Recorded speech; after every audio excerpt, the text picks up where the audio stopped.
I am sorry. Are you okay? Podcast is intended for mature audiences. The views and opinions expressed are those of the panelists and do not reflect in any way those of the podcast partners, sponsors, or affiliates. Enjoy. Hi, this is Michael Buffer, and you're listening to the Voice of the People. Let's get ready for Boxing Voice. Every day I'm hustling, hustling, hustling, hustling, hustling, hustling, hustling, hustling, hustling, hustling, hustling. Every day I'm hustling, every day I'm hustling, every day I'm hustling, every day I'm hustling, every day I'm hustling. BoxingVoice.com. All the guys want, I want what Mayweather got. I want what Mayweather got. You done bust your ass like Mayweather. I was trying to fight every fighter. I sacrificed a lot. Bakhodir Jalolov to get to where I got to. What do you bring to the table? Let's get this on. Let's do it. Well, it's like this. Wait. All right, that's it. Hold on. Bernard, everybody calm down. Man, you know how these bitches is in the sport. Total disrespect. Kid has no class, no style at all. I sacrificed a lot.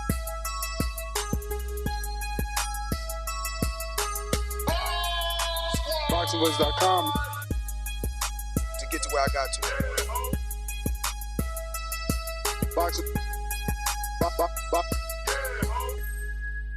BoxingVoice.com. What up? Good morning, ladies and gentlemen. Welcome back to another edition of the Boxing Voice Radio.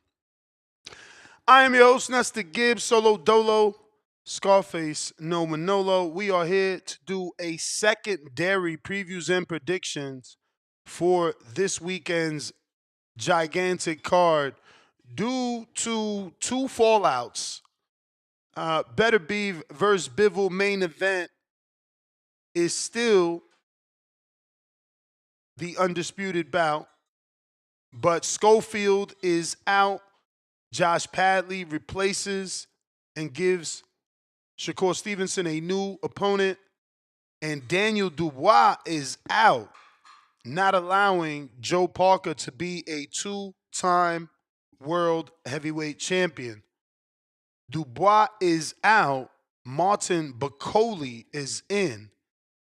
And because we did a earlier in the week previews and predictions, I felt like maybe we need to do it again.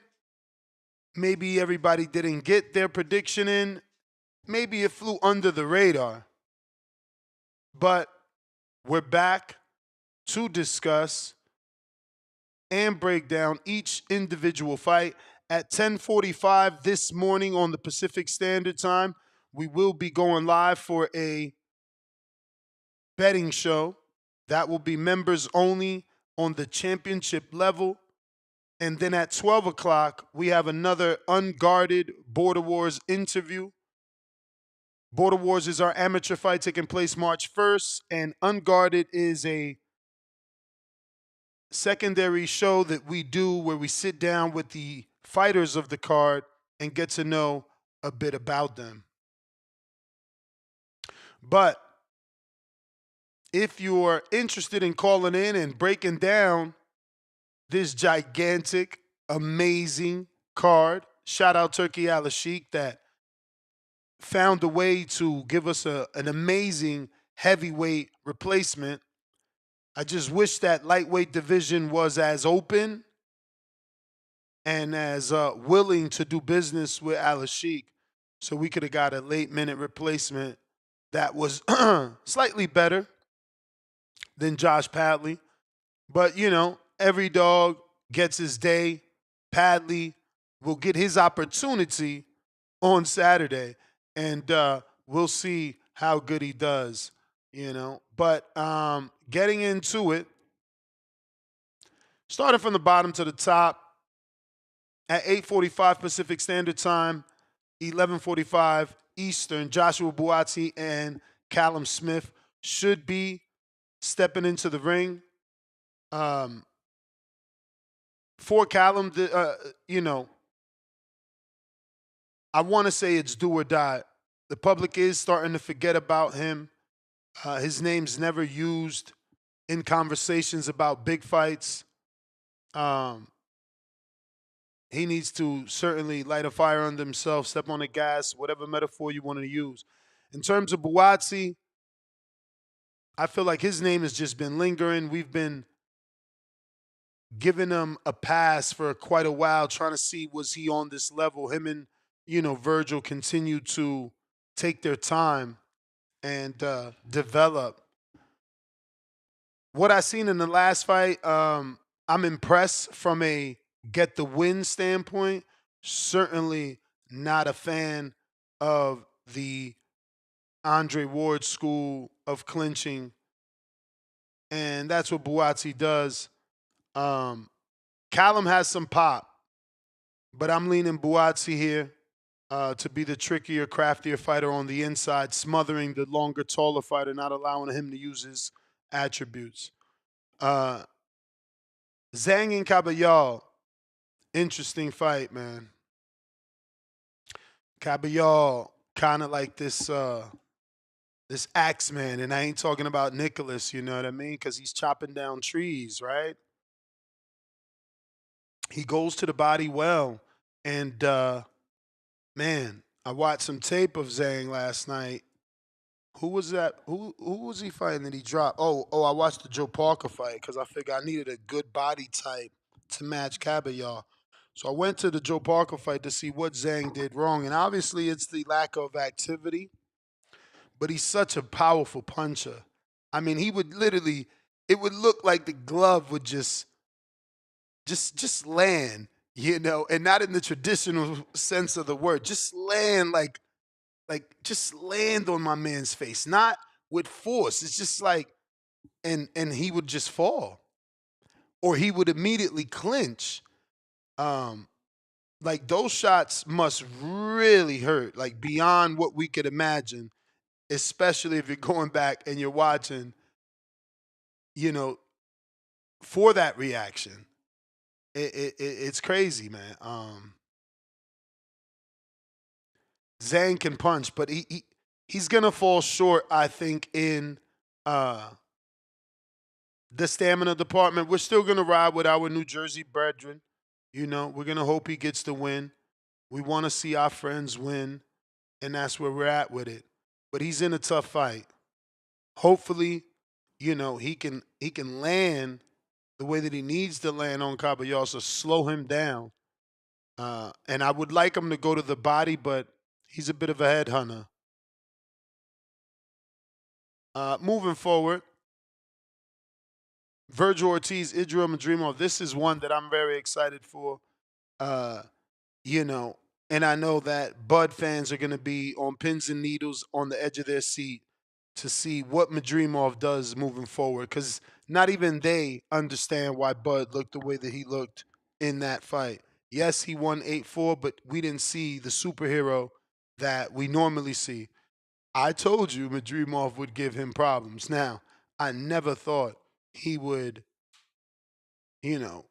whip out that style that we never seen before. But now that he has that tool in his basket, we don't know when that's going to, resurface. And is Virgil the type to stay there mesmerized and lullabied to sleep by the faint god Madrimov, or will he just come forward in true Mexican fashion and take one to give two? I know that there's some high stakes here. For Virgil, he can truly catapult his name amongst the greats with a knockout, simply because of the comparison to the pound-for-pound great Terrence Crawford. This is a common opponent with Crawford. This is the last opponent of Crawford. If you stop him, and depend on what manner, it could send shockwaves through the boxing public, man. I'm very interested to see what Virgil does. He did announce that he made weight with a couple of exclamation points, which means he's excited, which is good. We've always wondered about him in them damn weight classes. I think I just seen an interview with someone in his team. I don't want to say Oscar, but I think it's Oscar. But essentially, they said that they believe he should go to 160 already. So, yeah. you know. But if you're watching this on YouTube, free to smash the thumbs up.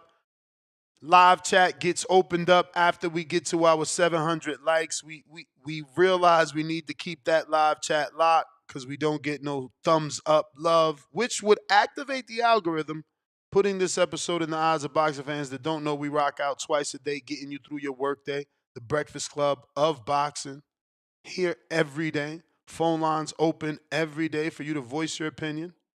You know, the voice of the people. There is no equal. Right now, we are setting up our poll, too, you know. Let me know, would you rather stay members only mode? I get it. I'm not the only one that dislikes trolls, so, you know. You tell me. Moving on. Actually, let me catch up on these super chats. I got Modern King Boxing, first super chat of the day. Salute, champ, $2. He says, my kind of fight, 100 emoji. Yeah, my kind of fight. Card, you know what I mean? I'm going to be ready for this. Bright and early.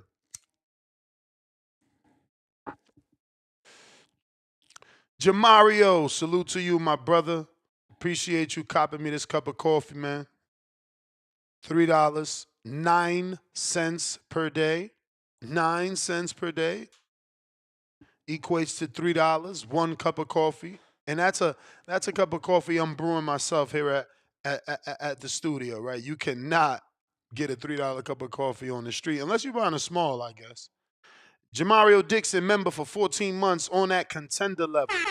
Salute, champ. Appreciate you. That's 2 years, 2 months. You the freaking man. He says salute Ness and the TBV community. Fire emoji, glove emoji. We got Freddie C. Claudio.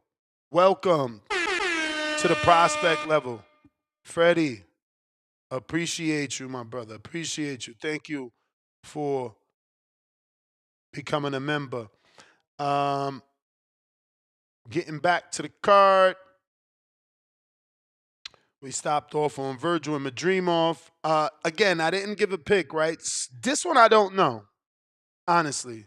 You know, whatever I say is going to be, I'm just taking a shot at it, right? So I'm going to reframe, and whichever way I am going to lean, I'm going to just do that on the betting show.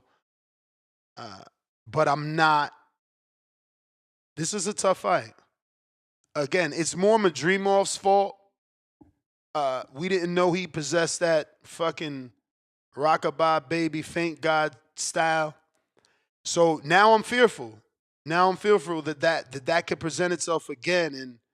And I don't know. You know, Virgil's a different type of fighter.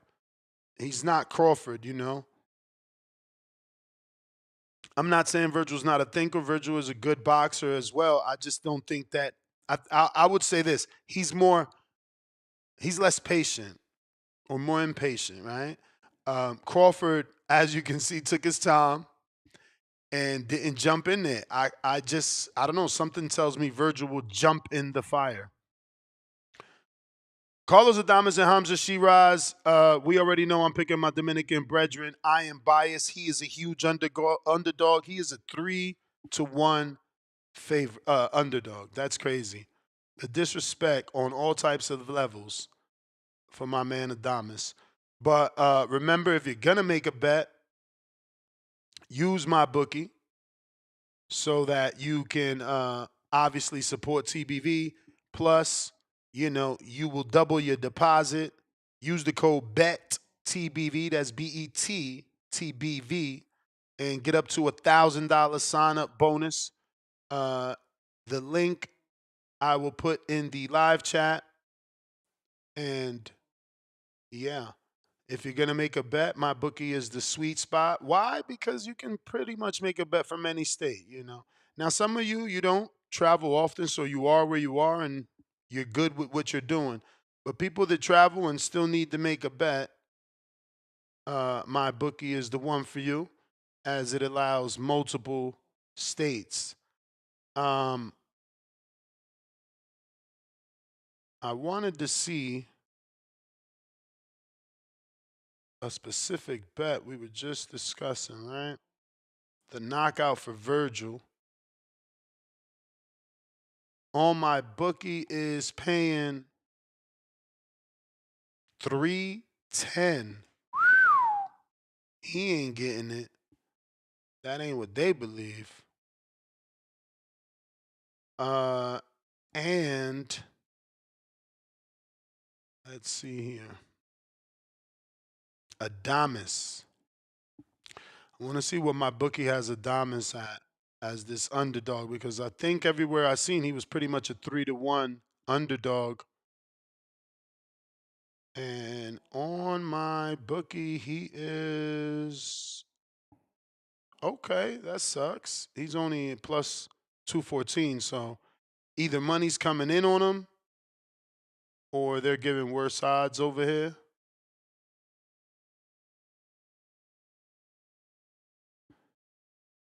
We'll see. We'll see. That's another tough fight for me. You know, I'm riding with Adamas, but I don't like to do that. I like to win. And I question, can he win? You know, that Patrick Teixeira fight comes into play all the time. I know he's far removed from it, and he's looked better since, but he hasn't had the activity or the consistency of a Hamza Sheeraz, man.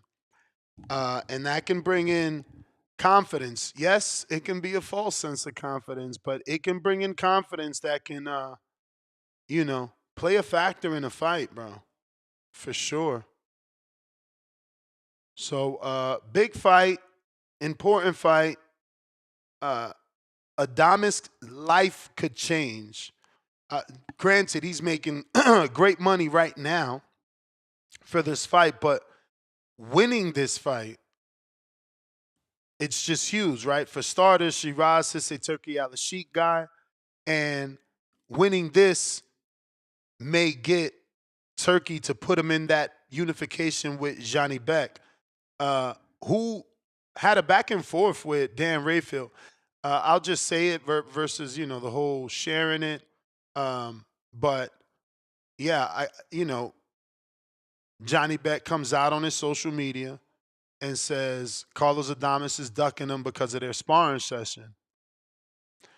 And Dan Rayfield got upset. And shout out to Dan, you know, because I'm not on social media like that to see a Johnny Beck tweet and talk shit. But I'm with Dan. Like, bro, this is coming from a guy whose last 3 opponents, no one knows who they are. No one knows. Like, no one can remember without BoxRec, not even the first letter of the first name, let alone pronounce any of the 2 names, not the first name or the last name. Like, this dude has some fucking balls to call someone a duck when he is fighting nothing. I mean, nothing. The biggest name he's fought is Denzel Bentley or one of the Butlers. Like, what the fuck, man? Like, this guy is crazy. But this is, you know, exactly why I need Adames to win, so Turkey can make that fight and we can get those belts off my man's whose manager just tweets way too much. Way too much. We all know it's Igis Klimas tweeting for that man. You might as well just do what Schofield does. At least we don't have to wonder who's saying what on Schofield's tweets. From the tweet, we know. And they both claim that the Twitter, right? So we know who's who. This guy, he's hiding in the shadows of his manager's armpits while he fucking tweets for you. It's nasty work. And he's going back to Kazakhstan to fight who exactly? And who the fuck is going to care? And his last fight was at like 4 in the morning. Like, who the fuck is going to care? Please, bro. You know, he's out of control. These fighters definitely need to get checked. Like, they don't be understanding. You ain't nobody. And you fight with nobody. Like, why does he think we care? You know what I mean? He's tripping. And I've been wanted that fucking fight.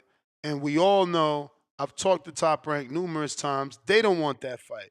It's crazy to me, too, because Johnny Beck's recollection of the fucking sparring is totally different from Southpaw. I mean, totally different from Top Rank's recollection of the sparring and their decision-making. based off the sparring. Because if this motherfucker was lying, you don't think they would have made a 3-belt unification on ESPN to try to save the network deal? Of course he fucking lying. I mean, sometimes it's really silly how we make these things difficult. You know, if you could beat me, they'd have been made that fight. They'd have been made. I watched an entire Spencer Brown interview today where he tells you flat out, I'd rather Sheeraz fight Laura. I'd rather Sheeraz fight Laura. This is a tough fight for Sheeraz.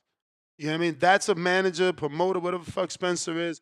That's a person that is being honest. Just like CYP was trying to explain yesterday, that if you were in Spencer's shoes, you would be looking for maximum reward, minimum risk. You know? And that's exactly what Laura would have been. Granted, Turkey Al-Sheikh is just, he's got unlimited money. He can make these dudes go for the tough fight. Watching that interview with Spencer Brown was very enlightening because Bakhodir was allegedly training, stopped training, went to the Congo to, you know, assist the construction on a house that he's building. It felt like listening to a story of a person living in America going back to DR, you know, exactly the same. And he was going to stay to handle whatever he needed to handle with this new build, and he got the offer.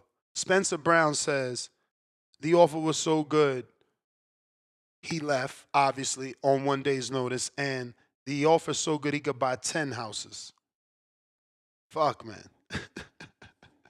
Makes you wish you would have picked the right profession, bro. Motherfuckers is getting life-changing money. 10 houses. Shh. And don't get me wrong, you know, depending who you are, where you live in this country, $1 million can potentially get you 5 houses. So, you know, I'm not trying to act like he got paid $10 million. And living in the Congo, fuck, he definitely can make 10 houses at $100,000 a pop, I'm sure. Not for himself, maybe to rental properties and stuff like that, but I'm sure, you know, because in the DR with 100,000, shit, you gonna make some fire. You gonna make some shit, boy, that you gonna make $100,000 house in the Dominican Republic that I can show you is equivalent to like a $450,000 house out here in terms of square footage and bedrooms. And the Dominican Republic is they shitting on anywhere I ever been. They always give you more bathrooms, meaning if you got 3 bedrooms, each bedroom got a bathroom.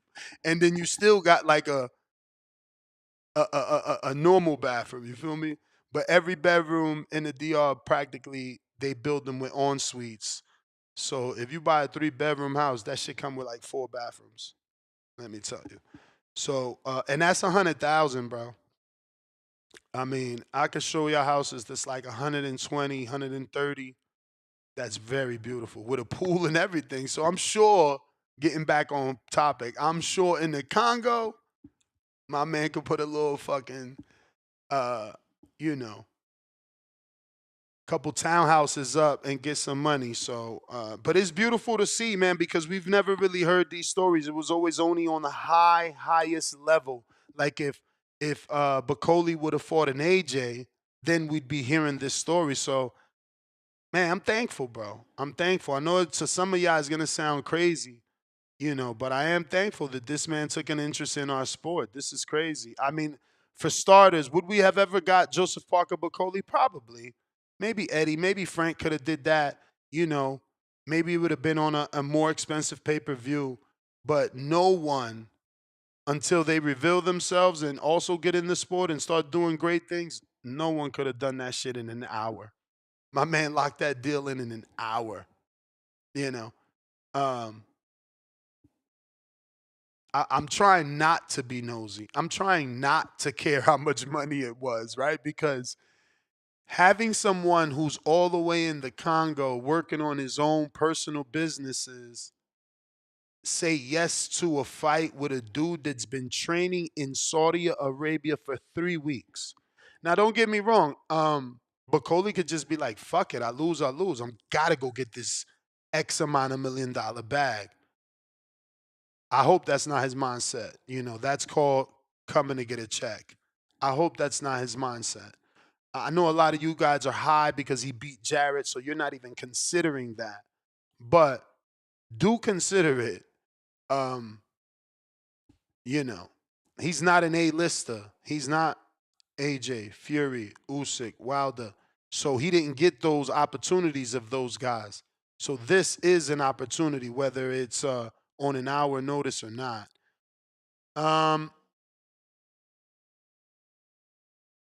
And that pick I'm also going to reserve for the betting show with Joe Parker and Martin Bakhodir. So moving on, Shakur, Josh Padley. I don't got to reserve that for the betting show, right? Shakur. Moving on, Beterbiev, Dimitri Bivol. You should know how I'm picking, so I don't got to reserve. Like, I'm going Beterbiev to lose. He lost the first time. He should lose the second time. And as the days get closer, it's funny.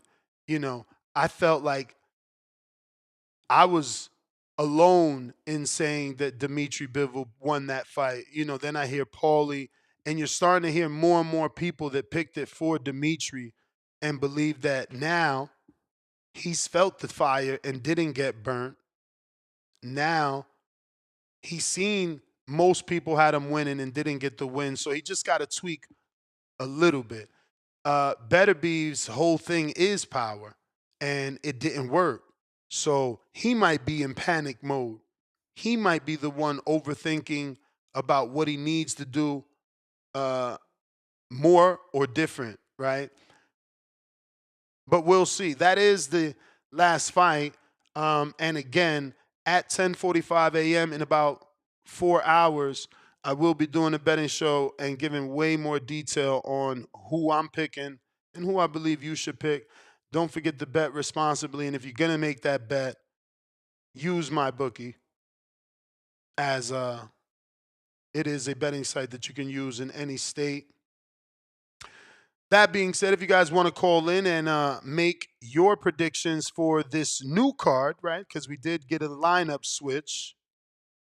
Bakhodir is in, Dubois is out, and then we got Josh Padley in, Floyd Schofield out. And I just want to remind you guys again that Schofield should be forgiven. Now, his father and the beef you have with his father, that's something different. But I watched the Spencer Brown interview, and it's not just Bakhodir. It's not just Floyd Schofield. There are plenty of people in the Kingdom of Saudi today sick with the flu.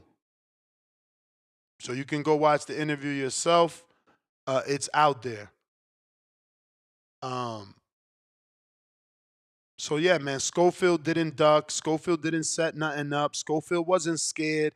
His father didn't do all this because they were nervous. He got sick like everyone else. Adrian, $5. Bet the knockdown on Virgil fight. He's always off balance somehow. But I got him winning by decision, Virgil. The Pullout Bandit. What's great money, Ness? How much is Adames making for this fight? Yeah, I don't know. I'm only going off of what I can tell you, and what I told you is what I heard that I know is facts, right? Number-wise, they didn't give a number. In terms of Bakhodir, they just said that, you know, he can buy 10 houses, you know. It does leave it open for interpretation. Again, 10 houses where I live, they gave him a lot of money, you know what I'm saying? They gave him at least $5 million. 10 houses where, you know, Tom Hanks lives, they gave him a whole bunch of money. 10 houses in Akron, Ohio, shit, he gonna have a whole bunch of leftover money. You feel me? So it all depends what market he gonna put these 10 houses, man. That's we really don't know the dollar amount. We could just assume it's a lot, right? Because 10 houses is 10 houses.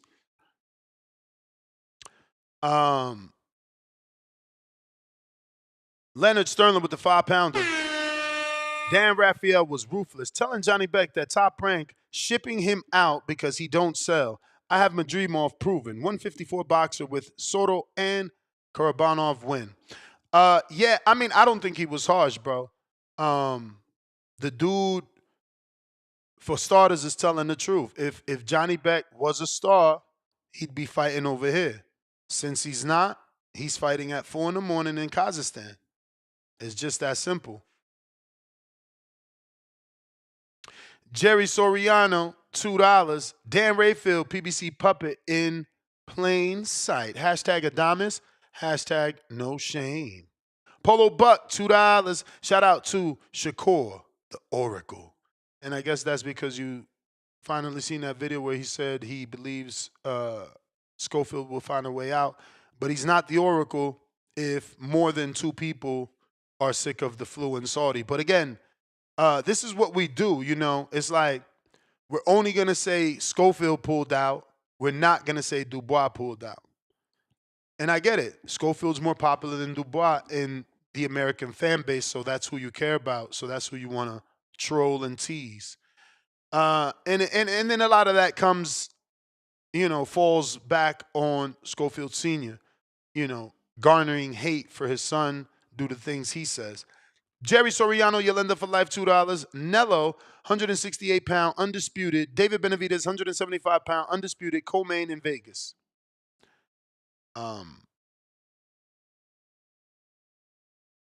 Okay. So somehow he believes Crawford and Canelo would fight each other in September, and David will be on the undercard versus Beterbiev. Beautiful world. I'd love to live in that one with you, baby. I hope it happens, man. I hope it happens. If you're watching this on YouTube, don't forget to hit the thumbs up. Look, we got 900 watching, 200 thumbs up. I swear, y'all ain't shit. It's all good. Brambo, what up? That's a crazy lopsided. Like, how do you have 900 people and 200 thumbs up? Nasty. What up, Brambo? What up, Ness? Chilling. Am I clear? Yep. Bet. Yo, man, the Bakhodir edition, it upgraded the whole card. It upgraded the whole card. Even if Floyd would have still been on the card, it upgraded the whole card. You know, but I like what you just said about you know, yeah, Floyd Schofield can't be blamed if Dubois pulling out. What I don't understand is why we hate all the black fighters with proud fathers.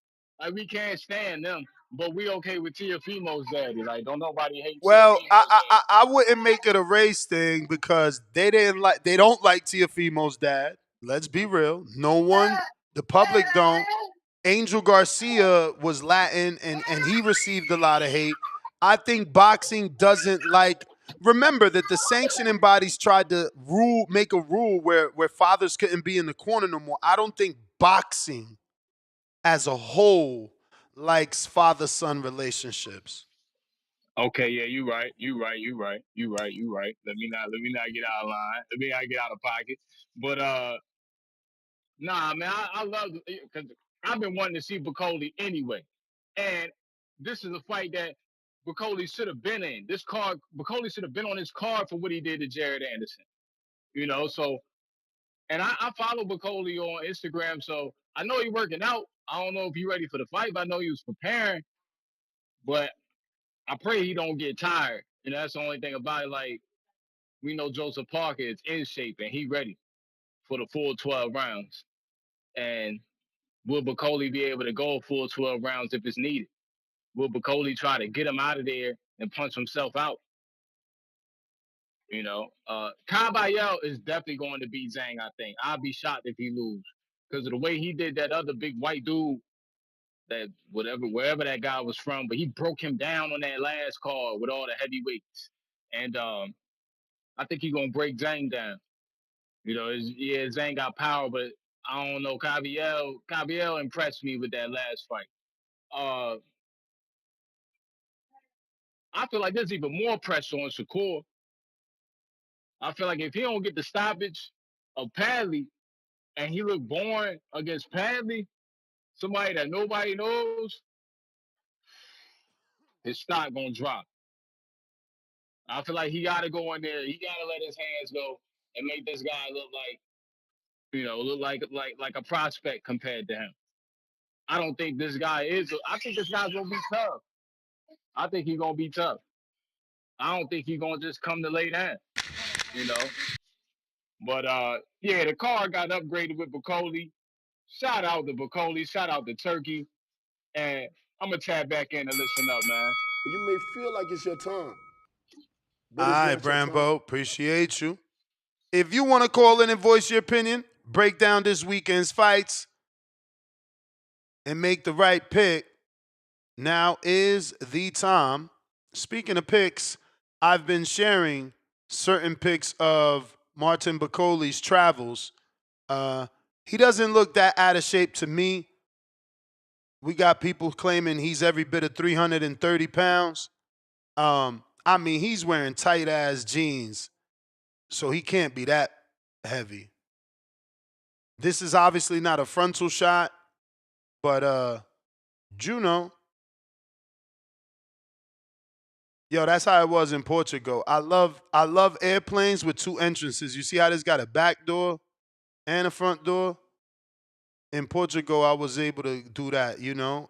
I don't know why all planes don't let you exit front and back, bro. Making you fucking wait to get out the front. Takes you an hour if you in the back. You know, that's whack. Shout out to Bakhodir.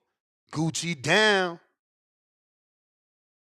So producers did the research. The average cost of a house in the Congo is $3,000, but there's no way that this man lives in an area where the houses are $3,000. Let's take, again, because I don't know anybody in the Congo, so we'll take Bakhodir and replace him with Sammy Sosa. We'll take the Congo and replace it with the Dominican Republic, and you know, we'll do the same. We'll pose the same question. The average cost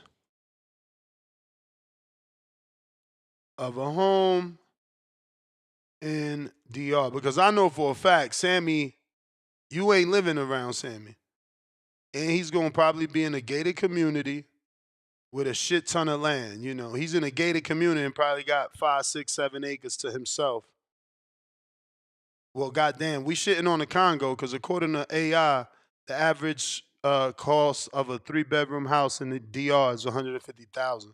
So we on the up. I mean, I did say that the other day that when you Google, because someone was saying that, stop saying it's a third world country. They economically doing okay, which I don't even fucking stand. All right, every time I go, $1 American is goddamn 60. This time it was $61 for every $1. But there are a lot of Americans, people from Spain, different parts of Europe, heavily investing in the Dominican Republic. You know, all those hotels and shit are owned by people from Spain and Europe. A lot of the roads are private by, you know, people from other countries. So I guess, I don't know. Shit, you see the poverty, man. I mean, if you watch a video, you watch a video. I didn't know, but that's a huge difference. So 10 houses for my man maybe ain't that bad, but we still know he ain't gonna live in an area where there's $3,000 houses. You feel me? Because it's like, you know, he's Bakhodir. He's got a couple milli sitting under that mattress, so he should be goody. We got Big Gucci Nick with the Yo, what up, gang? How the audio? chilling, cutting lane. Audio sound good? Yeah, you straight. Yeah, man. Yo, Ness. I mean, 10 houses in the Congo, about 20 grand, man. I mean, Really depends what you're we all talking know about. he ain't getting no 20 grand, man. Just saying, man. But yo, anyway, yo, Ness, did you look at the Discord server, TBV chat You seen that post Rachel Donner sent? No, I didn't. Yeah, she said, Rachel said the WBO will sanction the Parker fight as a mandatory challenger, Oh man, yeah, for yeah, yeah. Parker Dubois. Yeah, that's old Yeah, news. man. You got to remember, Parker was already the WBO champion, and he was only going to lose that belt like the way Jamel did when he steps in the ring to fight Canelo. He lost that belt. That would have been the same for Parker. But because the Daniel Dubois fight is not happening, he's no longer fighting for the IBF. He keeps his belt, and he gets to defend it versus the Congolese Martin Bakhodir. Oh, so let's say Parker wins, right? In a perfect world, Parker wins. He's the Does he mandatory get to to Usyk. choose? So okay, so he gets to choose Usyk or Dubois, right? Well, no, I mean he's already the mandatory to Usyk by winning. That's what they stated yesterday. That's what the president said. I screen shared it on yesterday's show. I understand everybody can't watch every show. Yeah, but he's gonna keep his IBF interim belt. So if he wants to, No, for no, whatever no, reason, no, say no, no. There is no IBF interim.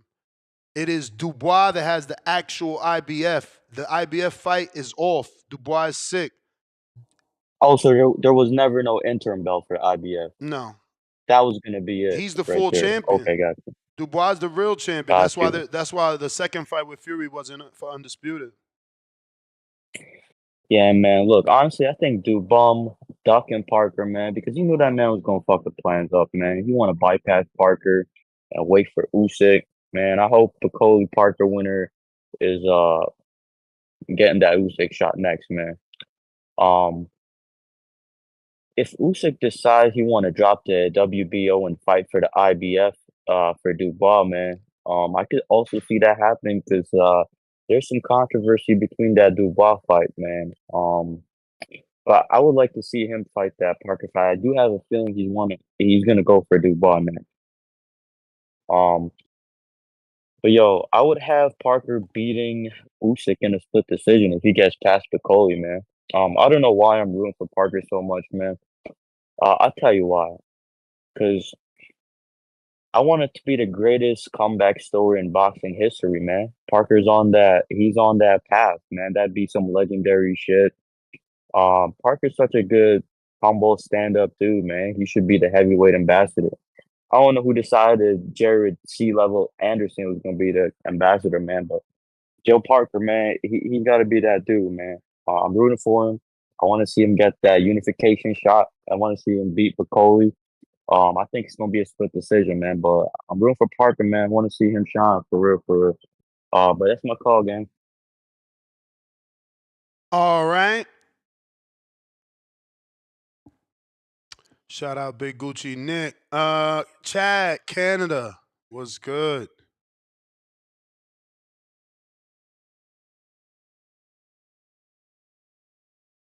Yo, Yo, you got we got you. man. Yeah, those Rambo had a really good call. I like that call, Rambo. I agree with a lot of what he was thinking too. I kind of do feel like Bacoli feels like an upgrade, doesn't it? Somehow, but I feel An bad for upgrade in Parker too. violence. I think an upgrade in violence. I mean, we both know Dubois and Bacoli both can punch, but I feel like for some reason people are happy it's Bacoli now. Yeah, I'm feeling that way. I'm not mad. I mean, the Dubois fight, I was looking forward to it for sure. But I mean, it's a great proving ground again for Bacoli and for Parker too. No, that's I think one of the most interesting fights on the card. I wanted to say, I watched the Griffin Sanchez last night, and it's funny. Like, obviously Griffin, his size, man, like he's just one of these freaks that can get down in size, and then just man, he's so big on fight night. He actually reminded me a lot of Sheeraz, and I know there's a lot of people rooting for Adames, but look, man, I haven't heard a lot of people talking about Sheeraz's size, because that's really where a lot of his success comes from, and not just his weight, but his reach. His legs are freakishly long, and he utilizes all of it. I feel like Griffin, that's what the key to his win was. and his success in general. Like Sanchez is tough as hell. I think the commentator said he lasted longer than any Griffin opponent so far, but that's probably a lot to do with 4 and 6 rounders. But still, man, Sanchez was in there. But man, oh man, Griffin, wow. I'll be interested to see how far he can go if he can stay in the same weight class. But Sheeraz, look, I feel like he's going to whoop Adames. Look, after watching Adames versus Gaucher, man, I was so disappointed in that fight in both of those guys. That was for a vacant title. And to me, that fight lacked all urgency. Those guys looked like they were sparring. They didn't look like they were fighting for a belt. And I was really disappointed Just in factor Adames. in that Gaucher don't have the power to force urgency in Adames, right? Like Sheeraz does have punching power. He's more of a threat. I'm just saying that's how I look at it. I don't think that Adames could get up for a Terrell Gaucher. First of all, this is life-changing money for Adames coming from the Dominican Republic. I guarantee y'all gonna see a better version of him. You'll see. I hope so. But even still, I got Sheeraz winning that one. I think Sheeraz is the real thing. But again, just like Griffin, these guys are really relying on their size. They're just huge. That was the bell? Okay, man. Look, man, let's have a good day tomorrow, and I'll talk to you guys Sunday. Nice to see you. All right, brother. If you're trying to call in, Discord X Space is available. Matt Bent, Kansas City, Caribbean. What up? Hello. Morning. Hello. All right, man. Got my Kenichi Bears charge this morning. I'm gonna disagree with the last caller. I'm gonna disagree with the last caller in the Sheeraz fight because something is telling me that Adames is gonna whoop Sheeraz. And I'm basing this on his Sheeraz's best performance, which was against Ammo. And again, like I said yesterday, I don't put much stock in Ammo. I think he's okay. I don't think he's a champion caliber fighter. And Ammo in spots got to Sheeraz, hurt Sheeraz a few times in that fight. And Ammo was getting pummeled, to be honest. Sheeraz was using that height, that jab, and that 1-2. I think Adames is a more well-rounded fighter than Ammo. I think he has more experience, and I think he shows more hunger than Ammo Williams when it comes to fighting, with an exception to his last fight. Shakur is supposed to win, so we betting that. It'll be bad if Shakur doesn't obliterate Eggplant, whatever that guy named Patty. Doesn't obliterate Patty. It's gonna be terrible.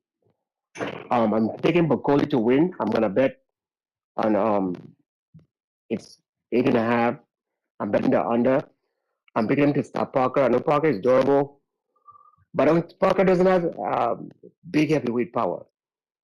He's a very good athlete and he's durable, but I think Bakhodir, as you said, is very violent. He's very violent with his, and the bridge was his spiteful with his punches.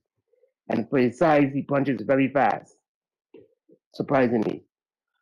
I'm picking, I think Shakur. I'm picking Virgil to beat Israel. I don't think he's that good.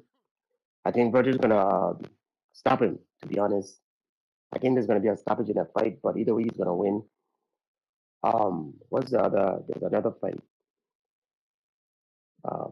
Shakur, Bakhodir, Ortiz. There's one more. Shit. Anyway, those are my picks. All right, that's my call. Great show. All right. You didn't do Buatsi if that's what you were forgetting. Oh no, I don't care for that fight. Oh, all right. All right. I mean, I need that data. You know, these promoters are listening. Not that they pay me, but they need to hear that shit. They need to hear when y'all don't give a fuck about a fight. You know, obviously we don't have. I'm gonna watch it, but I don't care for it. No, and they need to hear that. They need to hear that. Appreciate you, champ. You may feel like it's your time. Yeah, we all know they got their peoples listening as part of their daily job to stay in tune with the streets, and that would be intelligent of them. And we know that they're listening and they're taking our advice from the community because we seeing little changes, man. Seeing little changes. Turkey is certainly upgrading the cards.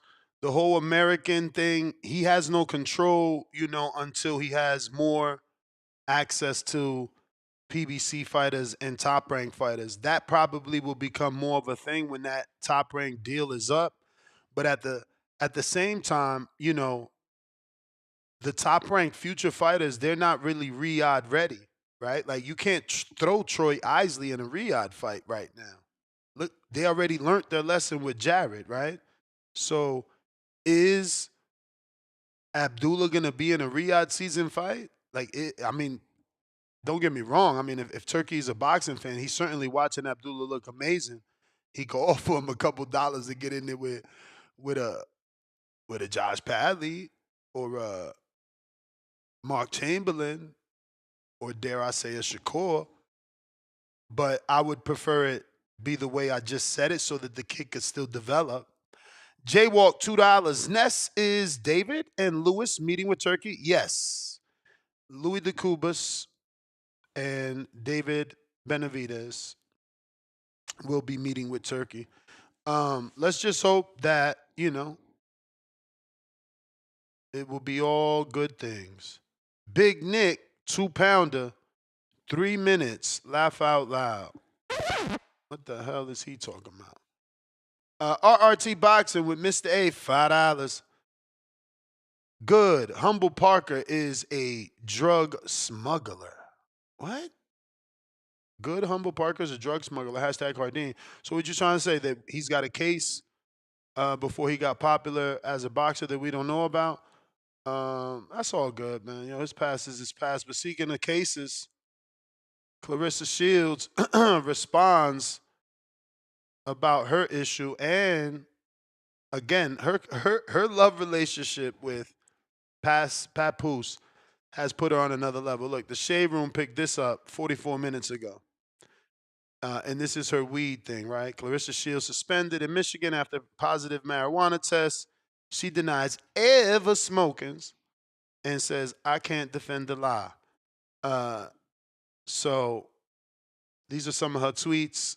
When the hate don't work, they start telling lies. And then, on my soul, I can't nobody tarnish my image. It's a temporary suspension till I go to trial for this very small amount of marijuana. I'm not suspended from boxing. I'm not stripped of my titles. I'm just waiting. Also, I can't defend a lie. Do your research. And then the last one says, this isn't breaking, and it's not a thinking face. It was marijuana. No PEDs. Also, Earl Hawani, it's a temporary suspension till I go to trial for the very petty amount. I never smoke weed. Well, you might need to. Put you in a good mood. You feel me? You won't be so grouchy. El tanque. What up? Yo, good morning, bro. Buenos dias. Shout out to Joseph fucking Parker. This is the third puncher he's gonna fight in a row. He don't beat the shit out of Wilder. He don't beat the shit out of Zilly Zhang. He was about to fucking outbox Martin Bakhodir. I don't understand how you guys have this dude highly overrated after beating Jared Anderson. 'Cause prior to that, y'all said Bakhodir was basura. Jared should beat him, but now the narrative changes. I don't really give a fuck. To me, Jared Anderson was never that. It was obvious, bro. Like I said, I watched a 10-minute. highlight video of Jared Anderson, and on them highlights, he was getting his ass beat. I'm like, shit, this is crazy. This dude is highly overrated. And we picking Parker to outbox this dude and gas him out. Ain't no way this big fucking sloppy giant gonna do that to Parker, man. Shout out to Joseph Parker. Shit, I'm gonna call him the greatest heavyweight after this, man. 3 punchers back to back to back. Man, shout out to that dude. Shit, hey, I think I got my pick for Bivol Beterbiev, man. I'm gonna pick Bivol again because I thought he was gonna win the first fight by throwing a lot of jabs, which he was kind of lackluster, bro. I thought he was gonna pump that jab like he did with Canelo and be extremely active. I can't see him being more active by throwing more jabs. Shit, don't look like you're not doing shit in the ring like you did the last fight, because there was some rounds where he wasn't doing anything. Man, throw that jab out there. Make it look like you're doing something, bro. Give us a trilogy. Fuck it. Virgil, man. Virgil and Bakhodir thing is kind of similar. You know, prior to this, Bud Crawford was gonna stop the amateur 11 fight dude, and the damn narrative changes after he lasts 12 rounds. He's so smart. His IQ is so good. Bro, I don't give a fuck. It's more of a why the fuck didn't Bud push the pace to stop this fucking 11 fight fighter, bro? Like, the dude didn't do shit. How does a pound for pound fucking dude not push the pace to get this dude out? Like, the dude won a vacant belt. He didn't even beat a real champion for that fucking belt. What you praising Bud and this dude for going 12 rounds? I don't give a fuck, bro. Virgil is gonna show y'all dudes what it's like to go push the goddamn pace and look for a fight like a real motherfucking champion does, bro. You know, Canelo goes in that bitch and looks for the fight, pushing the pace. You know, motherfuckers say that, oh, he sucks, man. He should have stopped this dude. I don't give a fuck. Shit, Virgil's gonna put hands on Madrimov. You know, everybody's wishing it doesn't happen so you guys can keep praising Bud for fucking going 12 with this dude. You know, Madrimov looks like he's extremely active, but to me, he looks like an inflatable tube man, bro. All he does is move around, and he looks active, but he's not really like that. He's not Boy Truck where he's throwing fucking hundreds and thousands of punches in that bitch. He's not Bakram. These guys are actively punching. That's probably why he didn't want to fight them dudes. And now he wants to move up because these active motherfuckers gonna land hands on Bud. So he said, you know what, fuck it, let me go out there and get a payday. I got Virgil for the dub. I got Bivol for the dub. I got Joseph Parker for the dub. And this Sheeraz thing, man, he gonna put hands on Adames, bro. Shit, the last time Adames looked good was against Montiel. But, I mean, styles make fights. That dude was there to get punched on. That's why he looks so damn good. Sheeraz is just a better fighter. He's gonna use his reach, his this. He's gonna use everything, bro, to outbox this dude. He looks super lackluster against Gaucher. I heard you say that real quick, bro. But man, come on, what champion doesn't get up to beat the shit out the other dude, bro? What? That ain't a real champion. What are you talking about?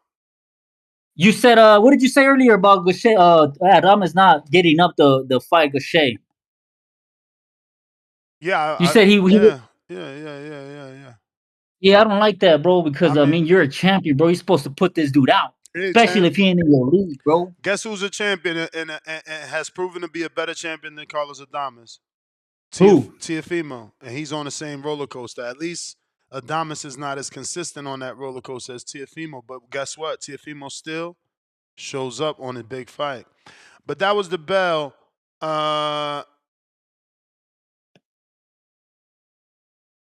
Mr. PBC, what up? I got Lobo, $2. I'm bigger. Bang. I bang you. No Diddy. Yo, can you hear me? Yep. Shout out to hardcore, man, hardcore boxing fans. Sadly, you know, there'll be a day where people will tune into this. It's sad that, you know, like people like Jake Paul has pushed a narrative that people really cling to. But I feel like eventually that will die down, and boxing will get back to just really good boxers, people wanting to watch it, and that's what it's gonna be. I'm definitely going to Twin Peaks for this. I think Joseph Parker. I kind of lost faith in Joseph Parker. I know the Dillian White fight, he had that in the bag. He just got tired. Big Bang, he definitely got hit pretty. I think it was Joe Joyce or Big Bang. I can't remember. Was it Joe Joyce that knocked him out or Big Bang? Joe Joyce that knocked out That's who? Parker? yeah, Parker. Was it? Yes, he knocked out Parker. Okay. Yes. Was Big Bang? Did he knock him out too? Did Big Bang knock out who? Joe Joyce? Yes. No, Parker. Nah, he lost to Parker. He beat Okay. Parker. Parker Yeah, beat Big. I got it confused. Yeah, Parker beat Big Bang and Deontay, but lost to Joe Joyce. Okay, I got it confused. He lost to Joe Joyce and AJ. But just basing off that the Bakhodir style, he's dangerous. He's very calm and collective, and once you get closer, it just looks like motherfuckers is in deep water when they get close to him. But I feel like if he does it like Michael Hunter and just smothers his punches, get in there, not show any respect. Michael Hunter showed that you just need to bully him, bully the bully. I don't know, man. I'm definitely Did you picking Bivol. when the last time you watched that fight? I watched that fight like a month ago. Cause I don't think Hunter was bullying him. I think it was just he has very good athleticism, reflexes, and awkward angles. Like even that way he was throwing that jab to the stomach, he was getting very low and to the right. Like I just watched that shit yesterday, and that was a tough fight for him. But Coley has such long arms. But go ahead. I'm sorry. No, I mean, I feel you, but to me, it's like for Michael Hunter of all people to just get up in there, push that jab, go to the body. That to me, he just dictated everything. I mean, He just Hunter was in understood his what Coley looked like. Hunter was in his prime back then, though, bro. He was taking every Yeah, fight that that's Eddie true. was throwing at him. He And had they say that Hunter experience. almost could have beat Usyk. Also, I was gonna say he but had that experience from that fight too. And look how that's a good loss for him. It aged very well for him because you know Usyk's ended up being so good, proven to be so good. And you go back and you watch that Hunter fight. Hunter hung in there with him. And I want to say this before my call ends. I know that people are pushing this narrative: Joseph Parker and Macaulay winners should get the unification. No, 100%. I think Usyk should definitely get what he deserved that he called out for because he doesn't like someone tarnishing his record by saying he almost got beat. Well, that would be unfair, PBC. You know that could be bad for the sport and the fans because we would start believing that Dubois wasn't sick and he pulled out to be in an undisputed fight with Usyk. That has happened plenty of times, though. Yeah, we've had Dillian White pull out of a fight. But we don't want it to happen. We've had Dillian White. We've had people pull out of fights due to hand injuries, arm injuries, just to get a bigger fight the next fight. Yeah, and look at how disappointed you sound in saying it. Look how frustrated you sound when you say it. At the so end why of the would day, you want I'm it on a frustrated higher now, level? But the history books will show that it's not going to show in there. I hear it's you, just going to be that was the bell a fight that didn't happen. We love you, though. Because you keep cutting me off. Nah, you keep cutting me off, so I haven't finished. That's called conversation, but that was the bell a half hour ago, and I gave you more conversation. But we love you around here, man. I'm glad to see you back. Seattle, Washington, stand up. First and foremost, man, salute to anybody living in Seattle. Y'all be brave. All you dudes that live in these bad weather country cities and states, I don't really understand it, man. Y'all need to change that shit. People acting like, oh, well, I was born here. Where else am I going to go? Somewhere where it don't rain? Let's start right there. Well, I love it here. Well, I really don't love it here because it's so cold. We'll get the fuck out the Colorado Rocky Mountains, man. What the hell is y'all doing? I don't get it, man. I seek that good old great weather. I love Vegas. It barely rains here, man. Who needs water? Who needs to keep washing their car every 5 minutes, bro? You go to Florida, it'll rain at 9 a.m., and then it's sunny at 12, And then at 3 p.m. it rained again. And then it's back sunny at fucking 8. It's crazy. Or 6. You know, it's crazy over there. But I think he's underestimating the length of Bakoli's arms. He hit Hunter with some shit. I watched that fight last night. You know, I love that I be walking because I could just walk in front of my TV and watch fights. And Hunter looked good to me. And he got hit a lot. It ain't just like it was a one-sided fight either. He got hit a lot. So I don't know. Bakoli has a. I even watched that Jarrett fight again because you know you have to try to find a body type of a Parker and see what that style, not style because you can never find that style, but what that body type, what that look like with Bakoli, and those are the only two that you have, and that was the mistake that Jarrett made. He, unlike Hunter that consistently moved his head off the line and stood low. He was always very low. And would pivot out. Jared would get low and go straight back and always get hit with something. Whether it was a jab or a fucking straight right. My man's head, it's crazy his head ain't come off his neck, bro. Crazy. And that first knockdown is so crazy to have watched his fight a week ago and then watched his fight last night. Once he got punched, he became who he was a week ago. You see it right in his face and his body language immediately. Once he got punched in the face and went down, you could see him fucking with his lip like you know how when you got a busted lip on the inside, you using your tongue to find the cut, and you could see his mouth bloody. But it's the face. The I don't want to be here face. Man, this some bullshit face. Not the, I'm about to fuck this motherfucker up face. I'm about to get this shit back face. No, it was that same, wild. And from there, it just went downhill too. I mean, he just, you can't stay in front of Bakoli. You can't stand in front of him. You have to clinch. Why don't they clinch? Why don't they clinch? You can't stand in front of him. You got to go to the right. Lateral movement, right, coach? What the fuck is to the left, to the right, or to the left? Do some pivots. Watch the Hunter fight, man. Hunter staying low and always jabbing that stomach, jabbing that stomach. That shit had Bakoli stationary. Take what you could get. And that's what got me fearful in the Kabayel fight because it's like, fucking Zhang don't never be in shape. You know, you waiting for the day for this motherfucker to be like 286 without that stomach overhanging. But that's not going to be him. That's not going to be him. He's always going to be in the 290s, 300s, and you got to hope and rely on his power. But that means that his stomach is always there for you to beat on if you have the reflexes, though, which Hunter and Jared have. Jared just didn't.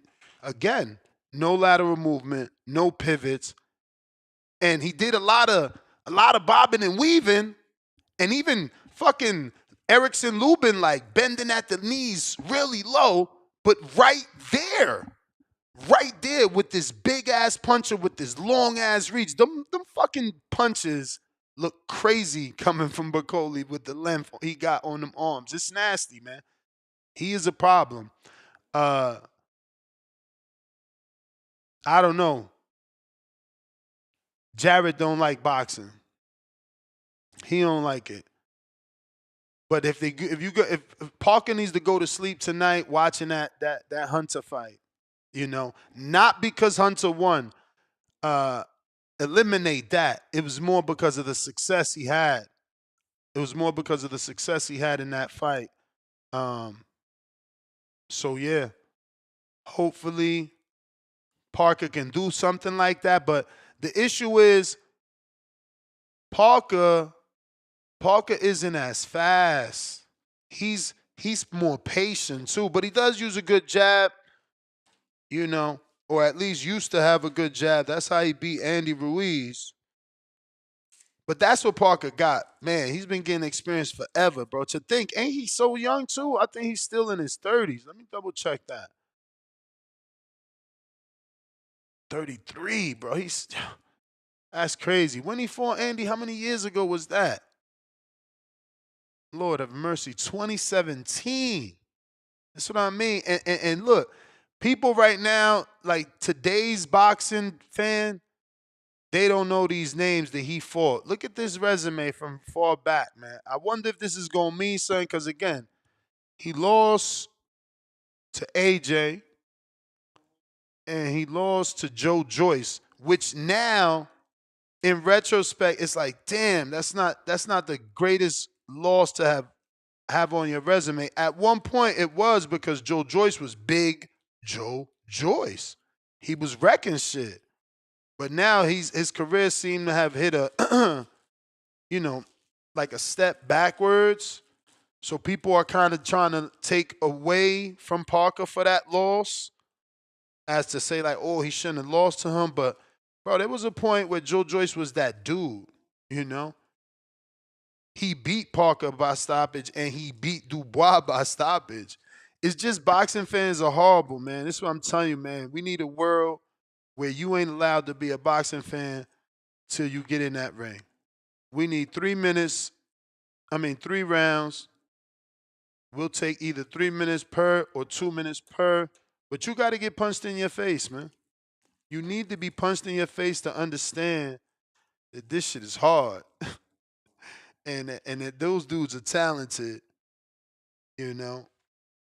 But Gucci Black, what up?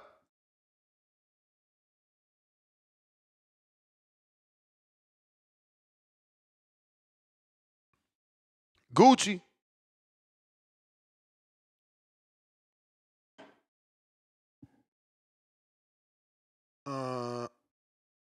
Champ.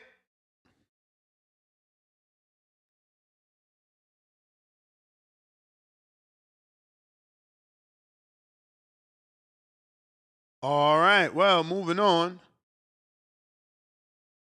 We got Brandon Lenz. What up? Yo, Yo. you hear me? Yep.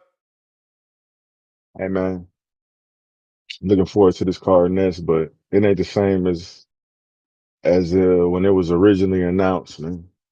Turkey gonna have to start implementing COVID rules for the fighters, man. I know a lot of people will be stuck on this, freedom of whatever the fuck they want to call it, but like for business purposes, if I'm Turkey, I'm saying if you come to fight for me and I got a big card like this and you showing up to Riyadh like 2 weeks before, you're gonna have to wear a mask everywhere you go, and you're gonna have to wear latex gloves, And I need the media also to be 6 feet away from the fighters when y'all talking to me. I can't be risking people getting sick. Like, I mean, it can still happen, but like, I'm gonna reduce the risk or the probability way lower. I'm gonna put it down way lower by making sure people got masks on and got gloves on. Secondly, if I'm Turkey, if you come to fight for me, while you here, we're gonna put you in our video game too. We're gonna capture your movements. You're gonna put the suit on, and you're gonna capture the movements, and we're gonna put you in a video game. This is what I'm doing if I'm Turkey. But to the actual fights, Agent Kabayel, it's time for this fraud to be exposed, and this dude is a fraud. He been beating up on hurt dudes. He been beating up on a guy with a broken arm, and Arslan Beck, and then obviously Frank Sanchez was hobbling on one fucking leg that whole fight, and he got a win on him, and people acting like he did something. So Kabayel gonna have to show me that he's not a fraud this weekend. Shakur Stevenson, Padley, we know how that should go, but man, it's boxing. Who knows, man? But we know Shakur should win. Virgil or let's see, Buatsi and Callum Smith. I got Callum Smith in that fight. I know he's been on a downturn. For some reason, I feel like Callum is, because I feel like Buatsi gets tired. Or like, he starts holding and clenching, and when he gets tired, he starts holding and hugging.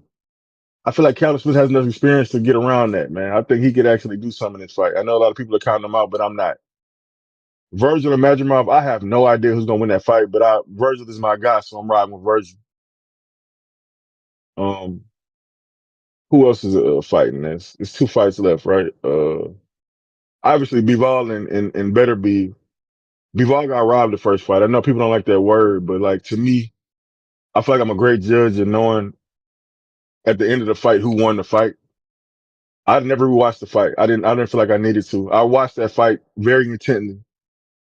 I thought Bivol clearly won that fight. The shit he was doing in there was masterful. Nobody calling here talking about Bivol or Beterbiev was gonna win the fight via decision, let alone unanimous decision. That shit was improbable. He didn't win that fight at all. Like he threw way more punches, and they had the same amount of punches landed. He literally threw maybe 400 more punches than Bivol.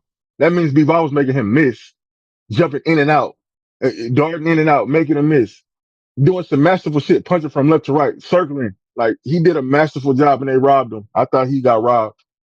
So I think Bivol comes out victorious this weekend, and we'll see how it goes, man. Hey, Turkey, we need you to put and I love that David gonna be there too, Ness. I need David to get in the ring. I need David to get in the ring and challenge, get in the face of the winner. Respectfully though, respectfully. Anyway, that's my call. All right. All right, champ. Let's see here. If you want to call in and give your previews and predictions, now is the time. We got Nano with the $2. Yo, he says, you excited for the boxing Grand Prix next? Ness, I seen that. Let me see if it was an email that Mauricio sent out. I seen that. It's gonna be 8 and 6 rounders, 32 heavyweights, something like that. I mean, we got to see, right, who they're gonna put in there. But I like it because it's 8 and 6 rounders, so it'll be none of the top guys. So sounds good to me.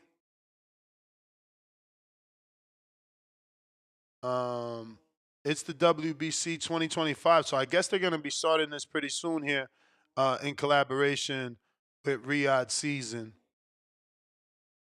So let me just go ahead and screen share this for you. And as you can see, it says the WBC Grand Prix Riyadh Season. The tournament aims to discover the next generation of boxing stars. It will be divided into 5 events with 128 boxers battling for glory. That's pretty dope. Eligibility age limit 26 years old. Record no more than 15 professional bouts. Weight divisions featherweight, super lightweight, middleweight, and heavyweight. Are you ready? So we'll see, man. We'll see. This is happening in 2025. But that's beautiful because that's how you, like they said, build the next star. That's how you build the next star, man. So shout out to Mauricio and Turkey Al Sheikh with Riyadh Season getting that done. Right now we at 237,092. So we need about 8 more to turn that 0 into 100. And then we need 900 more to the next goal. If you're watching this on YouTube, don't forget to hit that thumbs up. It's going to help with the visibility of the show. We got NFL. What up?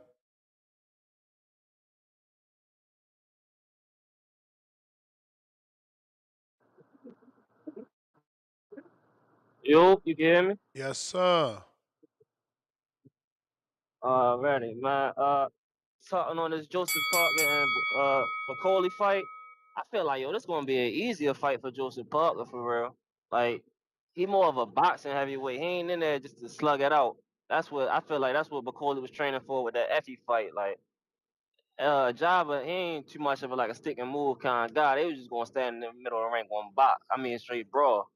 So I feel like this an easier fight for him than Dubois. And I don't know. I feel like McCall is just the new toy right now. Just because he beat Jared Anderson, so everybody real hyped on him. Man, I don't know. I ain't I ain't sold on him just yet. And for that Virgil fight, I like Virgil because Madrimov right now, I got him in a category with Pitbull.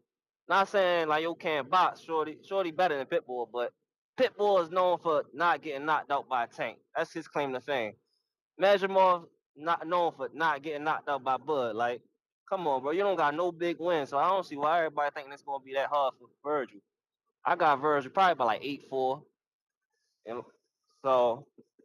Oh, and shout out to Tip, you feel me? I remember yesterday he mentioned the dude one boss name like Nicholas Isaac or something. I threw him on the parlay, as you know, the longer parlay for this weekend. Caught him at like plus 142, so appreciate you, Tip, for that plus money. But yeah, that's all for. I'm gonna keep my call short and sweet today. All right, champ. We got Jay Ortiz. What it do?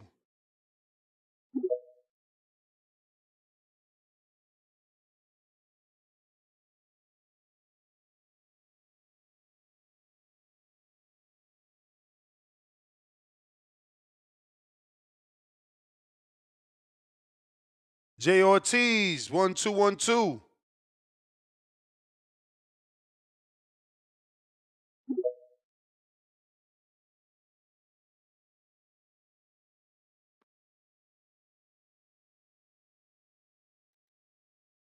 James Payne Lethal, what it do?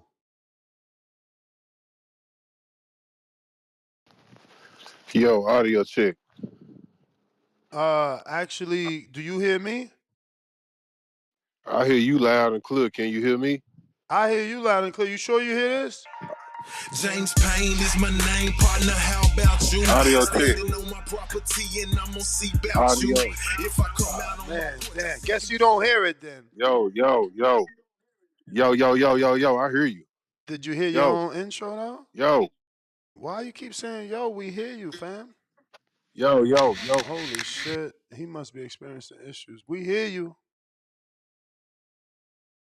All right. We going on? Hawk, you see you try to do something Yo, it's nice. me, it's me. So you do It's hear me, us? it's me. Man, my mic was doing some weird shit, yo. Man, I apologize, No man. worries. It's me, the ambassador of the great state of Tennessee. It's your boy, James Payne, Mr. Lethal himself. And you know, like I know, the best part of waking up. TBV in my cup, man. Shout out to the alumni that made this slogan world famous. Yo, I apologize for the audio and technical difficulties. I'm out for a morning walk. I'm just coming back outside, man.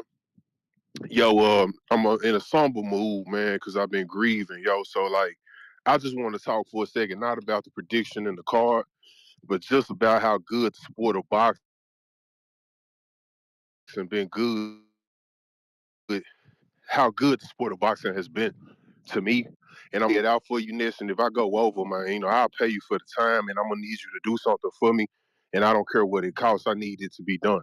So let me just go into it, man. Like, I'm grieving the loss of my strong and beautiful mother, Gloria Jean Payne, who passed away on February 13th from cancer. She was fighting cancer for the past 10 years bravely, like a real superhero woman, man. You know what I'm saying? Just fighting and still maintaining so much grace and so much class and sophistication, and never really telling me the severity or the significance of the disease that was ultimately claimed my mama's life. You know what I'm saying?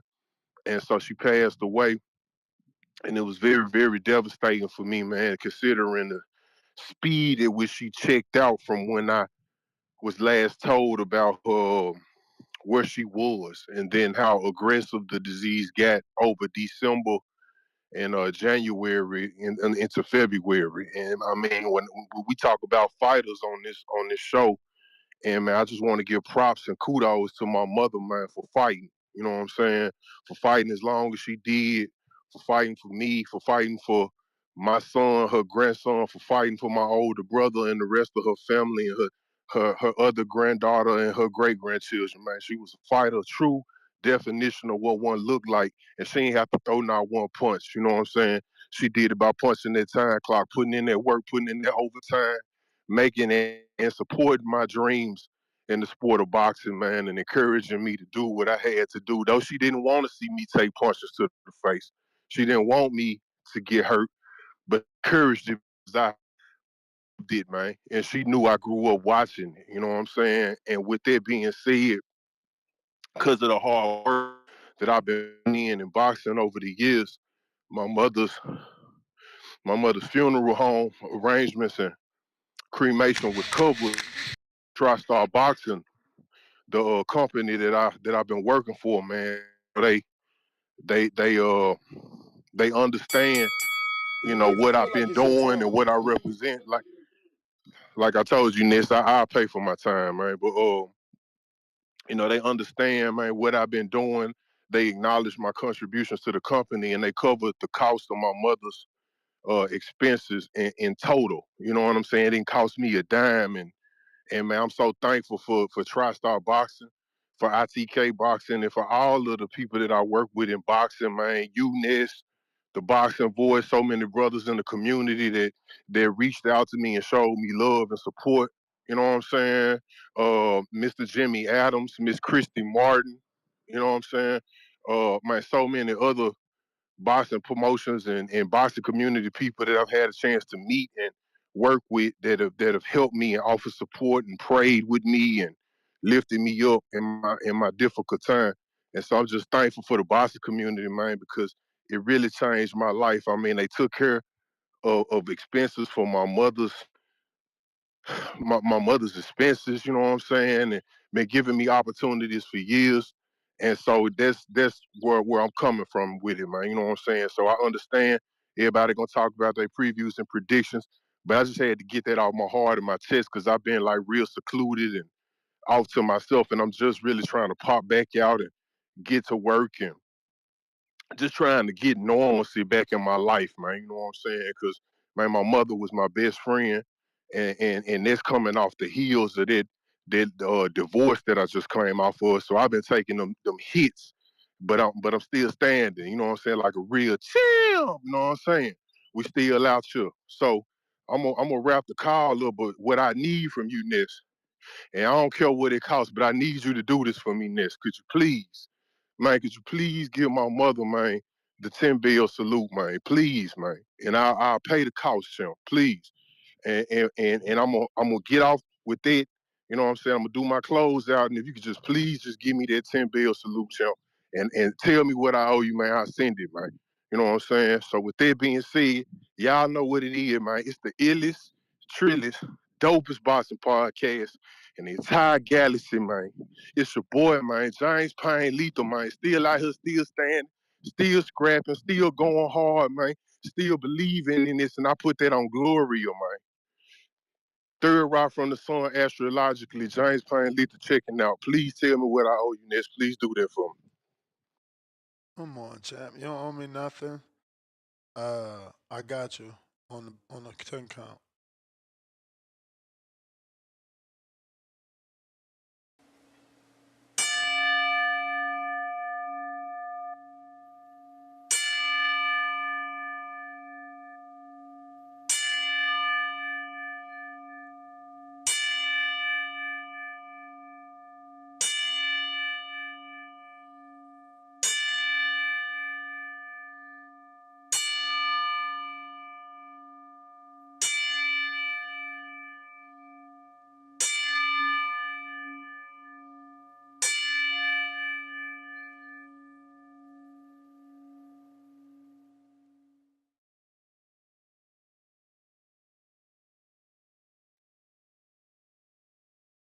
Boy, that was tough. That was tough. And man, he done fucked me up. You feel me? Because I was telling y'all this same thing last year, man. This is why I've been spending so much time with my mother. Because shit you get into that end of the line. You gotta take as much time with your family as possible. Shout out to you, James. My condolences. Hope you're feeling better. Hawk, Maryland, what up?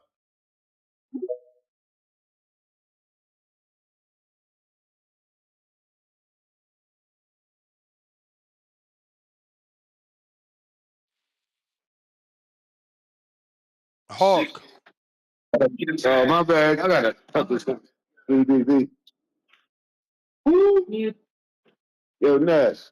You here? Yeah, man.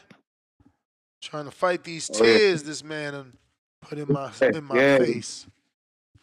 Yeah, I'm feeling you too, man. Respect to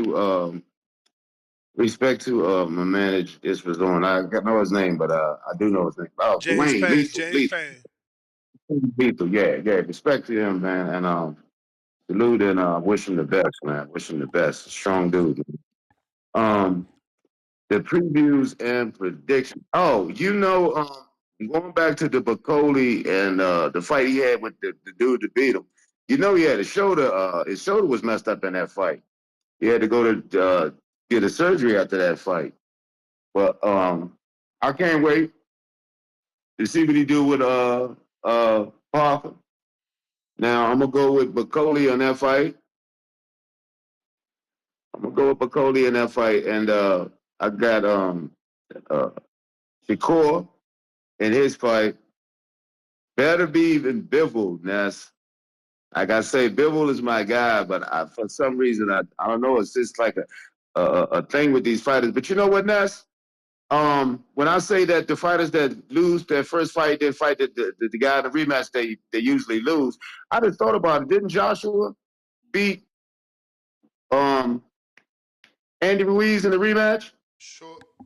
Sure did, but he ain't beat Usyk in the rematch. He ain't beat Usyk in that rematch. Yeah, man. That's what I say. Most times that rematch goes the other way. Like I say, it's hard with Bivol. I think Bivol's a better fighter, but I'm gonna go with when I got to put my money on when I make my bet, it's gonna be for better beat. I just think that the first one that wins that fight, man, they always come back and they win again. So I'm going with uh, better whatever his name, Arthur, for the win on that one, man. And who else we got? Who else we got? Who else we got? That's Arthur. That's Bakoli. Uh, Shakur, I got him in his fight. He better do good. Shakur really got to. I think Shakur is in an awkward position, man. He fighting the guy here, you know. I know he's supposed to blow through the guy, but you got what 2 days to figure him out. So I don't know. He gonna have to do good because they're gonna try to find a way to shit on Shakur. What other fights they got there, Ness? I can't remember them right now. Buatsi, Callum Smith. Oh, Buatsi, Callum Smith. Oh, I'm going with Callum Smith. And you said the Hamza Sheeraz and Carlos Adames? Oh, that's right. Yeah, that was good. I'm not sure. It's probably looking good, but I don't know. Geez, man. I'm gonna go against Sheeraz. That fight is easy. I don't know. I don't know about that one yet. I don't know.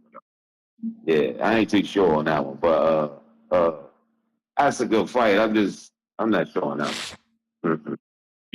Yeah, and that's TBV number one. Let me think. Anything else? So, Coley, that Mon Bacoli coming in. Any idea what he weighing? I know he usually push about 280. You may feel like it's your time, but it's your time. No, we don't know yet, bro. My man's on a flight. He's on a flight, Oh, man. He's on a flight. We don't know what he weighs yet, bro. he done been as big as 300 in a fight. Nah, for sure, but we don't know what he's weighing these days. Not yet. I mean, I've been screen sharing some of the pictures, you know, from his flight and stuff. He wearing skinny jeans, so I don't know. Hopefully Might be he's a all some right. shake. TBV number one. All right.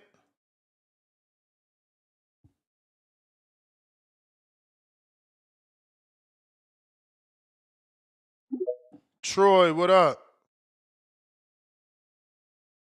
What's up with Hamza? Oh shit, he ain't connecting. Oh, you did. You gotta unmute. Cheer. That area. I might be breaking up. So far, so good. Can you hear me? Ooh. Here. Yeah, he in the bad area. Okay, you Can you back? hear me? You going in and out. You going in and out. Yeah, I'm back. All right, just come to me. All Just right. come back to me. All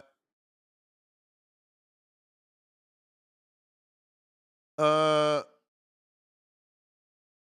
We got a message from Bakoli in the PJ. Quote, I think I will shock the world tomorrow in that Turkey Al Sheikh jet. The road tomorrow. I'm a boxer, so a boxer is like a soldier. Anytime they ask me to go to war, always be ready. So I'm ready to go, no matter what it is. I've not started the camp yet, but we're ready to go. I think I'll shock the road tomorrow. I'm a boxer, so a boxer is like a soldier. Anytime they ask me. So basically, he said, I'm ready to go to war tomorrow. A boxer's like a soldier. Anytime, they ask him to go to war, he goes to war. But what he don't understand is, you feel me? A lot of soldiers die at war. Fuck out of here, man. And we Team Parker over here, man. Team Parker, man. Shout out New Zealand. Yeah, it's gonna be Oh, I can hear you now. it's gonna be a tough fight. It's gonna be a tough fight. It's gonna be a tough fight for Coley's. I keep hearing Mr. Nestor say that his arms are deceptively long. I noticed that in the last fight. He was in the middle of the ring jabbing Jared on the ropes. That was crazy to me. He was like Stretch Armstrong, pause. And he has a good jab. That's another thing. And you do have to be athletic to beat him. That's what the problem he got. And I've watched Joseph Parker against Big Bang Zhang, and Zhang didn't throw a lot of punches, and Parker's speed bothers Zhang. And some of the punches that Parker did land did hurt Zhang because he didn't see him, the speed, especially like the 2 threes. Joseph Parker is a pretty good fighter. He's more of an old school heavyweight in size and in, how he executes his craft. I really like Joseph Parker, but Bakoli does, and will win. He has a lot of skill. Like, he's just not a big guy. He got a lot of skill. He's been in a lot of training camps with other guys. A lot of the guys know him. And it's just a good fight for Parker. He really is from the golden era cloth. You know what I mean? Sheeraz is going to have a tough fight, but I believe I know he's going to win. It's going to be really hard, but I'm not counting out Adames. I'm really intrigued in the Virgil Ortiz and Madrimov fight because Virgil can bang and box. He showed that against Bohachuk, and that was a good fight from Bohachuk. I'm sorry, I'll be looking up these guys' names. Far as Beterbiev and Bivol, I know a lot of people think Bivol is better, but they were on the same national team, and he wasn't better than him on the national team. Beterbiev was the leader on the national team when Bivol was on it in the amateurs. He's a student of Beterbiev, as you could say. So he's just coming to get a payday again. Yes, he is going to give a hard showing, but you cannot fight Beterbiev for a full 12 rounds going backwards. And the things that Bivol needs to learn will get him knocked out. He needs to learn. Yo, we lost you. We lost you. How to move. You back, bro. You was going in and out. Can you hear me? You back. You was going in and My out. bad. I'm driving to LA. Well, y'all can Uh-oh. hear me, but if y'all got family, call y'all family every day. Word. Stop beefing with your family. My grandfather has cancer. He done had it for 2 years. He can't even live in the hospital. My grandmother don't want him there. Damn. I don't even. They asked me to come back home and take care of him because I was a home health care aide and a CNA. I had to. I had to say no because my purpose is for children and to teach children.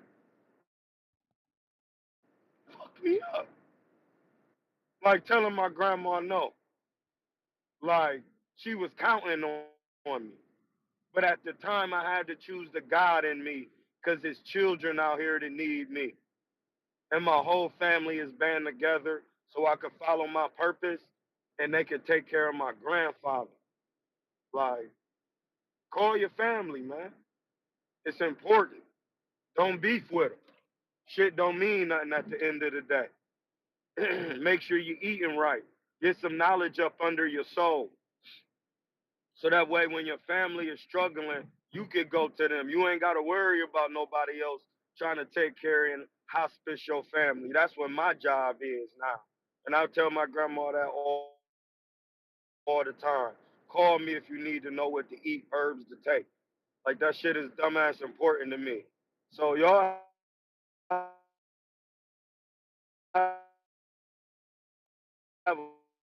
if y'all don't understand the path, you Rasul Allah, Rakim Allah. I am consciousness and will, and I am divine law. So y'all got to get that together. I'm working. I'm out here working, feet to the pavement, putting my money up. So get on y'all path, man. Put y'all money where y'all mouth is. Stop running it and start doing it. One y'all self. I'm out. Hamza. We got Xavier. What up?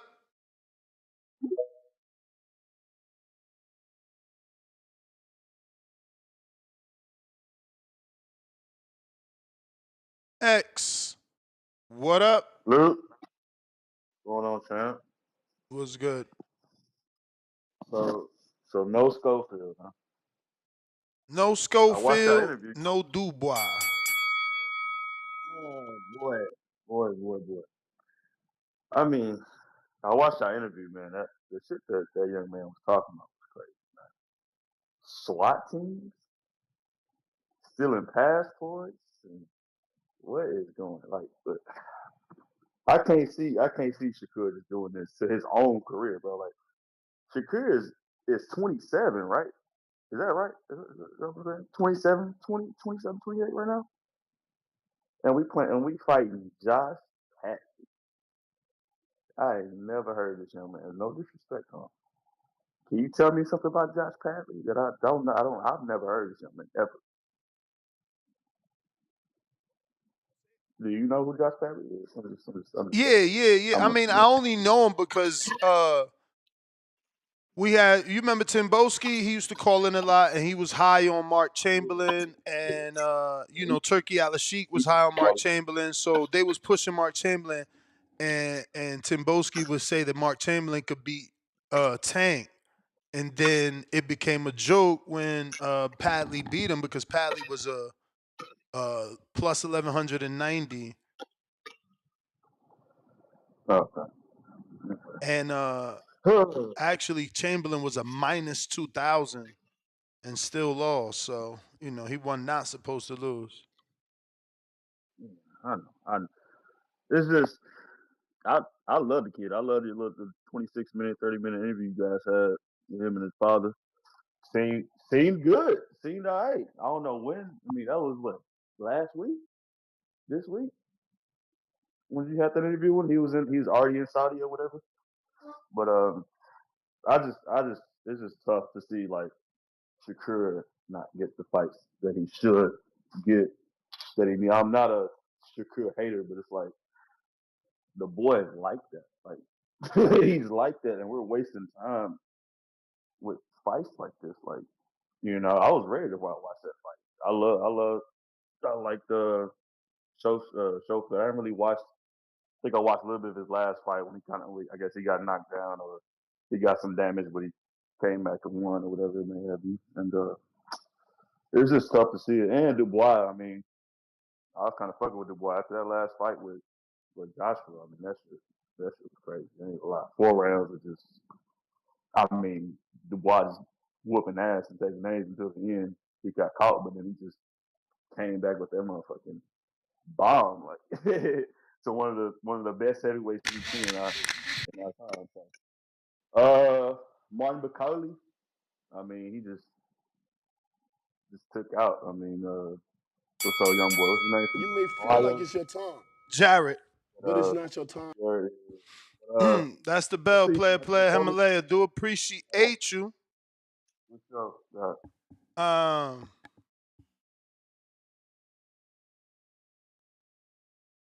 We got Gvon.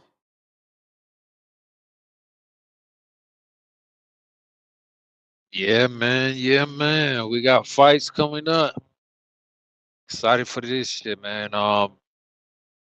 What's dope about the card is like, even though some of these guys I don't watch a lot of, there's not one fight on the card that I'm gonna skip. You get what I'm saying? Even with this Padley replacement for Schofield, because now it intrigues me more to see what Shakur is able to do against this guy. Does he look extremely impressive and show that he is levels above, or does he struggle even with this guy? You get what I'm saying? And credit to Padley, because it's not like Padley's just a straight bum, but at the same time, like, we don't know guy. We don't know him. And he's a bigger underdog than Schofield was as far as betting odds go. So I mean, let's see how this works out. Like Shakur has always shown good skill, but I don't know, man. Like, if he's not able to just beat just all these guys in the division, like, that are basically nobodies, I don't know, man. It's kind of crazy how sometimes one fight, two fights can change the whole fighter's trajectory. You know what I mean? Uh, but yeah, man, I'm excited for every single fight. The Parker Broccoli shit, man. I still got Parker beating Broccoli. I already told you this last night.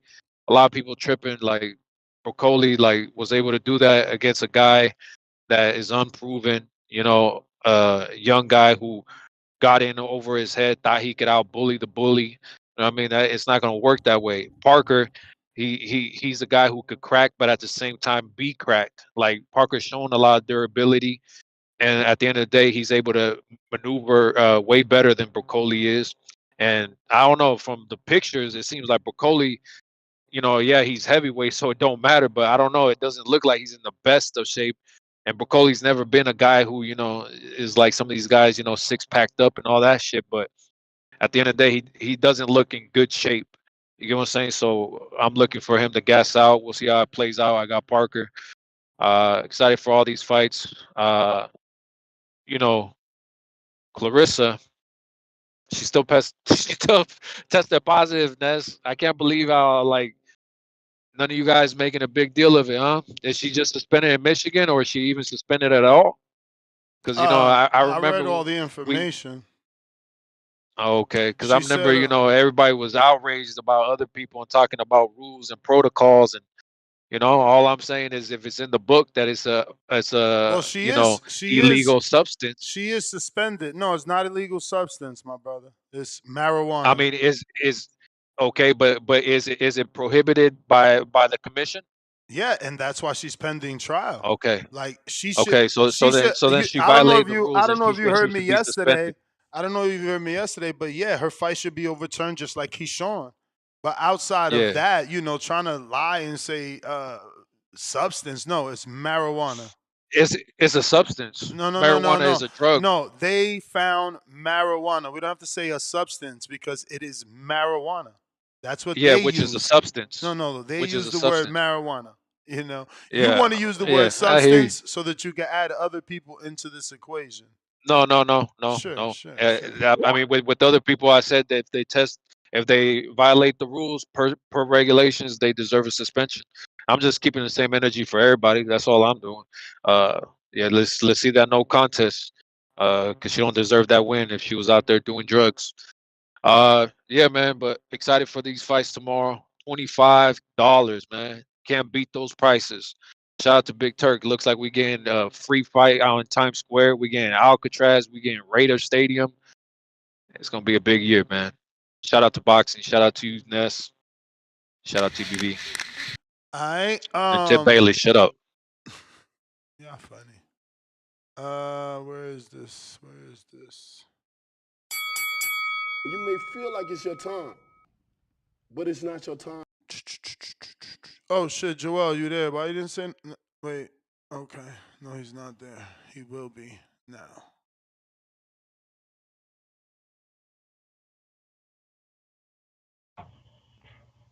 What's up, my friend? Thank you for sending me the picture. I had no clue you were sitting back here. How are you? Good morning. I'm doing well, man. I'm doing well. Happy to be here. What's going on, man?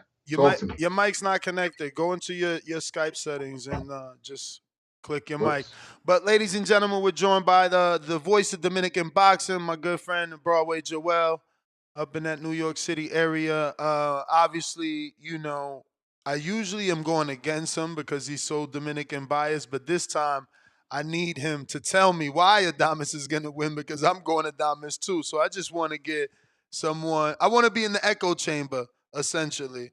I want to hear all the good stuff about Adames in case I might have missed something to just reassure myself that he's going to get this win, and I'm hoping that you can do that for us. Well, listen, the fact that it took me this long to come back on the show just lets me know you've been picking a lot against Dominicans. If the only reason I'm here is because you picking a Dominican and you want reassurance. First and foremost, we all, well, they don't know, but you and I know that's not true. I've been hitting you up. You be busy. You and damn near anybody else that's been on this show is always welcome, bro. You know, the debates I'm just teasing you, are brother. healthy. I'm just teasing you. But yes, tell us, man. What first? Let me do this as an interview. But for those that don't know, this is Broadway Joel. Catch him here on YouTube.com/the Broadway Joel, right? Yeah. All right, and obviously, you know, as you know from his tagline, he's the voice of Dominican boxing. So we want to get an insight on Carlos Adames, and you know, for those that are going to be betting on Adames, this is, I guess, you know, a little bit of help, so to speak. What are you most worried about, Sheeraz, when it comes to him fighting Adames? I mean, his height and the possibility of Adames getting tired. We've seen, you know, Adames train with Bob Santos, Ismael Salas, Joel Diaz, Robert Garcia, you know, Barry Hunter, and he's always had the conditioning problem. So that's always a concern with Adames. Although he's only lost one fight, that one fight he lost was because of his conditioning. It was a fight he was dominating up until he got tired. And so that one is a concern. And this guy is significantly tall for the weight. And Adames, I'm not sure what he's registered at BoxRec as far as height, but he is not that tall. He's probably like 5'7", 5'8", you know. And for middleweight, that's short. So you find a guy who's 6'3". So there is some concern where, you know, this fight has to be on the inside, and fights on the inside tend to be more taxing, more wearing, more, you know, you're going to use more energy. And if conditioning is a concern, that game plan that you have to go in with, you know, is one that's going to work against you because your conditioning is kind of your weakness. So that's, if you ask me what would be my concerns, I would say those two things. So you're more concerned about the conditioning then of Adames. I wouldn't say more concerned. It just for any Adames fight, that's a concern, you know. So I'll say that. Considering we've seen him gas out, let's be honest, we've seen him get tired, we've seen him slow down, you know, last 4 or 5 rounds.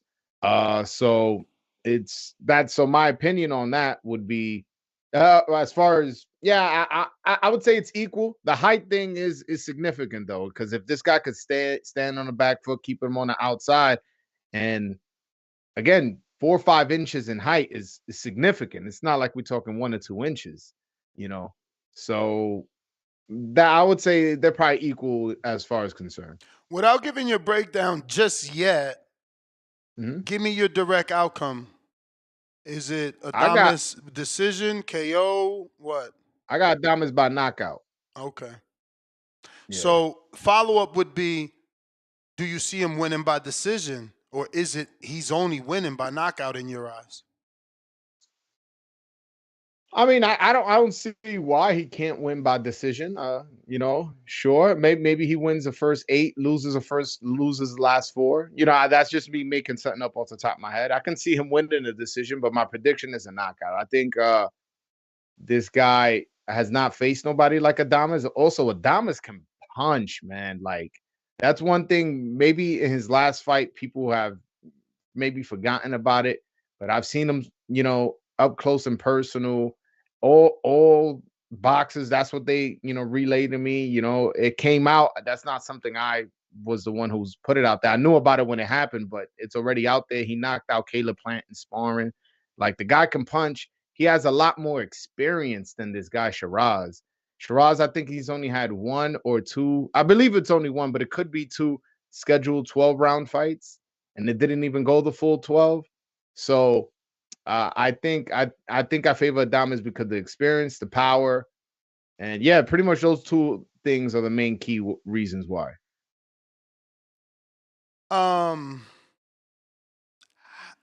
How tall is Sebastian Fundora?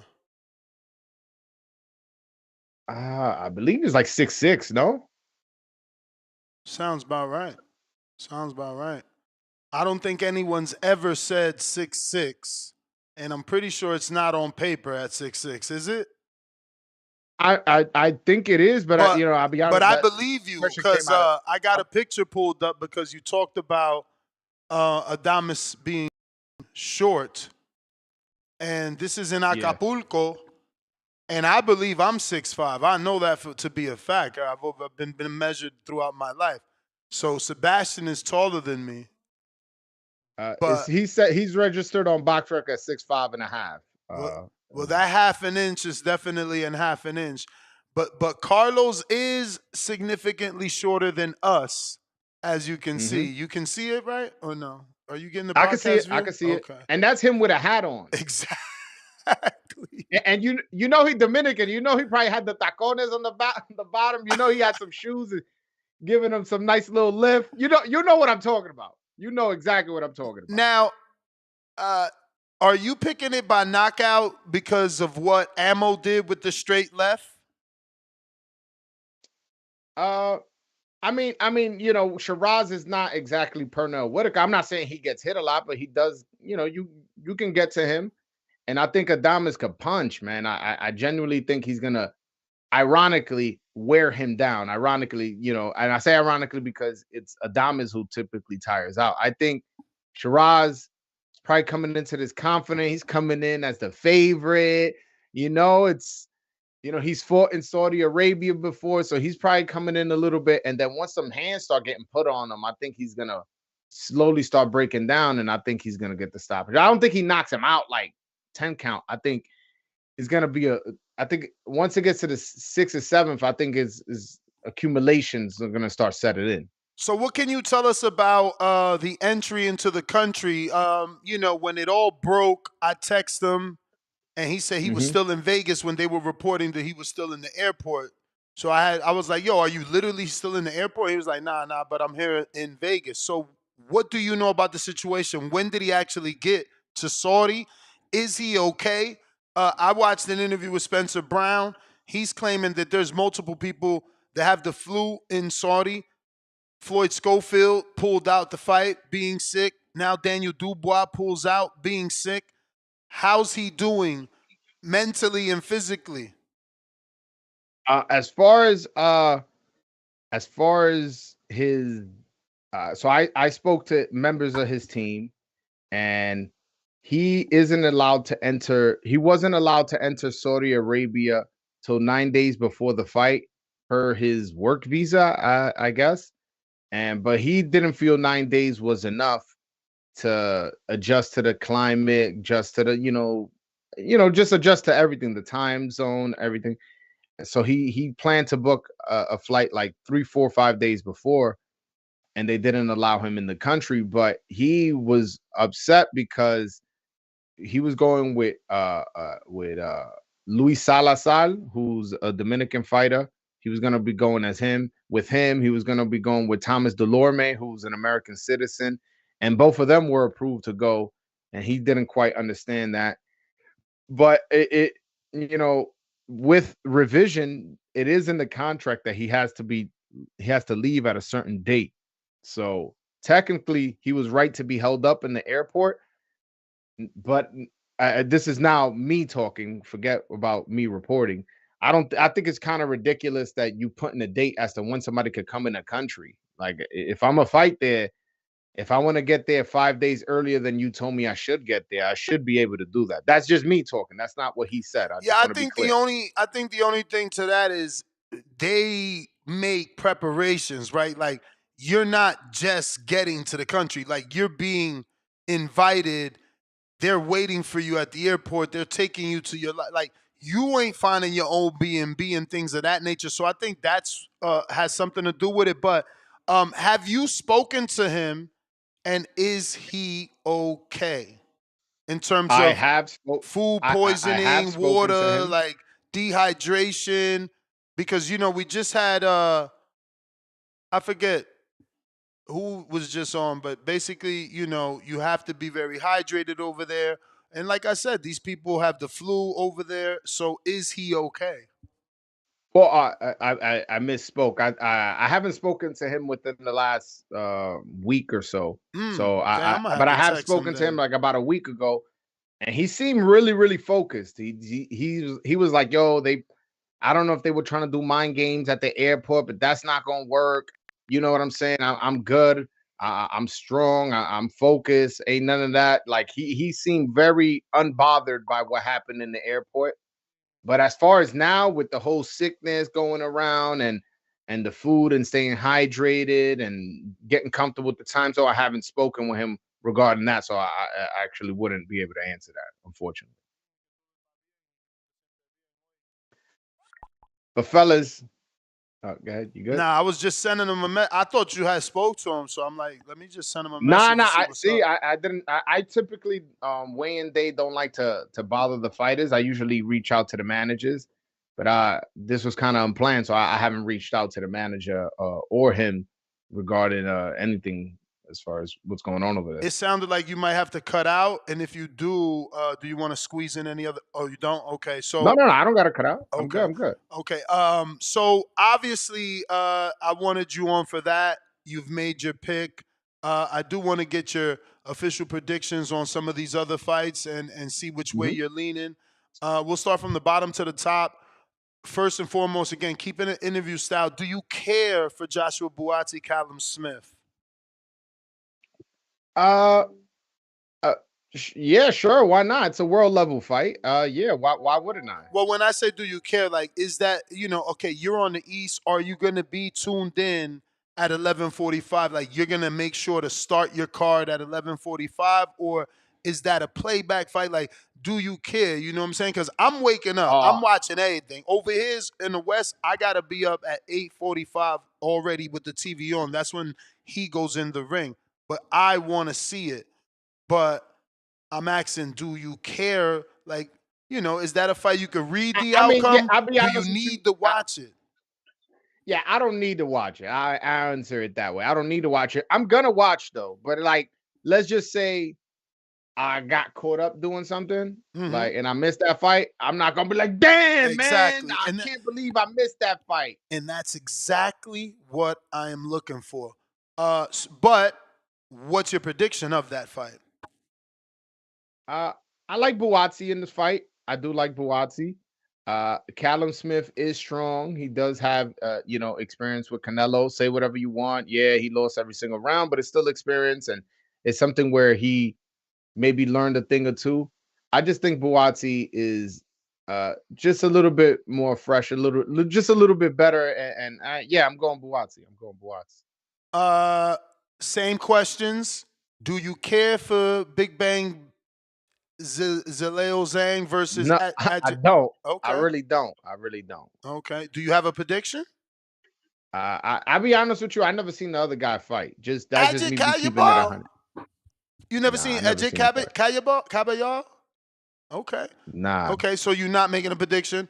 Virgil, I can't make a because I don't know. I don't know these. No, guys. for sure. Well, I know Zhang, but I don't know the other guy. Virgil Ortiz, Israel Madrimov, same thing. Do you care? Oh, you. Oh, hell yeah, I can. Oh, why is it hell yeah? Explain. I need this Hell data. yeah, I I need this can. data. Why? First of all, Virgil Ortiz is a super exciting fighter, man. Just super exciting.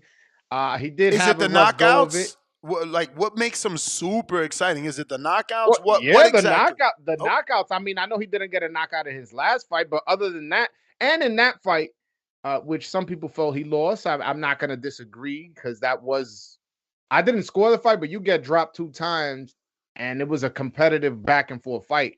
I think if I scored it, I probably would have scored it for what's the guy's name? Slipping. What's his name? The guy Virgil Ortiz fought to decision 2 in his last fight. His name slips my mind. Boacek. Yes. Sorry. Yeah. Sergey Boachuk. Yeah. That fight was exciting. And yeah, so he's always been in exciting fights as far as everything I've seen. And Madrimov, we just seen him against Bud and gave Bud a competitive fight. So I'm curious as to see how Virgil Ortiz implements his game plan. Second fight at 54. How he handles Madrimov, who gave Bud, I don't want to say trouble, but definitely it was in a competitive fight with Bud. If he goes out and stops him, that's a statement. And if Madrimov beats Virgil Ortiz, that'll be another statement too, saying, hey man, I was competitive against Bud and I beat Virgil Ortiz. I need a title shot. I need a title eliminator. There's high stakes in this fight. And that's one, you asked me why I'm so interested in this fight, but with the exception of Virgil Ortiz being an exciting fighter, this fight has high stakes in it. Are you the fact that Madrimov allegedly gave Crawford a tough fight? Is that what draws your interest more? To see how good Madrimov is and how good Virgil is because of that connection, or is that connection not there for you? Not necessarily. I do think Madrimov is a good fighter, so I'll say that. But I'm just really, I guess I could say that I'm a Virgil Ortiz fan. I like seeing his fights. He's entertaining, and when he was out with his whole rhabdomyolysis and all these injuries that he was having, I genuinely missed watching his fights and seeing the trajectory he was at that time. He was just going up and up and up, and I thought he was. When there was the whole Boots versus Virgil thing, I was picking Virgil. So then he had his injury. Now he's coming back, and this is his second comeback fight. Third comeback fight. And so I'm excited to see it, man. And Shakur versus Josh Padley. Do you care? Yeah. It's a bit disappointing because Floyd Schofield was obviously the original opponent. Floyd Schofield was training with Joan Guzman, who, as you know, is the greatest Dominican boxer of all time. And what was dope about it was I was the one who made that connection for them to train. There was one time I was on live, I was interviewing Floyd Jr. and Sr., and Floyd Sr. was like, oh, yeah, you know what's one of my biggest dreams? I was like, what's that? And he's like, for Joan Guzman to train my son. I was like, you talking to the voice of Dominican boxing, like I can make that happen. He said, call him right now. I pulled out my phone. This is all on live. Called him, text him the link. He hopped on the interview. They started talking about training. And then they were like, yo, Joel, send him my number. And you send him, oh yeah, Joel, you send me his number. All right, cool. I did that. And then they ended up training together. And I was excited just to see where my work went. You know what I'm saying? I could make the connection. Let's see what happens. If Floyd Schofield would have won, that would have been a really big win for Joan Guzman as a trainer. But unfortunately, now we're getting this Shakur fight. Hopefully Shakur can stop this guy because, he's been having a string of boring fights. And I think an exciting knockout is what he needs, regardless of how talented or not talented his opponent is. Do you know anything about Josh Padley? Did you watch that fight, the last fight? Nah, I don't know anything about. All I know is that he's an electrician. That's all I know. Not that I know much more. I did watch the last fight because of the card that it was on. he did get an upset win over a -2,000. Mark Chamberlain was undefeated, and he was a Turkey Al-Sheikh boy. So Okay. I don't know how good that makes him, but anybody that is a plus 1190, might be better than what we think if you get that upset win. Kind of like Andy. Andy was a plus 1600, Andy Ruiz. That being said, Parker, last minute, Bakhodir. Dubois is out. Bakhodir is in, flying in from the Congo. Is that going to affect him not being in Saudi Arabia for 7 days, 14 days before the fight? And ultimately, who are you picking? Well, I don't know if the travel is going to affect him too much. If he lives in Africa. Mm-hmm.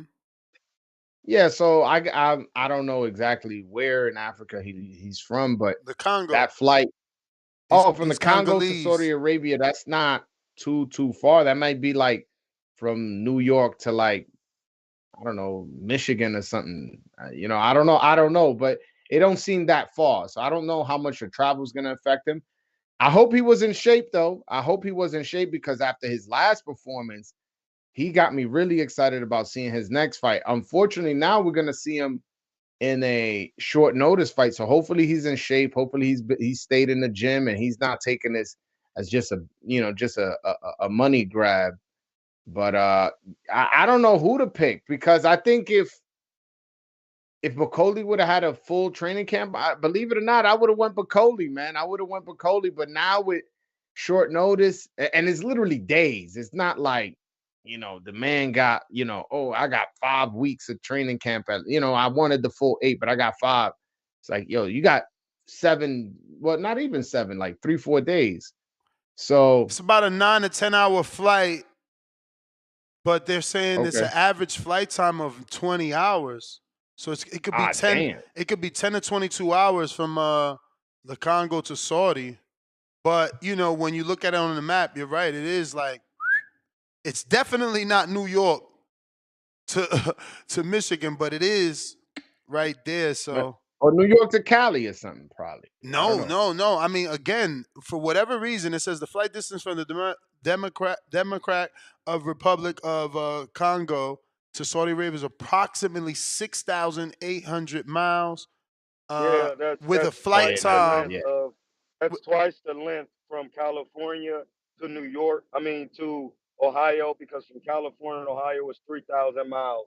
Africa is the biggest continent in the world. So and the Democratic Republic of Congo is in Central Africa.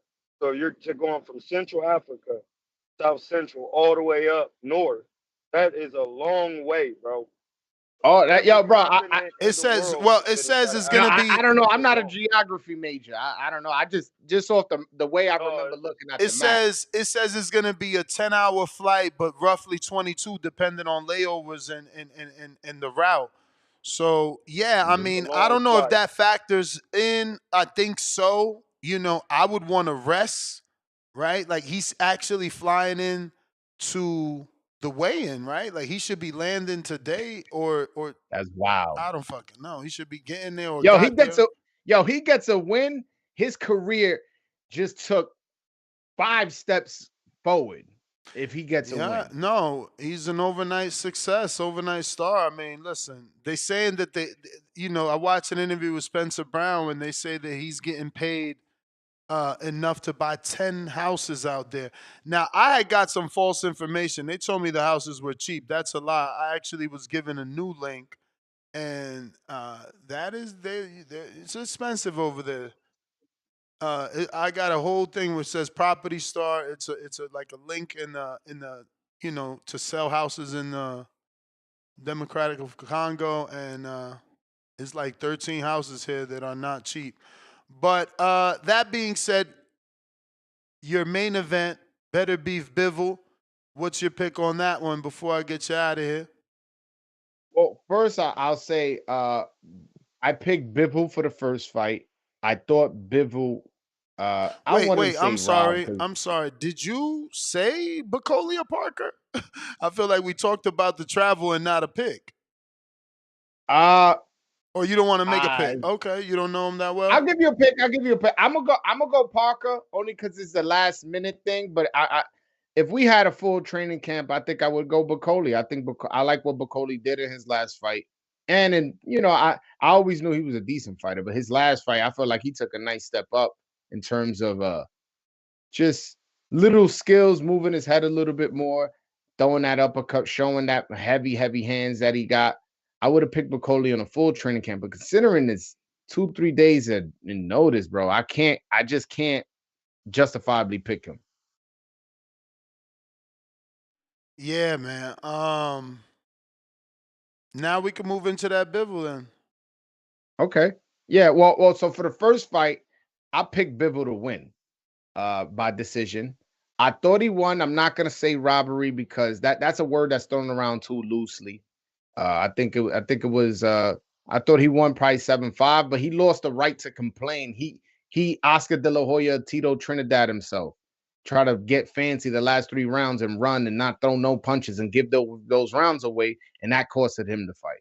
So I'm picking Beterbiev by knockout now. I think he just has the mental advantage. Seeing how this guy decided not to close the show in the last 4 rounds, showed me that he's somewhat scared of the power. I seen an interview with him on Fight Hub where he's talking about, man, the shots I blocked, man, my hands hurt just from the shots I blocked. And he's talking about his power like it's this big thing. And I know it is, but what I'm saying is he just seemed like conceded that this guy is stronger and better than him. That's just the tone I got from him. And considering his behavior in those last 3-4 rounds, I don't think he has the mental advantage, and I think Beterbiev is going to stop him. Well, champ, give everybody your social media and YouTube channel so they can follow you. Actually, if you got time, we would love a quick update and just your thoughts. I know you're already high on Roland Polanco, but he is moving up to 47, has already, and made a statement. But how do you think he's going to do versus real welterweights? That actually use a jab. Whoa! What do you mean by what real welterweights? This guy was a full-fledged welterweight. No, I mean like real ones that are like have a name. Oh, okay. Like who? In the welterweight division, I don't know. Like who? Like who Boots has beaten that has a name? Karen. I didn't. So Karen got a name. Karen got a name for losing to him in the first fight. That's Karen has a name for what he showed us he can do. See, the first fight we blame Boots. The second fight, you should have already been apologizing to Karen and understanding that we didn't respect his skill. I wasn't gonna throw Rohan in that tough a fight, but you talking down on Karen. You saying Rohan can beat Karen next? He would destroy Karen.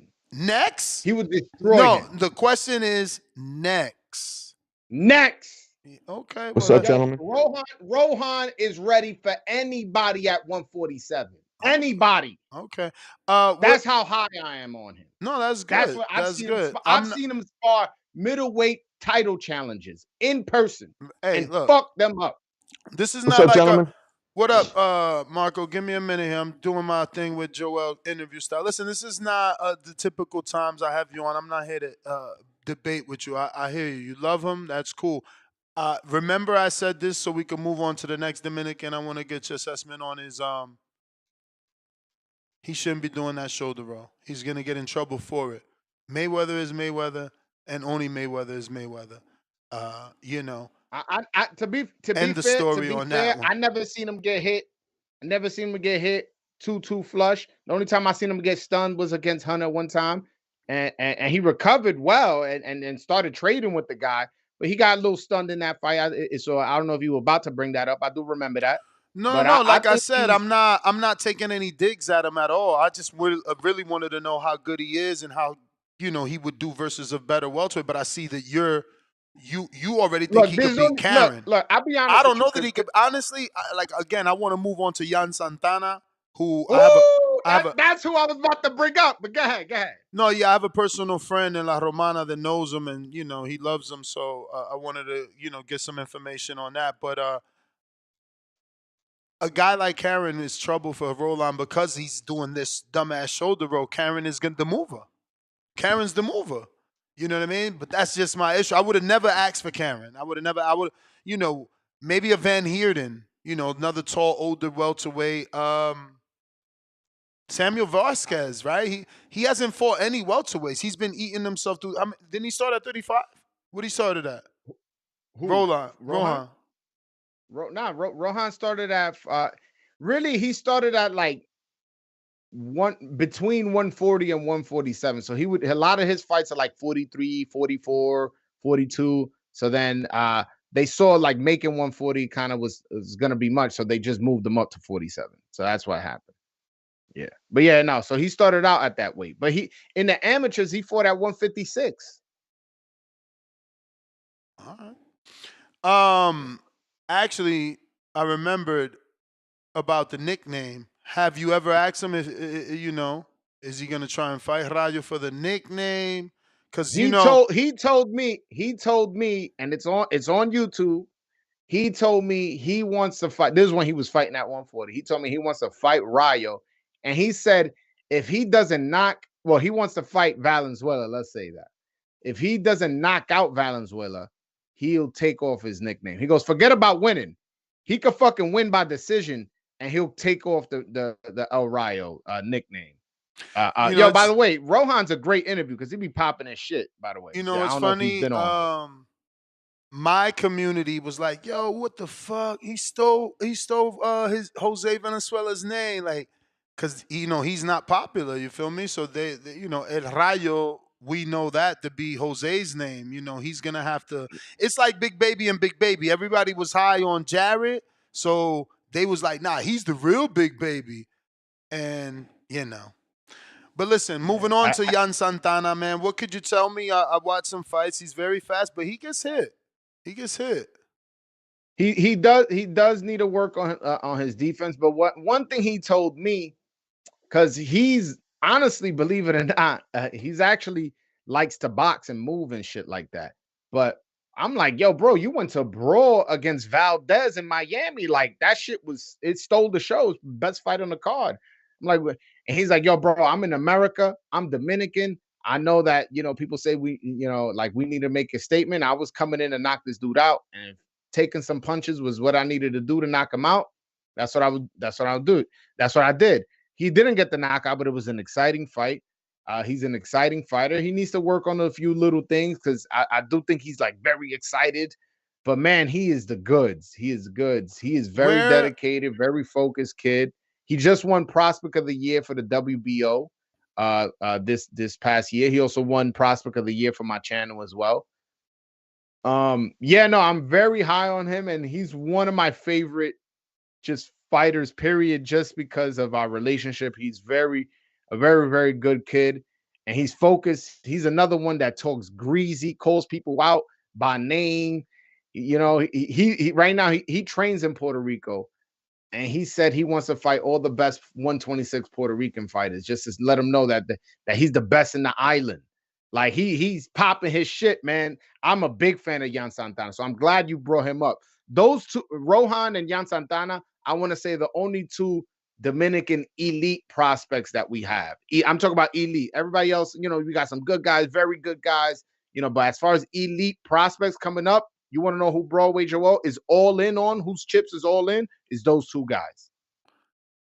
That was going to be one of my questions. I'm glad you touched on it, but let's elaborate a little more.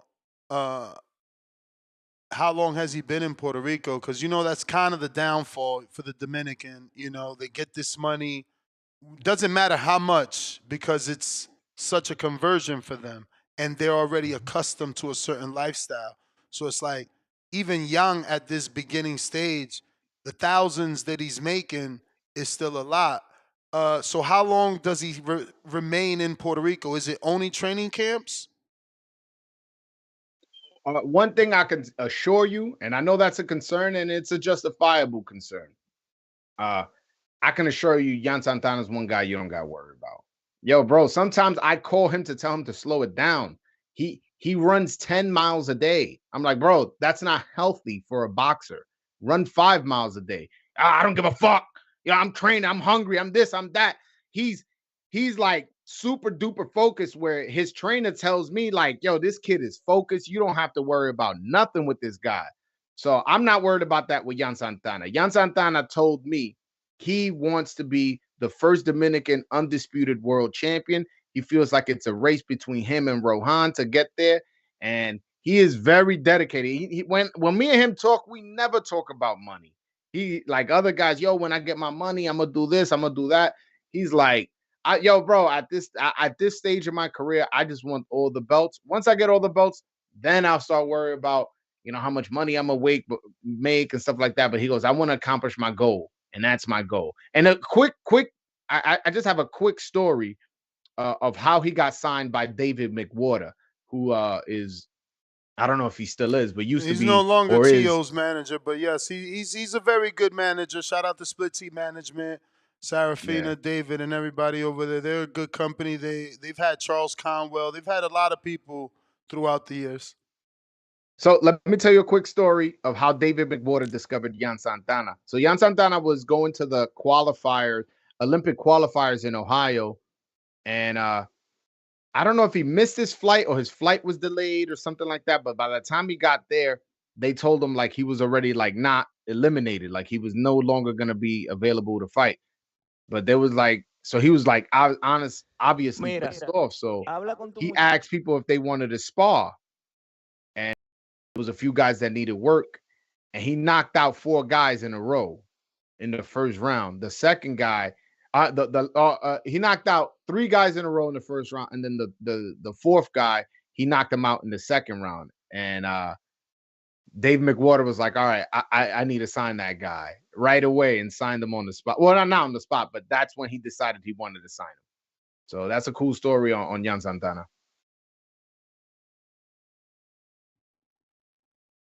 Nah, man. I appreciate that, man. I'm trying to see if freaking.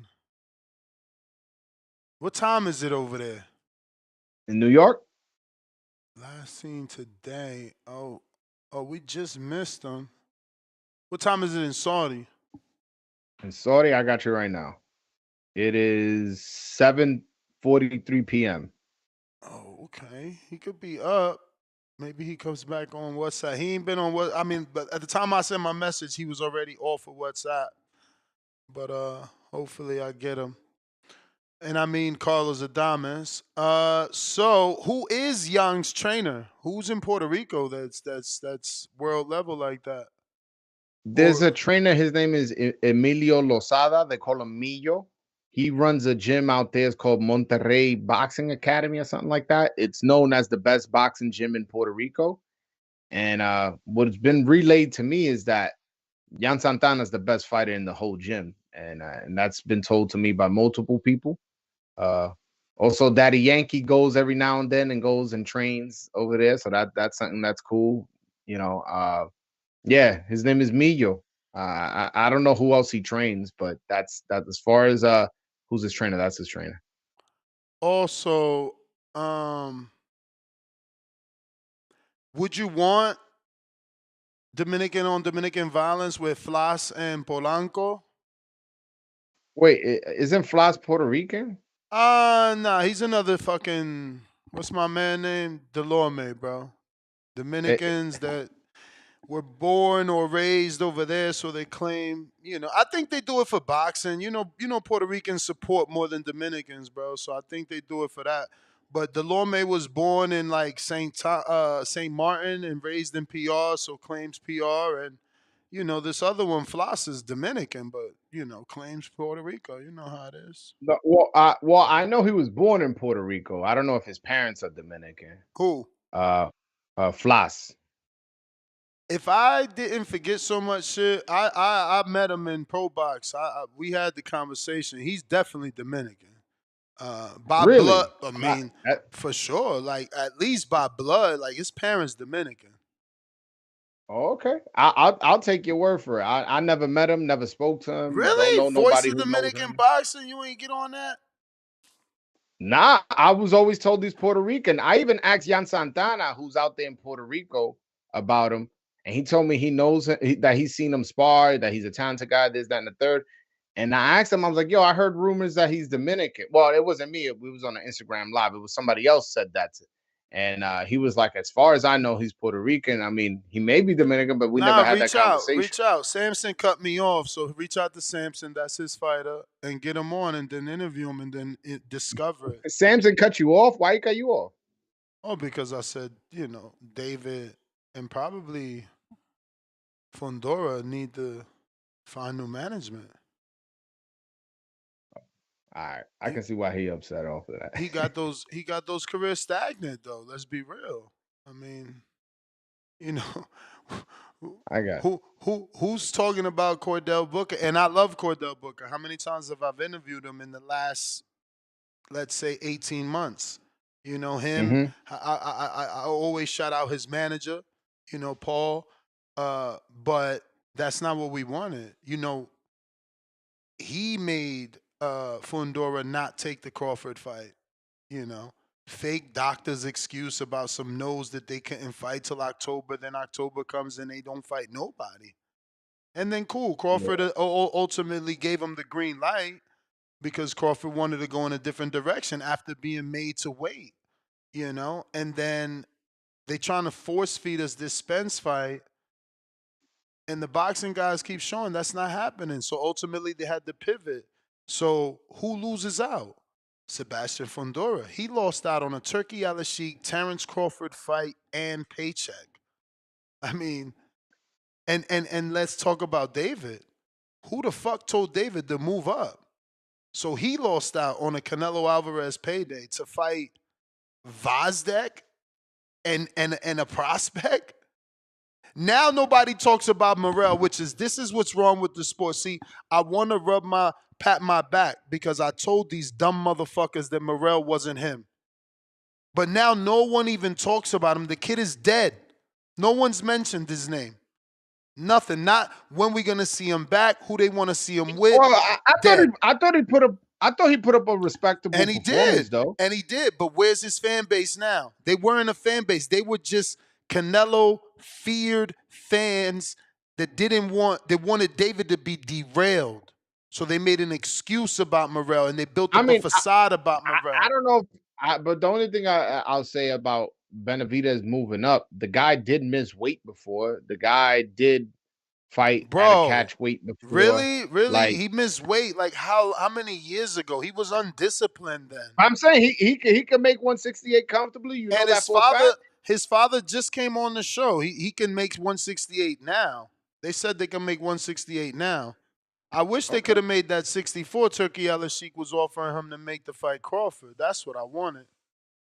That would have been interesting for sure. That would have been interesting. Yeah. Yo, I wanted to talk about another Dominican prospect, if you don't mind. Of course. Eldy Cedeno, who the brother of Hendry. Yeah. I mean, he's all right. He's with Amauri, right? He's with Piedra. In Caribe? No, he trained. Well, you talking about his management? No, promoter. No, he signed to Caribbean Royale. No, his promoter is that's actually where I was going. So he's promoted by King's Promotion, but it was recently told to me that they signed a deal with Top Rank, so he will now be co-promoted by Top Rank and King's Promotion. And yeah, that's exciting stuff. The plan is to bring him to New York and keep developing that Dominican community in New York, like alongside Rohan and alongside Elvis Rodriguez. There's rumors now that Miguel Cotto is gonna work out a co-promoter deal with him and Jan Santana to be on Top Rank as well. Step back. Top Rank getting heavy in the Dominican market. Let's step back though. What's up? Are you not asking these guys like, yo, why you going over there? Ain't they deal up in April? We got 2 more months left. Honestly, Top Rank is gonna be okay. That's one thing I know. And I'm sure, but I mean, at least if you put that in the air, they gonna tell you like, nah, they going to the zone. That's what they told me. You feel me? Come on, champ. We need that leak. Where they going? All we know is their contract is up in April. Nah, it's up in August, and the contract for ESPN and Top Rank. Yeah, it's up in August. I don't know. There's been heavy articles flowing around that they got, that it's over in April. But if you're right, you're right. We need them in the sport for however long That it lasts. from what I guess maybe I misread, but from what I understand, it's in August. But yeah, I mean they're gonna be good. And my main concern is them bringing them to New York, especially the little room in Madison Square Garden, because I feel like that's where the Dominican boxing, we're gonna slowly take that shit over, and we're gonna be fucking running boxing in New York. I'm telling you for a fact. If Top Rank fully invests in Dominican boxing the way they've been doing that lately, and they start bringing them and putting them on these undercards, and we start going and supporting little by little, this fan base is gonna grow to the point where we're gonna be doing the big room now, and we're gonna be just as big as the Puerto Rican fan base in New York. But why go to Madison Square? Why not look for a venue that's catered more to a Dominican? Like, I'm not out there. I'm United not out. Palace would be nice. Exactly. I'm not out there, but you're from, up there. There's things that are not in Manhattan, because I got you right now. Washington Heights, and I know you've been there many times. Yep. On 175th and Broadway. Yes, 175th and Broadway in the hood. There's a 3,000 seat arena called United Palace. And that area, I don't need to tell you. I'm talking now to the people who watch are not from sure, that area is like 90% Dominican. If we could bring shows there, oh man. And you know what? That's something you should really pitch to them, because 3,000 seats is not a lot. We talking about MGM Harbor in DC. We talking less than the theater in Madison Square. And is it? I think I've been there to see Aventura. Isn't that stadium seating? Yeah, that one. And that's another thing. You can't talk down on that, because I'm pretty sure Aventura at one point in their career was in that motherfucker. Aventura was there 2 years ago. Oh, well, there you go. And there's only 3,000. Them tickets must have been so much money then. Yeah, I actually think it's 3,500, but whatever. Not much of a 3,500 makes it exactly like MGM Harbor, I believe, in DC. Now, I honestly think that I can't picture Top Rank going that route, but I honestly think if they were, that would be a movie. What about the tennis stadium someone used a couple of years ago? Wasn't that like Brooklyn or the Bronx? No, that's in Queens. Nah, the thing is, like, Madison Square what Garden about that one in the Queens?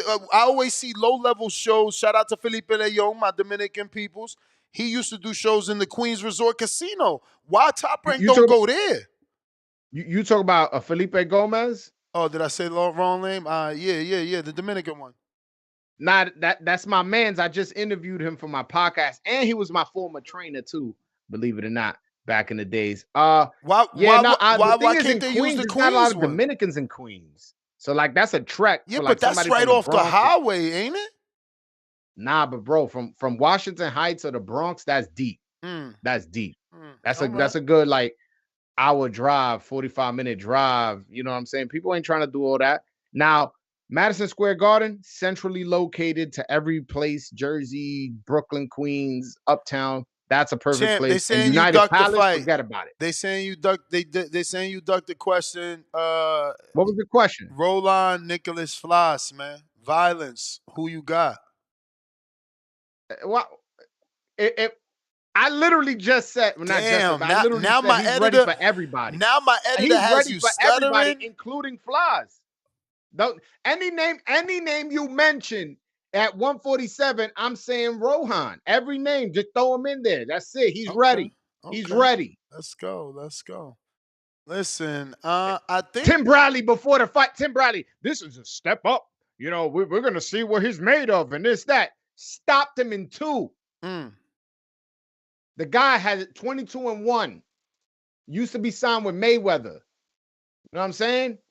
And the guy laying the fucking punch. He's with Bermudez, right? Yeah, Hector Bermudez. Yeah. But he's fucking in Massachusetts? Yeah, I've been out there. No. I'm saying that's where Rohan is living? Rohan lives on the second. The gym is on the first floor. Rohan lives on the second. In Massachusetts, though. In Massachusetts, yes. Shit. But he's in New York all the time because he has a lot of family in the Bronx, so he be coming out here. Yeah, man. Yo, honestly, you gotta fuck with my man Rohan, and if I gotta do the translation, I would, because he's a really good interview. So he don't pops speak his shit. English? Nah, he don't speak English, man. Bet. Listen, what I am gonna do, because I'm kind of done interview. I'm gonna get back to these callers. If you could stick around while I make this call to Hernandez to see could we get a spot interview, or are you busy? Yes, yeah, I can help you out. Yeah, go ahead, bro. If it's better to schedule, believe me, I'm not thirsty. We could, I got hella callers. Go ahead, man. Give me a couple callers. I'm good. No, I'll chill with you for the next 20, 30 minutes. What's up? C-Dub, what it do?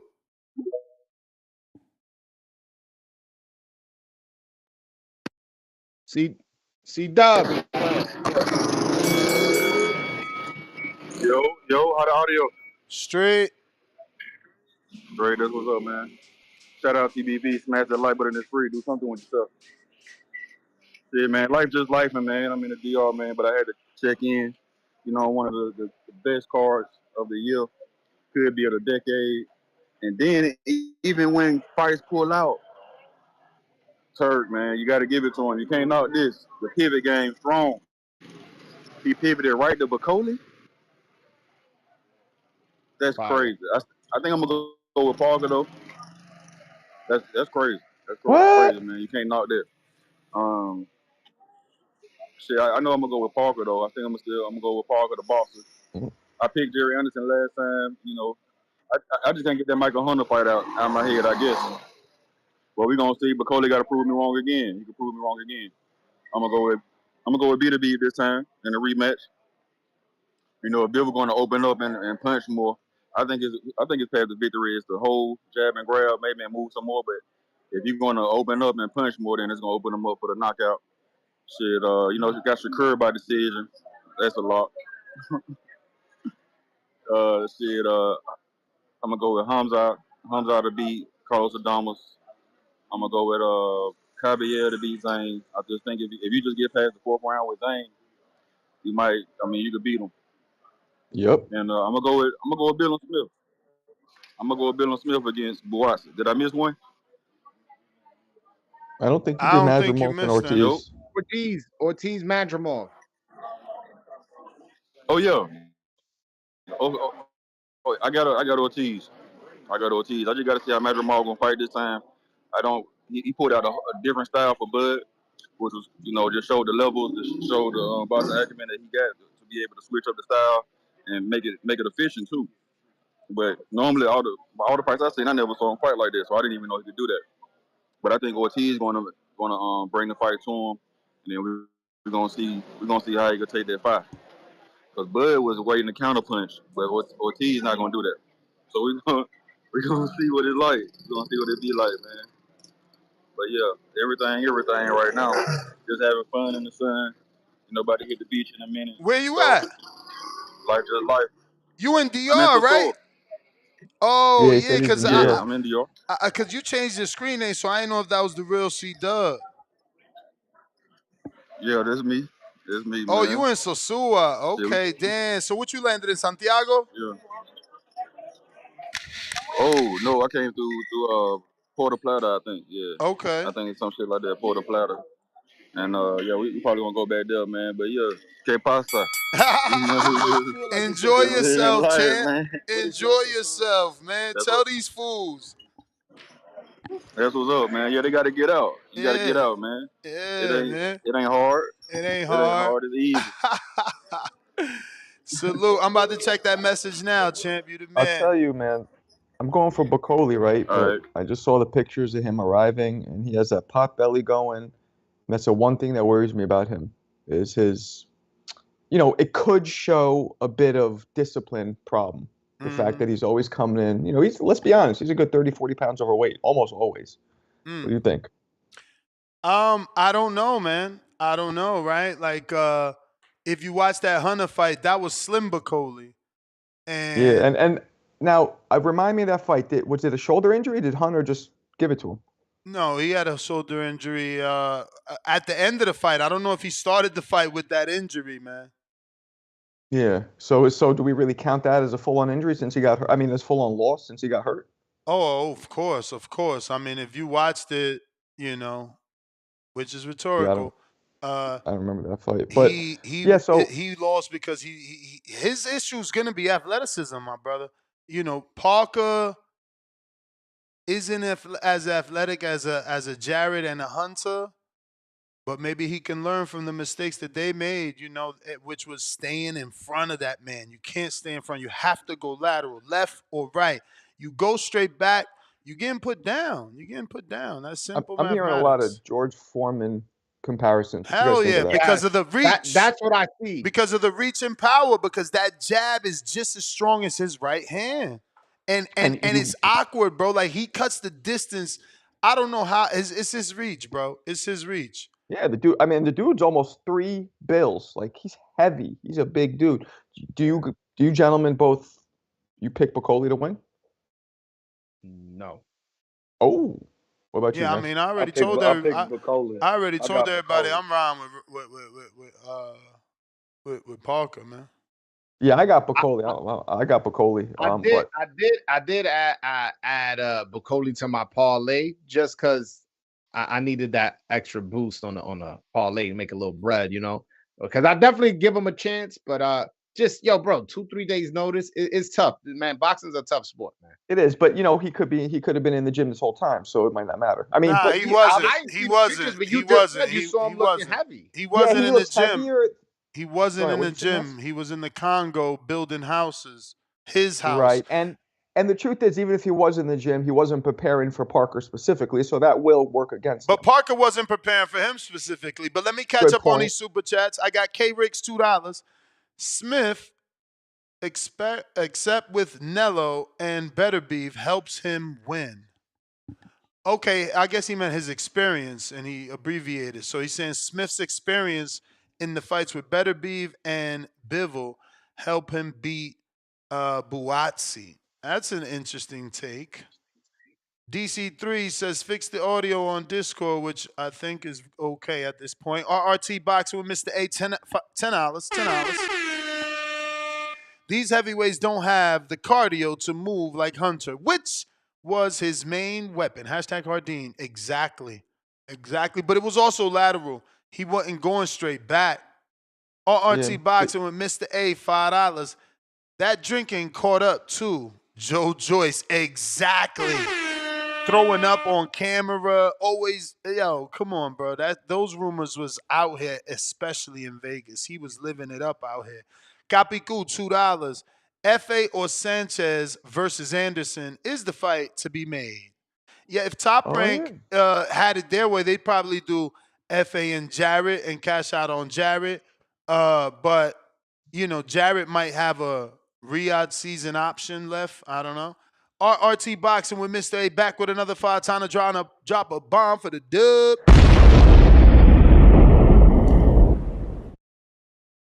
Good morning to Mr. Uncut Raw. Hashtag Hardin. 3 faces in Hardin smoke. Renaissance Dad with the $10. Sorry about the record scratch. That was an accidental. He says prayers up for Mama Payne and her family. Nah, for sure. Shout out to James Payne, lethal. New York Bullet says for James Payne, I got a counter. So James, you got a counter from New York Bullet. And we got RRT boxing with Mr. A back with another 5. He says, Mr. Payne, bless you on the rough days. I know your pain. I had to unplug my mom. Hashtag Hardin, 3 faces and clouds of smoke. Jesus, man. Damn. My condolences, man. Modern King Boxing, $2 with the red super sticker pointing emoji. Then we got Taylor all day, $2. How much love he owe? No, excuse me. What the fuck did I read love from? He said, how much he owe you for going over? I got him. Like I said, he don't owe shit. Gashwal with the 20-pounder. Shout out. Time to drop a bomb for the 20 pounds. That call touched me, man. Can this be used as counter whenever he wants to call in? Much love from England. Hang on in there, mate. It gets easier with time. Yeah, man. I'm pretty sure everybody texts Mom Dukes after that call. Jerry Soriano, Yolanda for life, $5. Your mom is very proud of you today, James. A celebration of life to you, Miss Gloria. You raised a good man. May you now rest in comfort and peace. We got 2 dove emojis and 1 prayer hands emoji. Shout out Jerry. New York Bullet back with another 5. Shout out Joel from Broadway. Joel. Salute emoji. Hang out with him and Roland Polanco at the MSG last fight. Okay, so they met you at the fight, champ. I seen you on TV. Did you see that? Did you clip it of Top Rank? I haven't clipped it, believe it or not, because I've been so moment, focused on champ. clipping. That's your moment. They had you there with the Dominican flag. I'm doing my live, and I'm like, oh shit, look at Broadway Joel, yo. Yeah, man. Yo, bro, Section 205 on my channel. I don't know if you watch on Instagram or on my YouTube channel. I was promoting, Section 205. Let's go, Dominicans. Let's go. Nice. I wasn't getting the feedback that people were gonna show up, so I was like, wasn't expecting. Yo, we had a good group, man. We had a nice, good group. Yo, we was vibing out. Rohan came out, chilling with the people. People taking pictures with Rohan. I interviewed him. People taking pictures with Henry Cedeno, who came out to support. It was a good amount of Dominicans there. I don't know if Marco was there. I know you're from New York, but it was a good amount of Dominicans there. We were definitely represented. You know that stigma. Dominicans don't sell tickets. If you went to that fight, you left going, all right, man, he did sell some tickets. Nice. You know, there was a lot of flags. That's what Top Rank needs to see to invest in these guys, man. Let me finish catching up here. We got Flex Alfonso, $5. Ness, ask him if Plaza, excuse me. Hold on, my freaking browser. He says, Ness, ask him if Plaza, Puerto Rico, or Dominican. Maybe he meant Flas. Flas, yeah. Yeah. And why he not on a bigger platform like the Zone or Top Rank. Well, you got to remember, Floss had 2 losses, so it's like the Tevin Farmer story. He's rebuilding, and now y'all know him. You know, but he took 2 O's, right? He took Brian Ceballo and what's the dude who was calling out Terrence Crawford and Spence, the welterweight that had Top Rank. I forget his name. He's from New York. Name slips my mind. Who? Hitchens. No. He was on Top Rank. This guy, he's from Long Island, New York. He talks a lot of trash. He was talking about fighting Xander. Forget his name. The guy Flosby. I'm gonna go on the box right. Hold on. I don't know. We got get these hands $2. Rohan is do with the poop emoji. Damn. Yeah.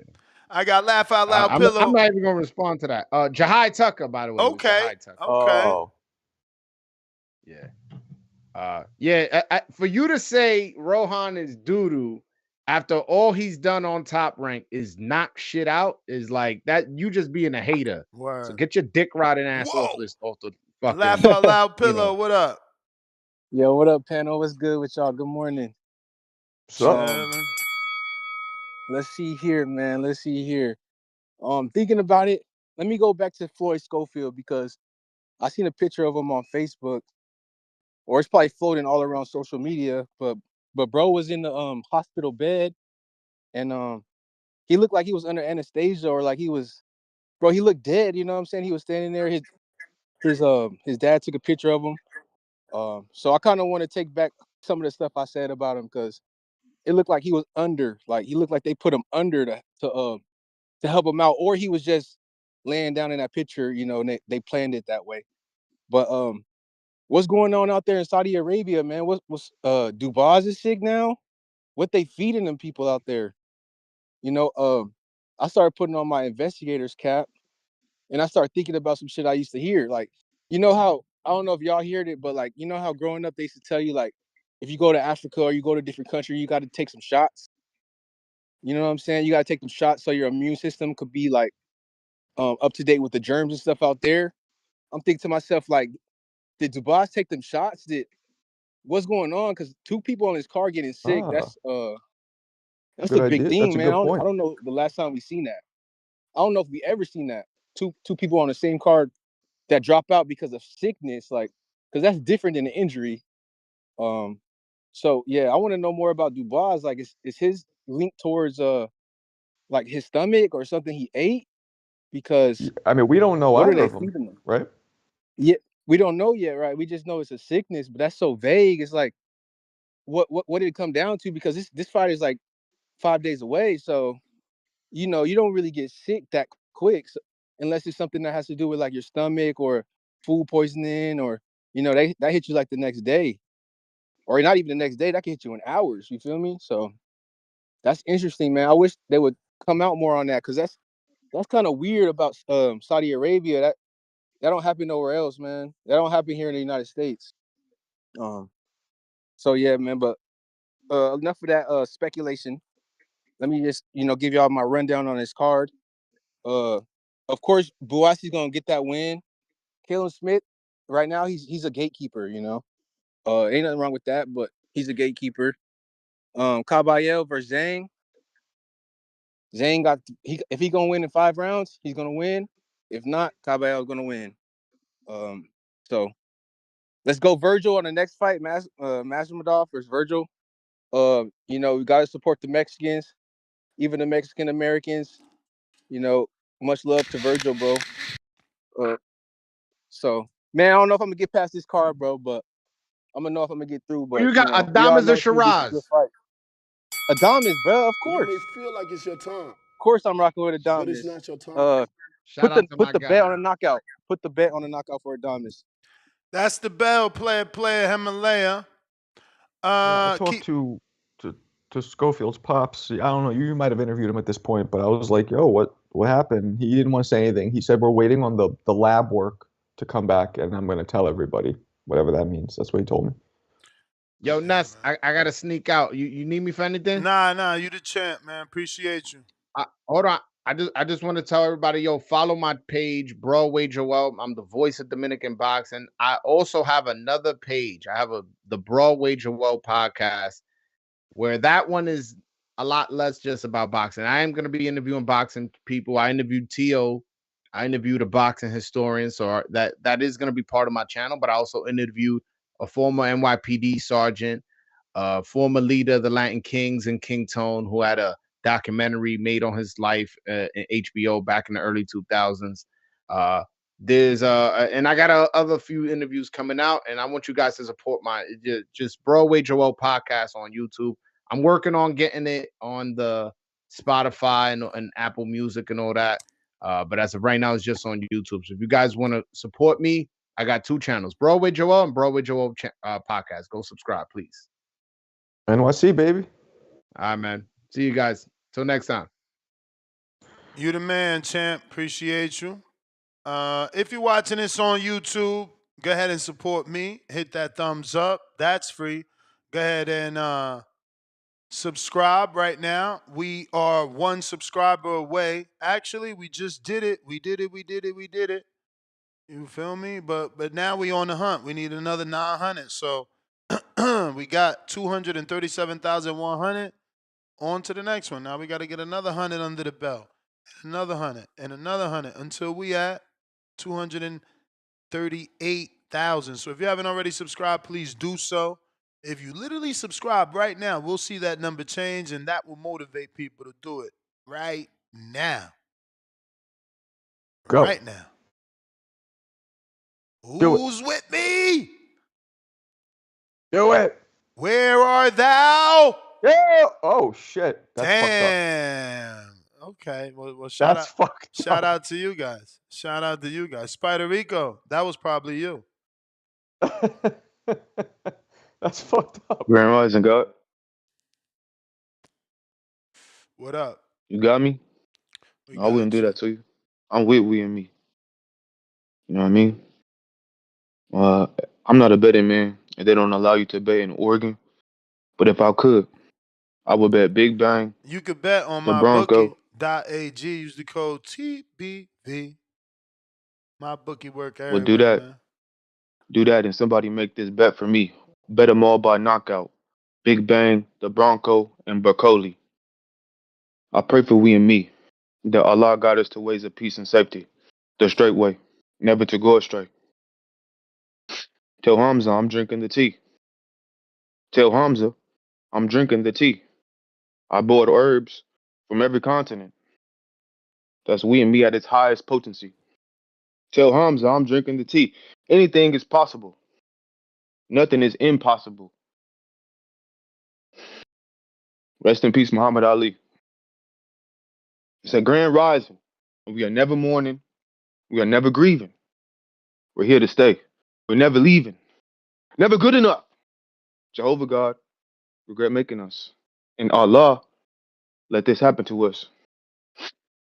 Some people don't like when I say that. Y'all gotta listen close when I speak, because I really mean what I say. And sometimes when the boxing voice is gone, they take my words away. They censor we and me. My favorite Dominican boxer is Alberto Puello, and he beat the Russell boys, and that's why he's my favorite. Because I think the most of the Russell boys, and don't nobody want to fight him. Don't nobody even talk about him. Yeah, it's me again. It's me again. That's what Demetrius said. Skin color don't win fights. That's what Caleb say. Lions only. That's what the twins say. It's Esteban from Oregon with love. I'm gone. All right. Hey, Quan, tell your mans I got that fight for him. Now, I don't know if it's going to hold weight. You feel me? What I mean by that? Like, is the other team going to keep that match? You know, because your man's got a lot of fights, it looks like. Right? Your man's name is. Where the hell is that? A long day of boxing tomorrow. Oh, right there. Marcel. Marcel got 71 bouts. So the dude I found for him on short notice, same day short notice. My man DM me right now. I found an opponent for him right now. But he only got 10 bouts. So it's really on him. Do he want to take that step up with someone that experienced? You may feel like it's your time, but it's not your time. Jerry Soriano, $2. Nicholas Flas, La Bestia, Puertorriqueño Moreno. Yeah, man, he's really Dominican, but whatever. I miss him calling in, man. Who's taking tabs? Yo, J Mac. Jerry, call in. Yo, can y'all hear me? We do. What's up, J Mac? Good morning to you, good brothers. Hey, man, shout out to James Payne, man. Definitely heartfelt message. Solid brother. Wish him none but the utmost best. And condolences going out to his loss. Shout out to Troy, man. Learned something about the fella today. He definitely believe in kids, spending time training the kids. The kids are the future. Shout out to the elite trainers who spend time training the kids. You know who you are. Shout out to my brother as well. Man, Dub, man. Shout out to Dub, man. Dub sound like he didn't put the flag down. No more PBC gangbanging. He gave Turkey his just due. He recognized this call as one of the best calls. The fuck is that? He recognized one of these cards as, if not the best, or the best of the year, or best of all. That was his actual, he stated it. So Dub finally came to his senses. Man, shout out Dub. He must realize PBC is on their way out, so he must hop on the boat right now. Pause my breakdown on the fight. Let me put up this little list right quick. And I'll just save this. I go up the dome right quick. I ain't got time to put it up. I'm gonna go with Caleb Smith over Buatsi. I think Buatsi does gas. I think he fights in spurts. If he's not gonna be able to pose his will, I think Caleb can box. I think Caleb got the power to box, a guy that pauses and fights in spurts. I don't think he'll be able to keep his motor up. So I'm going with Kevin Smith. I'm going with Madrimov over Virgil. I think Virgil's a hard, ferocious puncher that fights with a certain style and knows how to fight. I just think Madrimov will pick him apart, and also is a strong guy as well too to impose his strength and his dominance over Virgil, who's just trying to come in at a bang. Um, the Bivol and Beterbiev. I went with Bivol last time, and I'm echoing. I don't understand why that's going on. The Bivol and Beterbiev. I went with Bivol in the last fight. I'm gonna go with Beterbiev in this fight, but I am rooting for Bivol to win this fight. I fuck with Bivol, but I think Beterbiev ability to stay in front of him and not allow Bivol to set up the bigger shots or fight and pick him apart is gonna be the reason why they go to another 12-round decision if Bivol don't open up more and get stopped by Beterbiev. The guy that just filled in Joseph Parker against I forgot the dude's name Bakhodir. But that's a dangerous fight, man. Shout out to Joseph Parker. It's kind of hard to pick him. I'll say this: Joseph Parker clearly been training for active puncher in Dubois. So uh, oh boy is a puncher. He's not. I don't think he's as active as Dubois, but it's still a dangerous guy because he stays in front of you. And if I go over this, let me just add on You a may call. feel like it's your time, I seen that oh boy had success with getting him. Billy Jane had success and caught up with Joseph Parker. Joseph Parker was just able to outlast him with his ability and his speed and ability to move. But Bakhodir can constantly apply pressure, and I think he's a better mover than Billy Jenkins. So that's gonna be an interesting fight. If I had to lean towards somebody, I kind of want Bakhodir to win, but you got to give it to Joseph Parker, who's been training. It's a weird dynamic, but I wouldn't be surprised if Bakhodir get in there and stop Joseph Parker, and I wouldn't be surprised if Joseph Parker beats Bakhodir because Bakhodir didn't have time to train. It's just like it's up in the air. They gotta get down there and fuck around and find out. I have what's the dude name on the little card? I got Adamas beating his opponent. I'm missing somebody next. Who I'm missing on the card? I think you touched on everybody. How is Adamas getting the No, window? I see. Diamonds. They said diamonds have power. I believe that. I have to see more of that. Like I think guys place their power against certain opponents, and depending on what the opponent is giving you in the ring. So I don't know. I have to see more of Adamas, but I'll root for Adamas and roll for Adamas with this fight. That one is just I'm guessing on it. And Shakur, just the thing about Shakur and his opponent. Everybody's saying Shakur. Shakur should look good and look great and want to look great. But a lot of people are missing the fact when you have a late replacement and you have not been training for that guy, style make fights, the guy can't get in there and give you a look that may be a little different from what you were training for. It just depends. But Shakur is kind of in a position where he got to look good. I don't really give a shit about that. That's for y'all. I just want him to win a fight so he can keep winning fights. Nobody ain't beating Shakur. Tank Devin.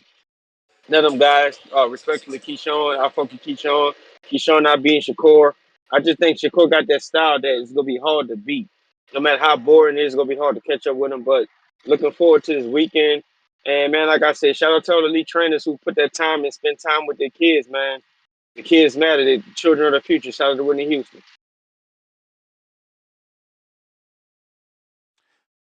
J Mac, Jonathan Sims sent that counterpunch on your behalf if you want to use that for the one you just used or pay and I come use on that back. for the one I have. Shout out to Tim.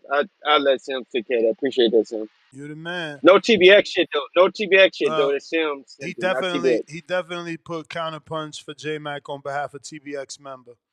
No, oh no, no, So no, no, no, no. Fuck that nigga. I'll send my own money. No, I but don't want I that think TBX bullshit. he's member number 4, not you. I think he's like on behalf of him. He's the member number 4. I don't know. I want to be clear. I'm gonna pay for my own All counterpunch. right, I don't all want right. nothing with TBX in it. Gotcha. you All may right, thank feel you. like it's your time, but We it's not got your time. Jonathan sends back with another one and says, "God bless." Counterpunch for anyone from TBX member 4. See, so I think he's member number 4. He's giving a counterpunch to anyone in this one. But look, hey, it is what it is. What's up, my brother? What's up? I was gonna I was gonna say the CYP fight is 3 minutes, I'm told. What fight? And the rest of the fight, CYP versus Keem, is gonna be 3 minutes. I don't know. I mean, CYP listen, just hit me up. He it's said like they I, wanted to be 3. it's like I said yesterday. That goes dependent on age. I don't So set that. wouldn't you think because he's 40, it would be 2 minutes? He's not 40. He's 39. Oh, he's not? CYP's not 40 yet? No. It goes on your amateur experience. So it's hard to you can't your first fight in the amateurs. There's no amateur fight that it's your first fight that you will be fighting 3-minute rounds. Right. So why 3-minuters. So why do they want it to be 3? Well, all And then on Keem's top of amateur that- fights are 3 minutes. His first, Well- his second, and his third. Keem's. Yeah. Yeah, was he fighting open? he must He be. only has 3 amateur fights. He's 34. So if Yeah, but- open No, means you could if still open you is could still request to fight open. Yeah, if you can o- fight open if you have no fights. if open means a age bracket or something. Nah, open means open is an experience level. So open is usually dudes who have a lot more experience, whereas novice or sub-novice are dudes with less I mean, experience. so Like I was again, fighting open. I fought open after a couple fights in the amateur, like because I started out when I was 27. My third. so you fight, had 2-minute my second fights. fight. Nah, My fights 3. were 3 minutes because I told my coach My coach made me go open. But when I was fighting in the 90s, I don't even think they had 2 minutes. That wasn't even a thing in the 90s for amateurs. It was all For me as the matchmaker, I don't have control. Your age Right. puts you on a certain minutes. It's just that's just the way that it is. I screen shared it yesterday. I literally just look. I'm gonna look for Quan's boy. Yeah, it's out of my control. Now they can request to lower the time to 2, but look, I literally made this fight today, and I just told y'all I got Quan an opponent. He's gonna be facing. Quan is actually facing Dion, who Troy is training, and Marcel Bonner is coming with Quan, and I was able to find him this opponent. I don't know if this kid is going to accept it, but so far it's on there. And because of their age, they're at 3 minutes. You see the bracket right there. 18 to 40 is 3 minutes. Now, you can request and change it. I thought it had to do with experience level, not age. But I don't know how USA Boxing does it now. They literally had to change that because they used to be doing. It was experience, right? 2-minute rounds. Yeah, they do 2-minute rounds, and then when you open, you So do 3 again, minutes. if I go back and screen share, I'll show you the age bracket shows the people that are doing 2-minute rounds. It even shows 1.5 minute for certain age. Yeah, man. Look. How old you got to be to do 1.5? Toddler? No, 12, 13. Look, so 12 and 12. Look, 12 and 12. Henry Nayez versus David Guzman. They doing 1.5 minute rounds because they 12. But look, this kid is 12, but one is 13. They got to do 1.5. But the next one, they 14. So they doing 2 minutes. This one is So 14 it's clearly and 15. by age, yeah. It is by age, bro. I don't got nothing to do with it. That was never like that, though, Ness. It was about experience back in the day. But all we can do is, today is Friday. I mean, I keep thinking that tomorrow's Border Wars. You know that? That's how it's been in my head. Like, it's tomorrow, but it's actually the following Saturday. Yeah. So, we can ask the commission when they show up. They're going to be there at 8 in the morning, CYP, you could do it, man. It's only a minute more. You could do it. Just bite down. You got it.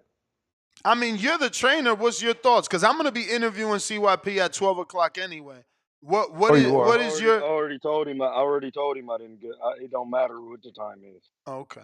Well, getting back to the show. I don't care. Well, a minute's an eternity when you never boxed before, but I think he could do it. It's just a mentality.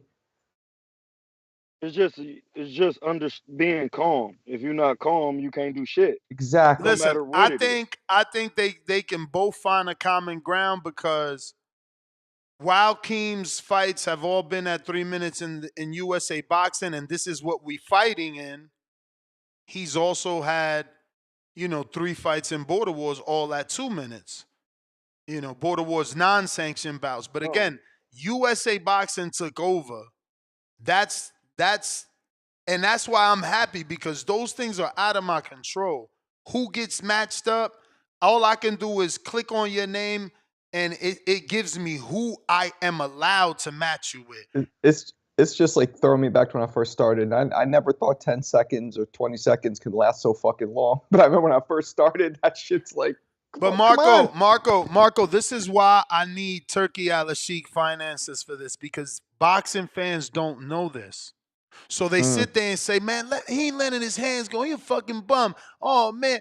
Bro, Well, you've done it, so you know it. no, I get that, but that's why I want more people to experience it, and not just sparring. Go do your ring walk with the music and the smoke. Obviously, we ain't got that at this one, but experience all that. Get those butterflies. Shout out to Emperor King. In a loss, is still a G. Came out with the fucking 2 TMT bodyguards and the fucking long ass cape robe. I mean, Emperor King looked good. You know, Now, go there's through the whole nothing. motions and then tell me how you're gonna perform. You There's know? nothing more psychologically draining. I've played all sports than boxing. You know, the thought of not only getting embarrassed in front of everybody, you know, feeling the pain. It's so much that I feel like it is the highest stakes sports out Yeah. of any sport, the highest stake of what the mentality goes through and the mental toughness that you have to show. But it's doable. You know, you got guys like Hagler who could have fought 20 fucking rounds. You know what I mean? It's all about the mentality, but it takes repetition.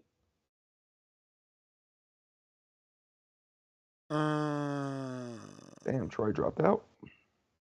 Yeah, it takes repetition, but you know it's doable. But I get why CYP doesn't like it. You know, it's his first fight, and he was preparing for one thing, and now he has a week to prepare for more. Yo. What up, C-Dub? What's up? Oh, he said he's 40. He said he's 40. CYP is 40. Yeah, I know. He told me that. That's why I was 5'8", confused. I thought 5'8", 84. Oh, that makes him a Taurus, right? 5'8". Pasa amigos. You got a counter, champ? Cause I couldn't find it. Yo, Saint Lamb say he sent it. Oh, I didn't see that. I'll find it. All right, that's what's I mean, up, I man. probably said it Shout and out just TDB. forgot already. It's all right. It's all right. Know you smoking that muy bueno. Hardin, shout out to Hardin, You know man. what I'm saying? They open. Muy bueno. Smash that like button. It's free. Do something with yourself. You know, Yo, man, I was that just, you beach. know, Actually, and let me people, pause that. I'm gonna pause that. Yo, that beach in Sosua is so nice. That sand. Have you ever walked sand that soft? Don't it feel like they filter it? we'll see. We'll see, Oh, I man. thought you You was know, I've been there. I on a thought you few. said you was at the beach. I'm on the way. Okay. But shit, before I left this spot, you know, probably don't got good service and shit. I wanted to check in, man. Don't let good money go to waste. So wait, You is know, this man, courtesy call. who you went out there with? Shit, the fellas. Okay, salute. Yeah. Yeah, man. Just having a good time, man. Life, man. Life. You know what I'm saying? But All right, go ahead, champ. shit, it's crazy, man. People jump off the bridge. People just went and jumped off the bridge. I'm just trying to give the credit where it's due.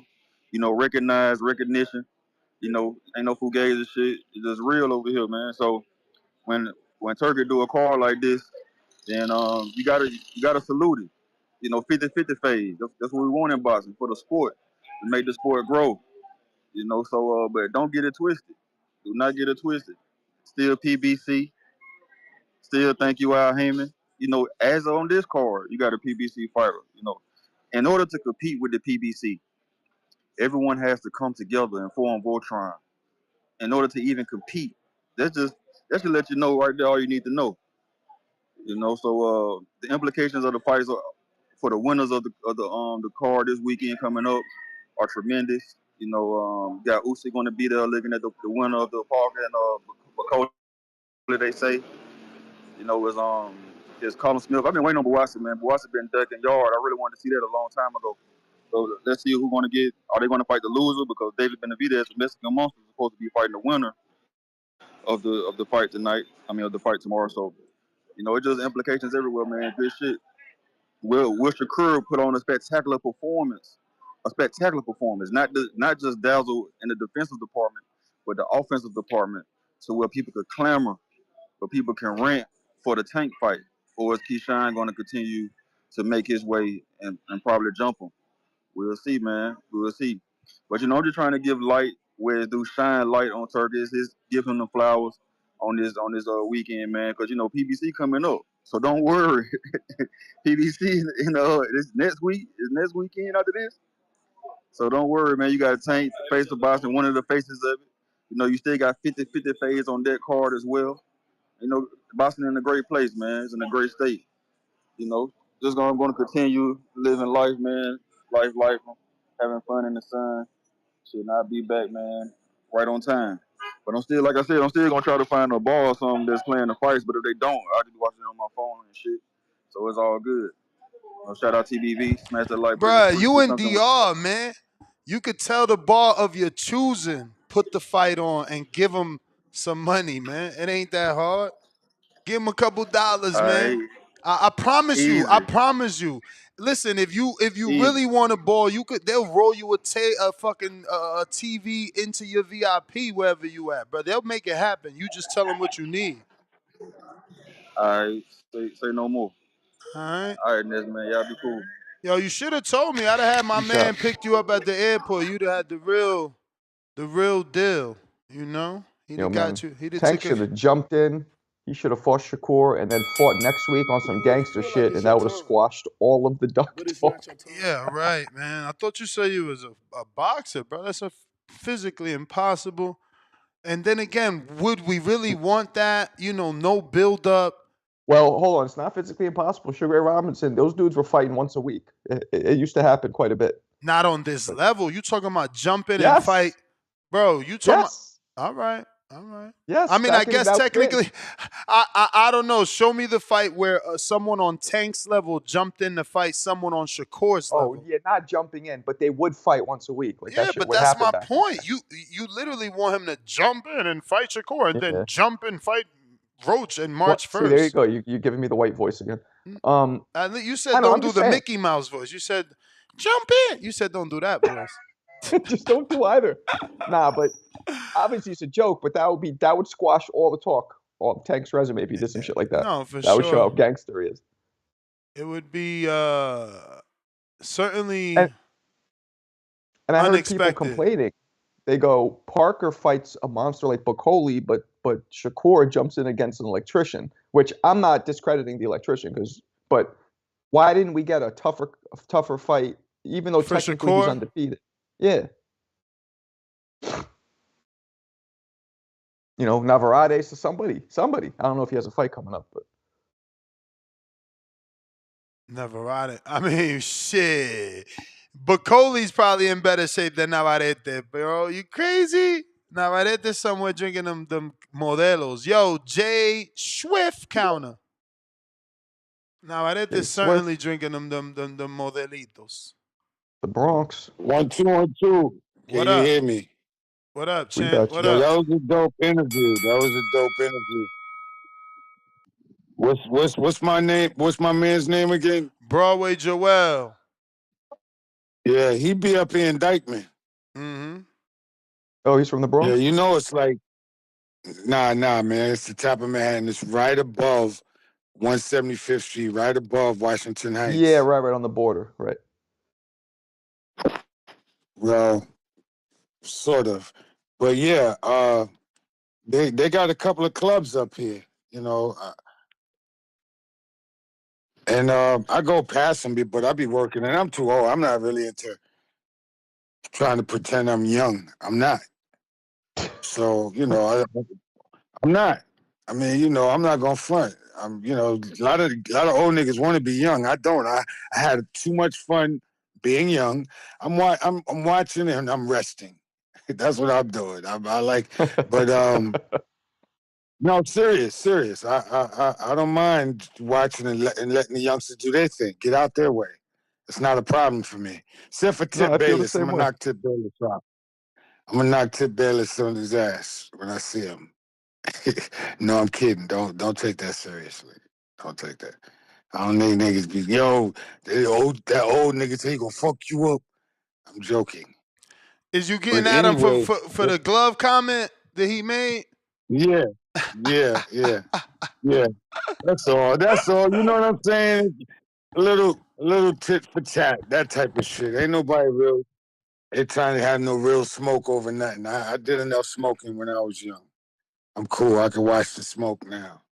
But yeah, I'm taking Beterbiev in the fight because I just seen him fight a few fights, and this dude looks so strong with either hand, and he's got like from his fist to his elbows. That's a long reach right there. He can block with his elbows very, very wisely.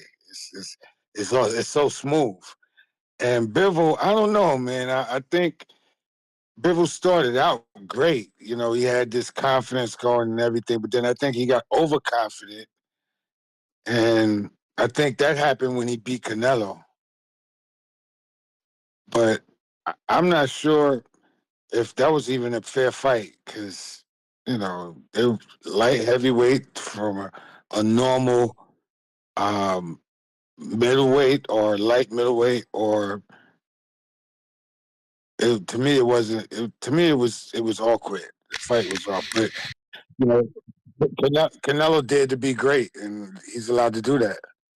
But yeah, I got Beterbiev in this fight. You may feel like it's your time, All right, but it's not Swift. your Peace. time. I'm Appreciate out. it. You got it, champ. You got it. Don't forget, Discord is available. X Spaces. We are taking callers. This is final predictions for this weekend's huge card. Huge card. And we want your predictions on this weekend's fights. New York Bullet, what up? Damn, New York Bullet. So a Yo, lot of yo, those you going hear me? up. What up? What's up?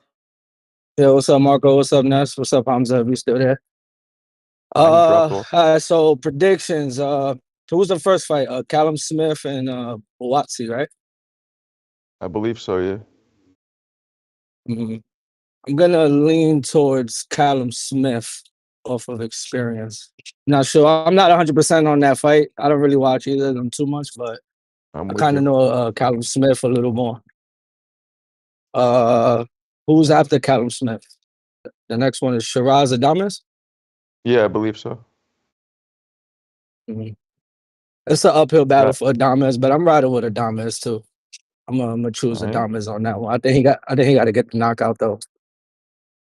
Um, Now and let's get to then we also the got meat. Madrimov and I'm sorry. Yeah, now we get to the real fights, right? Those first two were like not real, Yeah, but those not are as exciting. those are cool, yeah. But yeah, the real fights for sure now is what we got Madrimov Ortiz. Yep. I'm leaning Madrimov to be honest. Yeah, me too. I kind of get what Ness is saying. Where I know he came up with like a whole new style for the Crawford fight and stuff like that. I don't know, but I kind of like the style that he had displayed against Crawford. I know a lot of people were against it, but it kind of showed me he could kind of adjust and probably like as he steps up, even if it's probably not the best adjustments or maybe the most favorable adjustments to certain fans. But to me, it kind of shows adjustments. So I would kind of lean towards Madrimov over Virgil Ortiz. And then who's after that one? That's the I co-main believe with Shakur is that one. Joseph Parker, and Bakhodir. Oh yeah, Shakur's a co-main, I believe, right? No. Oh no, you're right. Bakoli's a Yeah, co-main. correct. Shakur is the one before the co-main. You're right. Bakhodir is the co-main. Mm-hmm. Yeah, I think Shakur should stop. What is it? Paddington? Is it? No. What's his name? Padley, close. Padley. I did see that fight Paddington with the Mark Bear and Chamberlain. shit. That was a good upset. But yeah, I think Shakur should stop him. Hopefully he stops him. I hope he gets the damn stoppage for once. But yeah, I'm gonna ride with Shakur on that. Bakoli and Joseph Parker. I'm leaning towards Joseph Parker. Same thing with Callum. The same reason with Callum Smith. It's because of experience.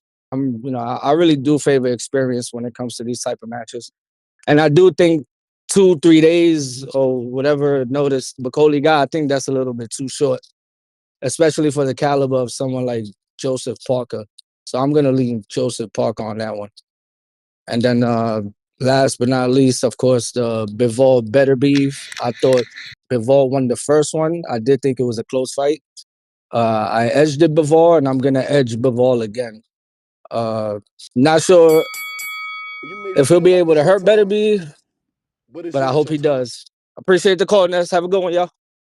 All I right, think all people are right. gassed off Parker because he looked good against Wilder and Zhang, but Wilder and Zhang had a clearly diminished work rate and output. Like they weren't throwing almost any punches in the fight that Parker beat them. He was running around like he was swinging at a pinata. You know what I'm saying? That wasn't punching back. So I'm not that gassed on Parker's last two victories, but at the same time, Bakhodir, like I said, is coming in. Doesn't look like he's in shape. Now that hasn't mattered in the past, but I don't know. I don't like it. CYP. Oh, there he is. There he is. Yo, Yo, yo, yo. ain't too much gonna be said in this call because the unguarded is when I make my decision. So everybody listen at 12 o'clock, I'll make my decision on what I'm gonna do. But we have to understand some things first. Keem is a fucking coward. We agreed to 2 minutes months ago. We agreed to 183 months ago. Don't y'all remember how I always called in talking about 2 minutes? That nigga never said nothing. J Mac never said nothing. All of a sudden now, a week before, it's a problem, but I'm a novice. I can't win. I ain't got no skill. This shit needs to be taken care of. And I mean like for the future. If Border Wars is gonna be serious, we gotta stop allowing shit like this. This is the reason why motherfuckers think half of us are fucking jokes in this community. Shit like this. Why the fuck would I agree to 183 when it says you have to be between 179 and 189? Why would I agree to that? Because we talked about it. That's why I fucking agreed. I'm a man of my word. So I've been dieting my ass off to be 183. It's simple. So why the fuck do I gotta diet down to be 183 as we agreed upon when I don't have to be 183? Because we agreed upon it like men. But now it's different for me. Anytime CYP wants to do something with Border Wars with this community, there's always some bullshit from the opponent. You niggas are fucking scared. Just admit it. Everybody on my side know y'all scared. The people who rock with CYP know y'all scared. You make up excuses every chance you get. Could you imagine this shit? Could you imagine if me and G-Von agreed to 3-minute rounds? And a week before the fight, I said, I'm not going to fight him unless it's 2. Could you imagine the backlash CYP would get if I pulled that shit? I'm not going to fight him unless it's 2. Hold on, homie. You had no problem with it before. Is it the footage? Is it the fact that he hired Hamza? Is it the fact that if CYP wins, your little amateur career gonna look like a joke? The twins gonna look like they don't know shit about boxing because they don't. They do nothing but coach kids. See, it's so much invested in me losing that you need help. I'm just confused here because I thought Keem was a real one, but you's a bitch. On my body, you a bitch. You a coward, homie. You talk all that shit about experience over everything, but you texted Ness, I won't fight unless it's 3. You a bitch. Because if it was 3 minutes from the jump and me and Hamza was training for 3 minutes, I don't even give a fuck. But the fact that you do this a week before is cowardly, homie. But even with me saying all of this, I'm still gonna make my decision at 12. Because you know me, you never know what the fuck will happen with the kid. But lastly, no nigga has had a Border Wars fight for 3 minutes, motherfucker. Nobody. It was sponsored by USA Boxing, sanctioned by USA Boxing last time. The fight was still 2 minutes, bitch. I went and watched it. People told me. I counted on my own. 2-minute rounds. But CYP, when he jump in the building, we got to do shit differently. You some fucking bitches. I see y'all at 12. CYP out.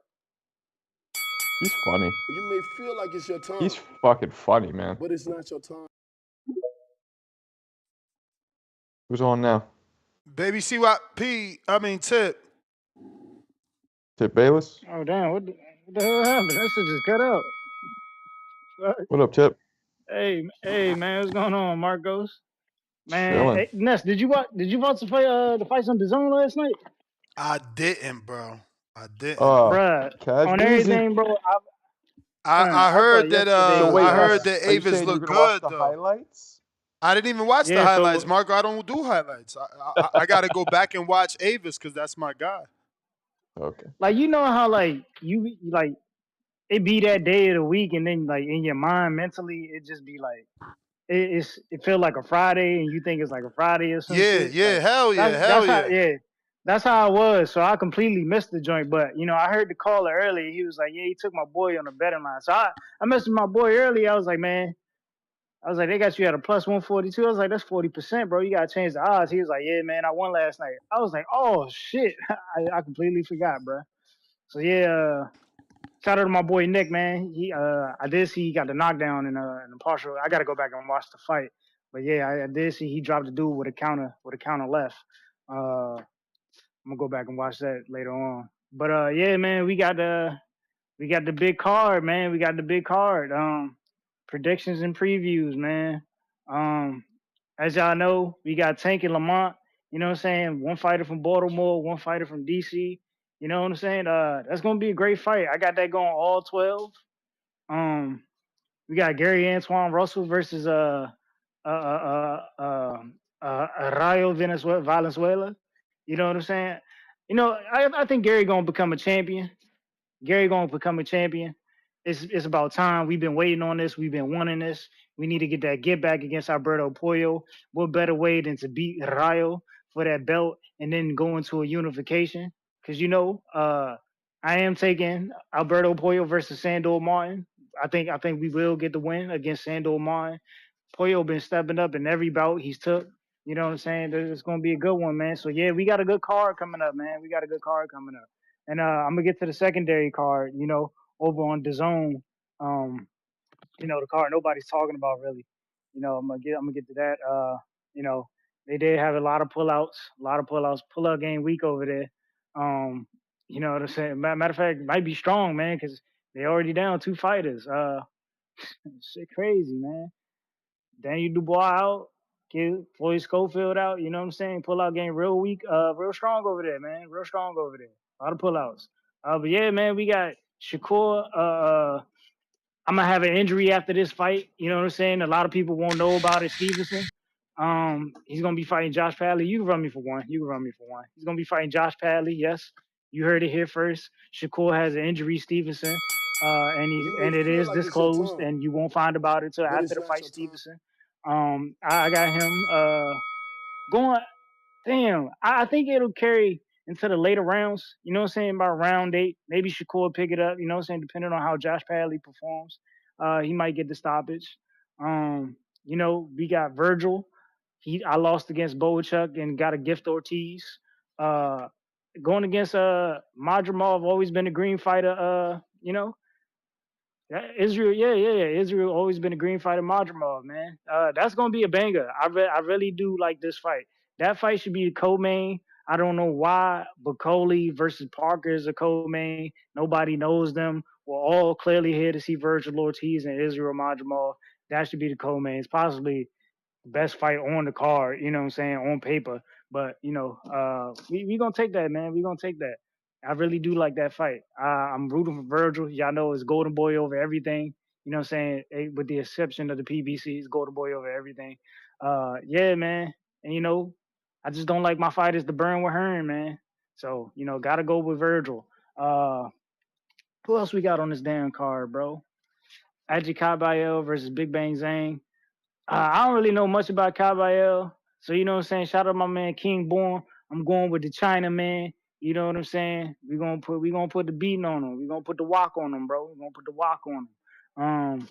Then who else on this card? Who did I miss? I missed somebody. Your PBC brethren, I you know. give them no support, Oh no yeah, love. man. Yo, dime lo que lo que. Gotta give a shout out to my boy Carlos Adames. You know what I'm saying? After this fight, we gonna be eating chicharrones and yuca. You know what I'm saying? We got the yellow sauce being prepped up right now because we're gonna have a party, the Dembo. You know what I'm saying? We're gonna have all that ready after the fight. We're gonna have a huge fight party on Saturday after Carlos Adames get this win. You know what I'm saying? Shout out to all my Dominicans, you know what I'm saying? We're gonna be outside. We outside this weekend, bro. Real talk. We outside this weekend. You know what I'm saying? Be ready. Yeah, I got my Honda Accord ready with the speakers booming. You know what I'm saying? We're gonna be lit. But yeah, Adamas, yeah, we gonna knock the shit out of fuck is that Sheeraz, man. You know what I'm saying? Sheeraz a cool little fighter. He just young. He ain't experienced enough, man. You know what I'm saying? I done seen Adamas get in there with a world class champ like Julian Williams, man, and put the beats on him, bro. You know what I'm saying? And Sheeraz he ain't faced nobody on that level yet, man. He ain't faced nobody on that level. And y'all already know it's PBC over everything, man. You know what I'm saying? Shout out to Al, man. It's PBC over everything. You know what I'm saying? They try to stop my boy from getting into the country, but that wasn't enough. You know what I'm saying? Turkey, we gonna put the beats on your man, bro. We gonna put the beats on your mans. Turkey saving notice all Turkey guys being saved right now. All Turkey guys being saved right now. But this one, he can't stop this one. He can't stop the motion over You there. may We feel like gonna it's put the your beats time, on him. Tip, but it's Respectively. not your time. Yo, have you always lived in DC? nah, yeah, Maryland, yeah, my whole life. Yeah, what's up? There's a lot of Dominicans out there, Hispanics. That was good. That was a lot of. Hey, That was a bro, what? lot of like dope ass Latin references. The chicharrón, the fucking Honda Accord with the speakers. Like you're part of the culture, bro. That's nasty. That's dope, man. I mean, you Bro, it's said hella the Dominicans out here, bro. Dembow.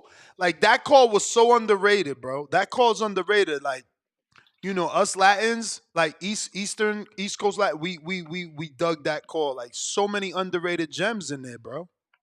Shout out. I was already thinking like maybe you spent some time in New York. My man said we gonna have the Dembow, the Honda Accord with the speakers, the chicharrones. Hey yo, what the fuck? My man said, "Que lo que, dímelo." Yo, Tip, you a funny dude, man. That's crazy, yo. Nah, yo. You should do some stand up. I ain't even exaggerating. Like you are funny, man. That was off top. Imagine you put work in. Yeah, man. But thanks for the Man, I'm call, gonna catch champ. y'all. Listen, we're gonna go ahead and charge that to Jonathan Sims. He sent TBX a little counterpunch here. And then there's another one too. If you want to come back from J-Mac, the J-Mac refused. Shout out to J-Mac to send his 5 and said no TBX. That What does feud, que lo que mean literally? like what up? I know that's literally, I know it means what's up, but like what's the literal translation of it? I mean, like, yeah, it's like what's up? It's what's up. Que lo que? It's just like slang. You know, Right. it's not. That's it. It's just what's up. And that's like with Dominicans only, really, right? No other countries really say Yeah, that. yeah. No, that's ours. That's ours. That's dope. That's ours. That's Yeah, I used to hear that growing up all the time. Yeah, no, Tip's call was underrated. I'm trying to tell you. That was fire. Yeah, he did have a little, New York in him, but East Coast, all kind of the same. But that's why I asked, because Maryland, I've been to DC, I've been to Baltimore. I didn't really get that feeling. And I've been to fights out there too, big fights, whenever they had their big fight. Like when Kendall Holt was, I always confuse Lamont Peterson with Kendall Holt when I tell stories about DC, but that dude was popular. He was selling tickets out there, bro. He was bringing them out, man. I mean, again, Kendall? Yeah, no, Peterson, Lamont Peterson. Oh. Peterson was like big bro before Tank got put on and Broner got put on. Peterson was that dude. He was making that HBO money. Yeah, nah, he was. H-Town, you there? H-Town, baby. You got call services. You there? You. Big If, you there? Yo, you hear me? Yes, sir. Yo, salute, man. Salute Marco. Salute Big Ness. Salute TBV family, Chad, everybody, man. Salute, man. Yo, when you play the Bud and Madrimov clip on YouTube, yo, that dude Bud, man, every time he, Shakur, and Keyshawn, they meet other fighters, they're always sizing them up, man. He fought dude already, and he's still sizing them up. Nah, That's how we didn't have the competitive they audio look. on, but I felt like that moment, I interpreted like, oh, you put some weight on. You getting big. I think they both said that to each other. Remember the last time they seen each other was fight night when they still lean. They only, Yeah, but they always do that. Like Shakur, I remember Shakur. I seen a video with Shakur and Bud. They were shaking Adrian Broner recently, and they shook him and they turned his hands around. And Shakur was like, "Yo, your hand's small." They're always in competitive modes, man. That's crazy. But anyway, salute, man, salute. Yo, listen, I don't be jacking most of what and Tip was funny too, man. I was waiting on him to say the what do you how you say it? Conqueso? Conqueso? Con queso, I don't know how you con say it. Yeah, with Conqueso. I was cheese, with waiting on him cheese. to say that. Yeah. Cause I see a lot of DR cats out here, man. So out here in New York. But yeah, but I don't be jacking most of what TBX be talking about because they PVC heavy. But I can't help but side with CYP on this one, man. Like, yo, how can you? Is he cool enough because he don't want the 3-minute rounds or whatever? He wants the 3-minute rounds. Keem, is the fight off? We don't know if it's off, but yeah, I mean, I think it's off. They Damn, at a nah, come on. standstill. Keem wants 3 minutes. He wants and CYP wants 2 minutes. But it's always been 2 minutes though, right? When it wasn't USA boxing. Oh, okay. Yeah, but so they agreed on 2, and Keem just changed it last minute to 3. No. That comes down from the commission. Oh, okay. Yeah, because I feel like the 3 favors Keem more, and the 2 is easy for CYP because he's mad athletic. All he got to do is just go in and out, get his points, get out. He don't even got to worry about knocking Son out. He's way more athletic than Duke, so he's faster. The 3 favors Keem a lot because everything I've seen from Keem, he likes to work on it, try to get close and work on the inside. But yo, Keem, if you agree to that, son, just go ahead, man. Just make the fight, man. Whatever happens, happens. You know what I mean? Whoever wins, it doesn't matter. You know what I mean? So, but salute to Keem, salute to CYP. I hope the fight goes on. I'm looking forward to the fights this weekend. I'm just gonna be a fan. I'm not sure if I'm gonna bet yet or not, but I just want to be a fan. I love all the fights. And remember, everybody complaining about Shakur fight, just remember, a few weeks from now, a few days from now, there's a main event called Tank and Roach. So salute. I'm out. Peace. All right, champ. You may feel like it's your time, but it's not your time. So Big Bay and Esteban, they fall on Border Wars. And that fight was 2 minutes. Esteban was 0-0. I mean, Big Bay was 0-0. So maybe he put that he wasn't open. But Esteban got a lot of fights. He should be open. You muted yourself? Hello? My bad. How many minutes was Tip's fight? Good question, Tip.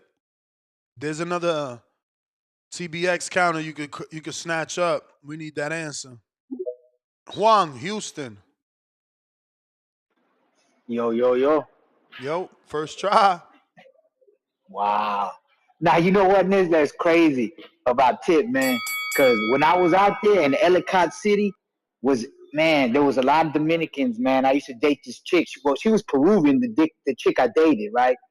And but she had mad Dominican friends. She lived in Ellicott City, and we used to catch the light rail from Baltimore to DC because they had, man, the salsa clubs were crazy. I didn't dig that go-go stuff. But nah, man, you'd be surprised, man. Mad and Panamanians too, because I'm half Panamanian. So I met 2 Panamanian mulatas out there, man. It was crazy, but that was a long time, early 2000, late 99. But let me tell you something, this man, I don't know where I'm at with these fights anymore. You know, my pops, I'm gonna send you a screenshot. My pops had me put $50 on Virgil Ortiz knockout, and it pays like 300 and something. So, but I was taking Madrimov. It's like, man, I don't know what to do with my parlay anymore. You know what I'm saying? I'm hearing all these different things. Plus, man, I was gonna take Dubois on my parlay. Are you gonna put out for the members a betting slip on your picks? Yeah. Okay, all right. You know what? I'm just gonna roll with you on this one. I'm gonna hope you take me back to them days where you and Danny was just like pa pa pa pa. You remember them days? I remember them days. Man, so I'm gonna roll with you on this one, and I ain't gonna be mad at you if it blow up. But man, and you know what? But something tells me that Bakhodir might pull something out of there, man. You know what I mean? He like everybody's saying, he's like a George Foreman, man. But yeah, man. this Virgil thing. I'm gonna roll with Madrimov, I think, man. He said, my pops, he sat there and broke it down to me why Virgil gonna knock him out and da da da. And I was like, he said, go look on the betting thing. What's the odds? And it was like a +3 something. I think it was a +350. And he's like, put 50 on. First he said 100, but then he caught himself. He said, put 100 on. Nah, you know what? No, just do 50. What 50 pay? I said, man, 50 pay. Man, I forget. But anyway, yeah, man. I don't know what to do with it, but I'm excited about it. Bought it already, $25.99. And even though Bivol won the first one, I'm riding Beterbiev on this one. I'm riding Beterbiev. And you know what? By the way, Joel, this is why I'm questioning my ticket now. I was riding with Hamza Sheeraz, man. But you taking the diamonds, right? Yes. Fuck it, I'm going to take the diamonds. I'm just going to wait for your bets. Yo, you terrible. Out of all the time. Anyway, whatever. But you always pick you always pick underdogs, but not today, huh? Man, you know what? It's like, because, man, people are really into this. Like, I'm having a lot of people contact me over this card, man. But, all right, that's all I got, man. TBV, like and subscribe. Appreciate you, there. All right. We got CYP with a counter, but I don't see you, player Himalaya.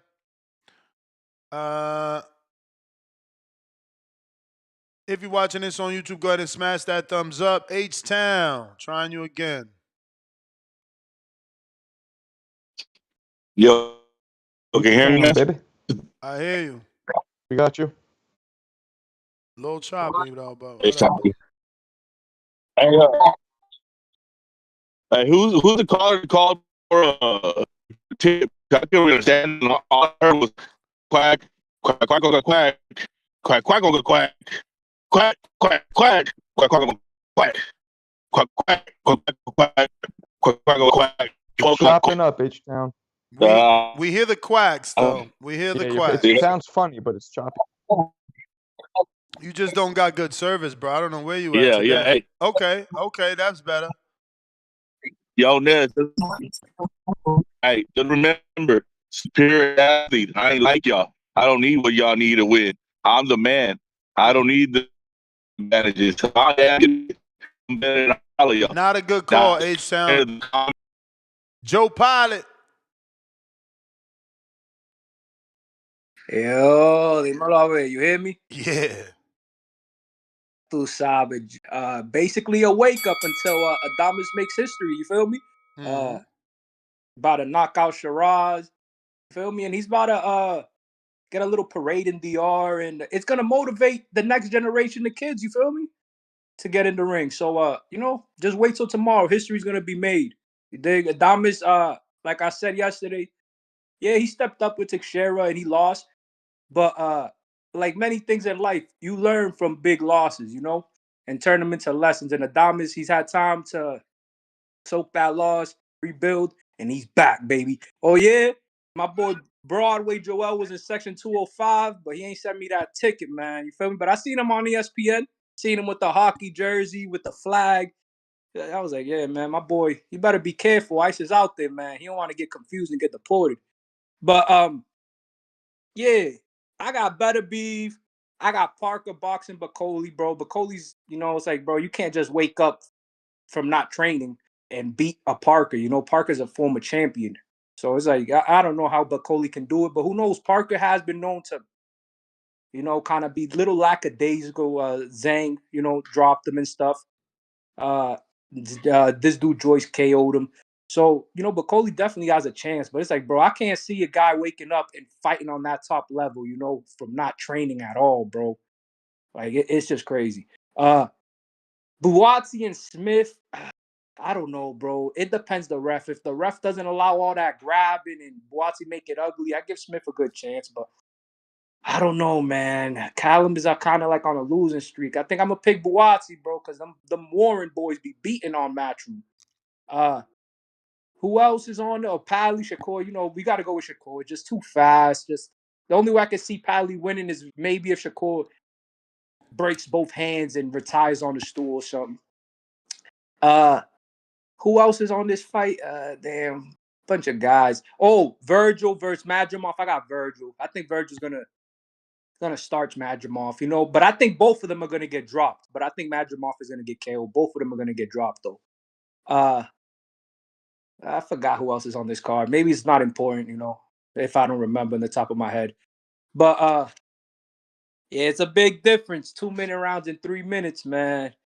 That minute, it sounds like a little bit, but trust me, doing high intensity anything, a minute feels like an hour. Damn, who else is on this card, bro? Let me think. Yeah, I think I said all the important fights. You know. Oh yeah, Adames, Parker, Beterbiev, Shakur, Adames, of course. And yeah, man, I'm out, man. My clap is about to ring. But it's Ding not your ding. time. CYP counter.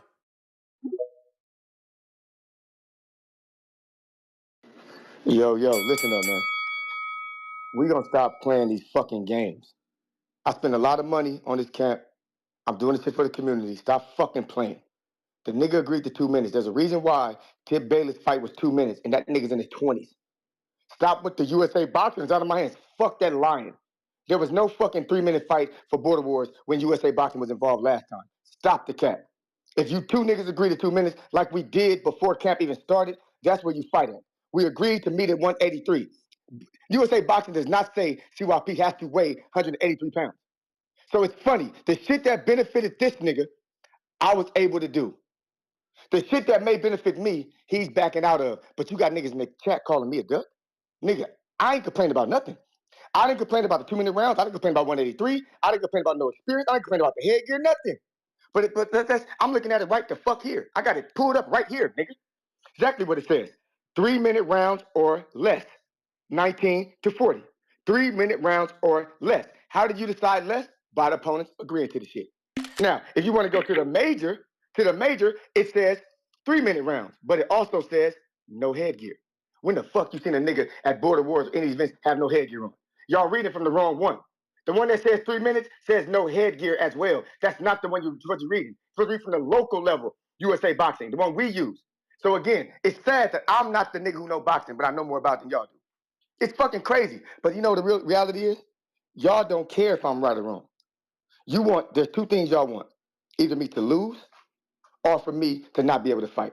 Because either way, you don't get to see your dreams fucking crushed. Because once I beat his ass, there's going to be excuses anyway.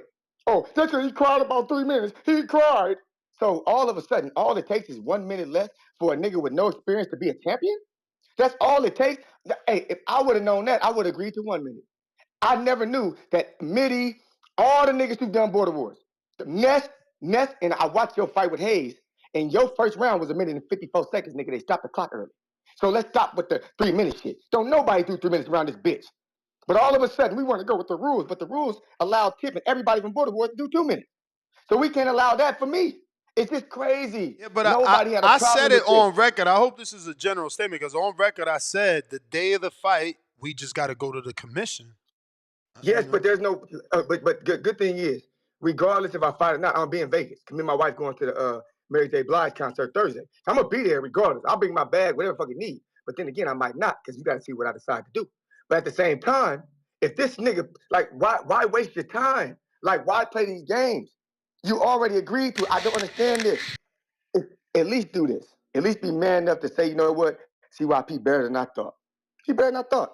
I'm gonna need 3 minutes to beat that nigga. At least make it stat. Instead of the You may he's feel like ducking it's and your all this. Come time, on, man. Be a man but about it's this not shit, your nigga. time. Come take your ass over like a fucking man. You bitch ass boy. CYP out.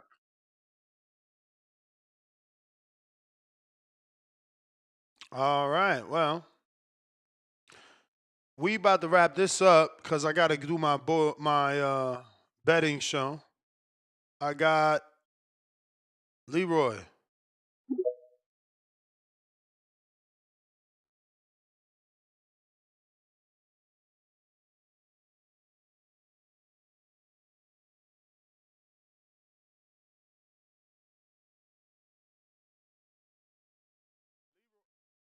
Leroy. Nice, you can hear me? Yep. Yo. Bet. All right, man. Shit, 3 minutes is quick, and it's a lot. It's a lot of fights. Let me get to it. I got Shakur winning, of course. He don't need a stoppage, man. It's a lose-lose for Shakur. If he knocked the dude out, they're gonna say you knocked out an electrician. You don't knock him out, they're gonna say you couldn't knock out an electrician. Just get that shit over with. He gonna win. I got Callum Smith over Buatsi. Buatsi with his ugly ass style, but I think Callum Smith got that good experience with Beterbiev and Canelo fights like that, and he better at 175, so I got him winning. I got El Bronco over Sheeraz, but I think that he got to win by knockout because I think the fix is in for Sheeraz. I think that's Turkey's boy. He the only dude of Arabic descent on these Riyadh cards. They want to keep him in.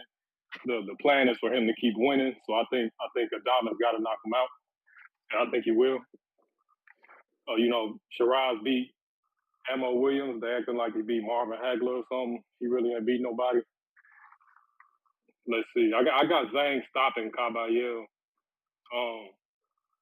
Kabayel, he didn't look decent, but correct me if I'm wrong, Zhang has only lost to Parker, right?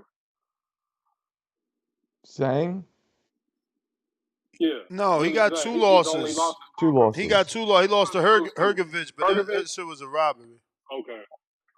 Right. I mean, not a robbery, So, yeah, but Kabayel, he ain't going to get busy like Parker did. And, Kabayel, he going to have to get up off the canvas to win that fight. I don't think Zhang going to give him that chance. I got Parker beating Bakhodir, only because Bakhodir coming in with like a 9-hour training camp, so he ain't gonna be ready, man. It's kind of messed up too. I kind of think Bakhodir should have waited because it's like he's getting his opportunity at the time he wasn't 100% ready, and it's gonna be whack if he gets knocked back down the ladder. You know what I mean? If he could have just waited it out, he might have still got his opportunity at the title shot. But I think taking this L is gonna really set his career back. But again, he is getting paid, so shout out to him and shout out to Parker for taking the fight because he didn't have to take this shit. Could have just said no, the fight's canceled, not fighting, but he's still fighting. So shout out to Parker. I got Madrimov beating Ortiz. Hurt my heart to say it. Ortiz is my guy. Shout out Grand Prairie. He out here from Dallas and shit. So I support Ortiz 100%. But I don't know, man. I just think Madrimov got that style that's gonna be tough to figure out. Ortiz gonna have to really come at him on some real Mexican style shit with no respect and knock him out early. And then I got Arthur Anabolic Beterbiev beating Bivol.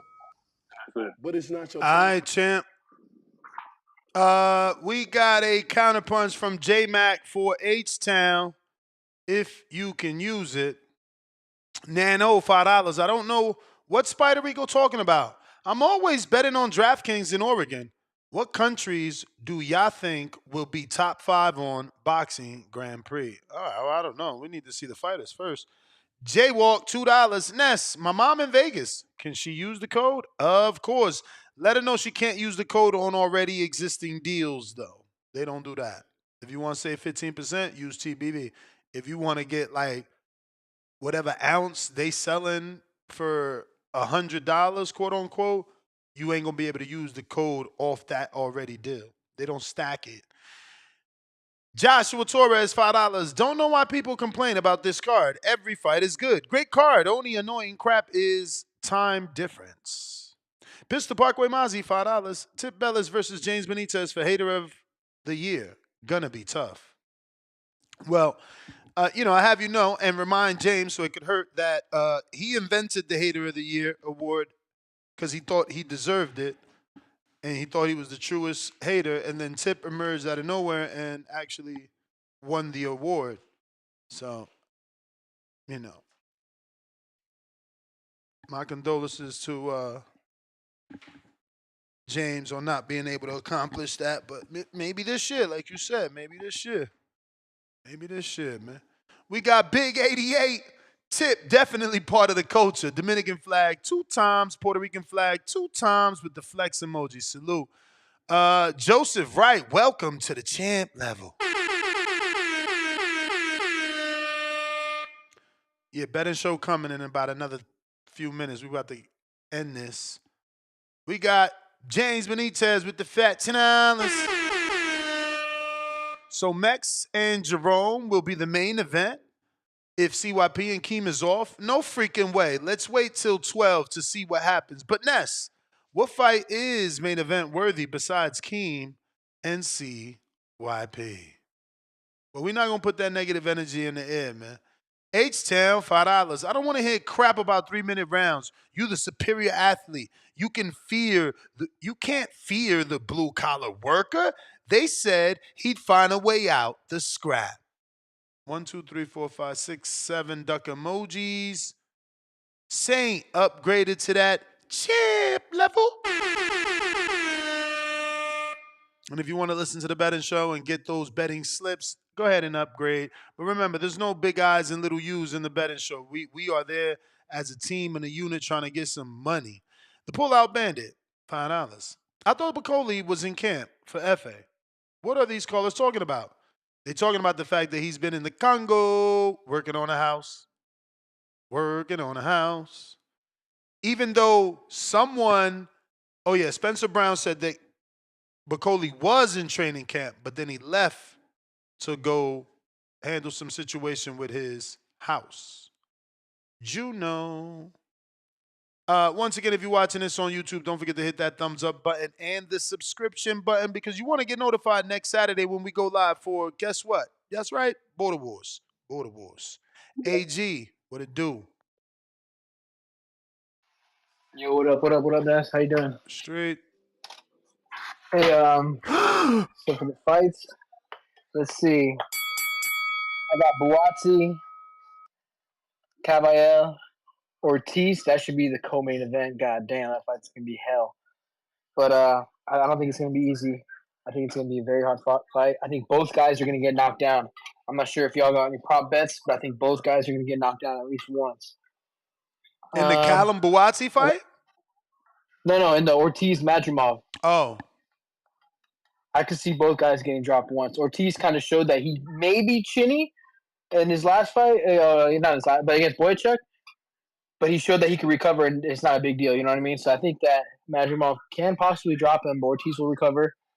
I think Ortiz is going to come back and drop him. You know, when he gets that fire in him, as you saw against Boychuk. So I think that's gonna be a great fucking fight. I honestly don't know who wins, but I'm pulling for Ortiz. I'm a big fan of him. Carlos Adames, I got Adames winning. Hopefully he can knock his ass out. And then we got Stevenson, obviously. I think Stevenson can win by knockout. He's going to have to because he wants to show out. I think he's going to force himself to get the knockout. Parker versus Bakhodir. I think Bakholir's going to knock him out. He's been training. He's been in camp for someone else, and I think that he's just a bigger guy, longer reach. Parker's just going to have to outbox him. I don't think that's going to happen. And I hope Beterbiev wins Bivol in the rematch because I don't want to see a third fight. I want to see the winner fight fucking Benavidez. And even if Bivol wins, if they have Bivol versus Benavidez and then maybe the rematch with I don't know, man. I don't want that to happen. So I just want Beterbiev to win. So we get that fight. Now, as far as the whole drama with the CYP 3-minute, 2-minute rounds, my very first 3 amateur fights with USA Boxing were all 3-minute rounds. My very first in high school. They were all 3-minute rounds. And then when I became like 24, 25, I was in the fire department. I did the fire versus police events through USA Boxing. It was a USA Boxing sanctioned event. And I was actually surprised because came fight week, they're like, oh, it's 2-minute rounds. I was like, what? I was like, I'm used to 3-minute rounds. Like, it's kind of weird to me. But apparently the organizer of the event, he demanded 2-minute rounds for all of the fire versus police guys because they don't want guys that work professions like that to, some of them off the couch, some of them, not really all into boxing. So the organizer actually made it 2-minute rounds with USA Boxing.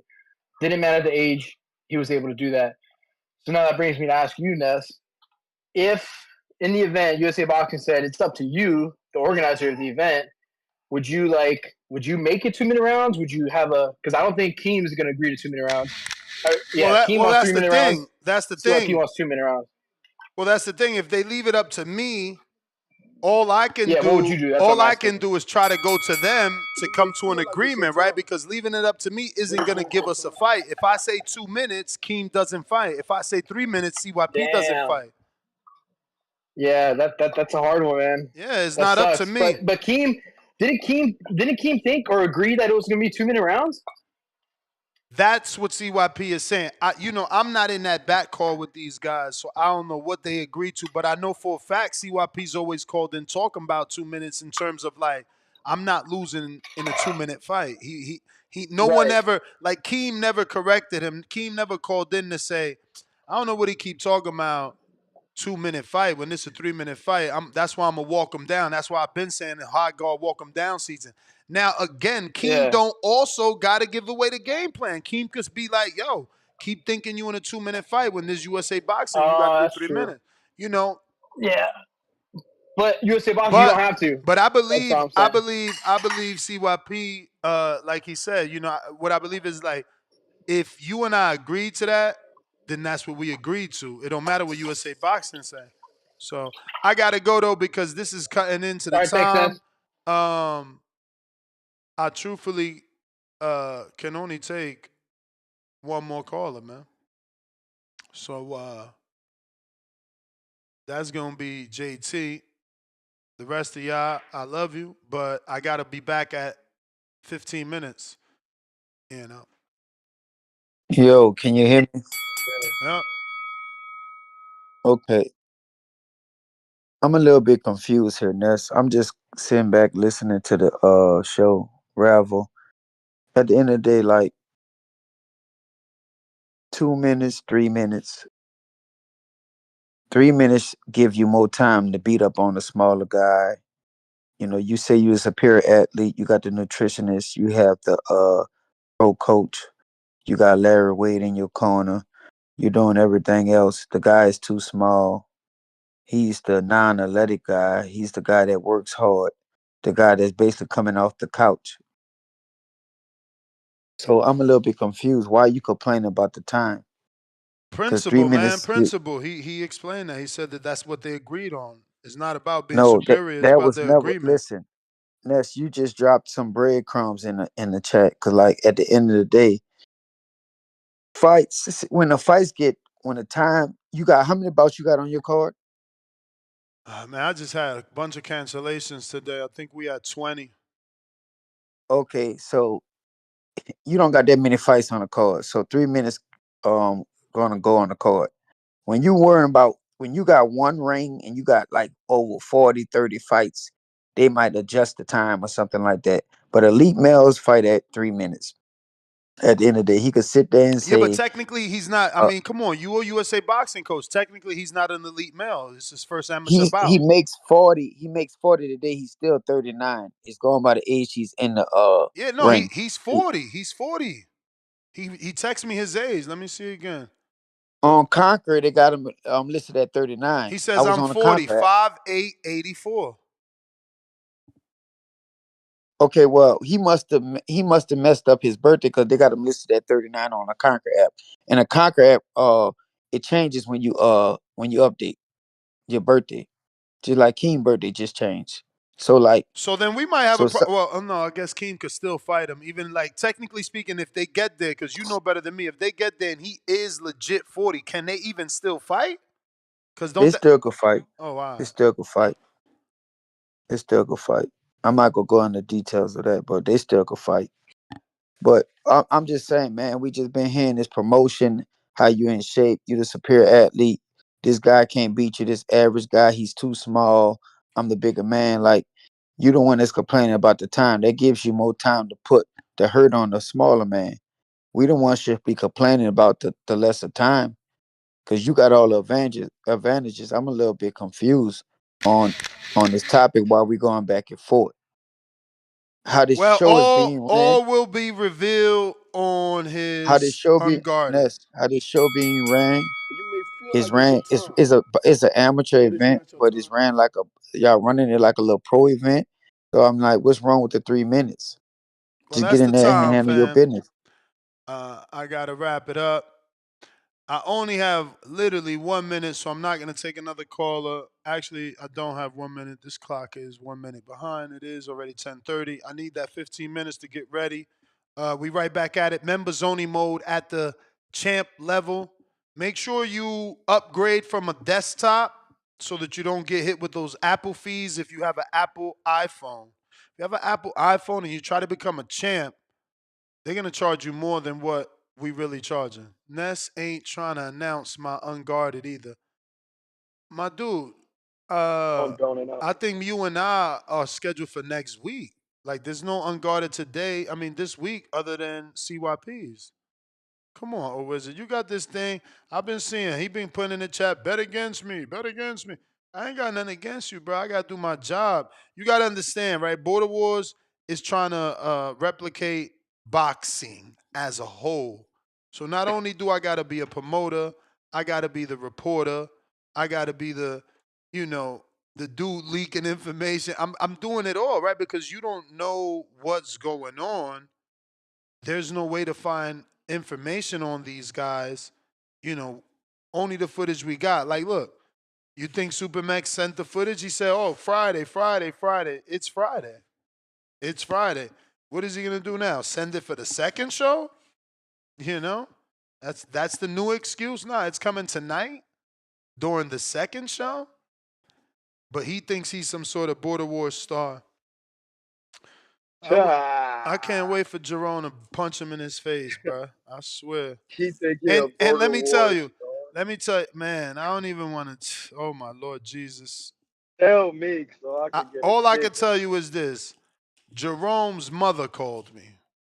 Yeah, I'm gonna end it. Yeah, Jerome. I'm gonna end it with that. Like, And that's GTO, that Instagram, and Twitter. Talking about the player from the Himalayas? I'm talking about the fighter on the card. Oh, never mind. You don't know what I'm talking. Yeah, no. Oh, you talking about Jerome in the house with Martin or what? Because that's the only Yeah, Jerome I know. bro. That's the only Jerome I know. I said Jerome in the house. That's the one I know. That's the one I know. But yo, listen, we out. We right back at it. 15 minutes for them good old-fashioned picks.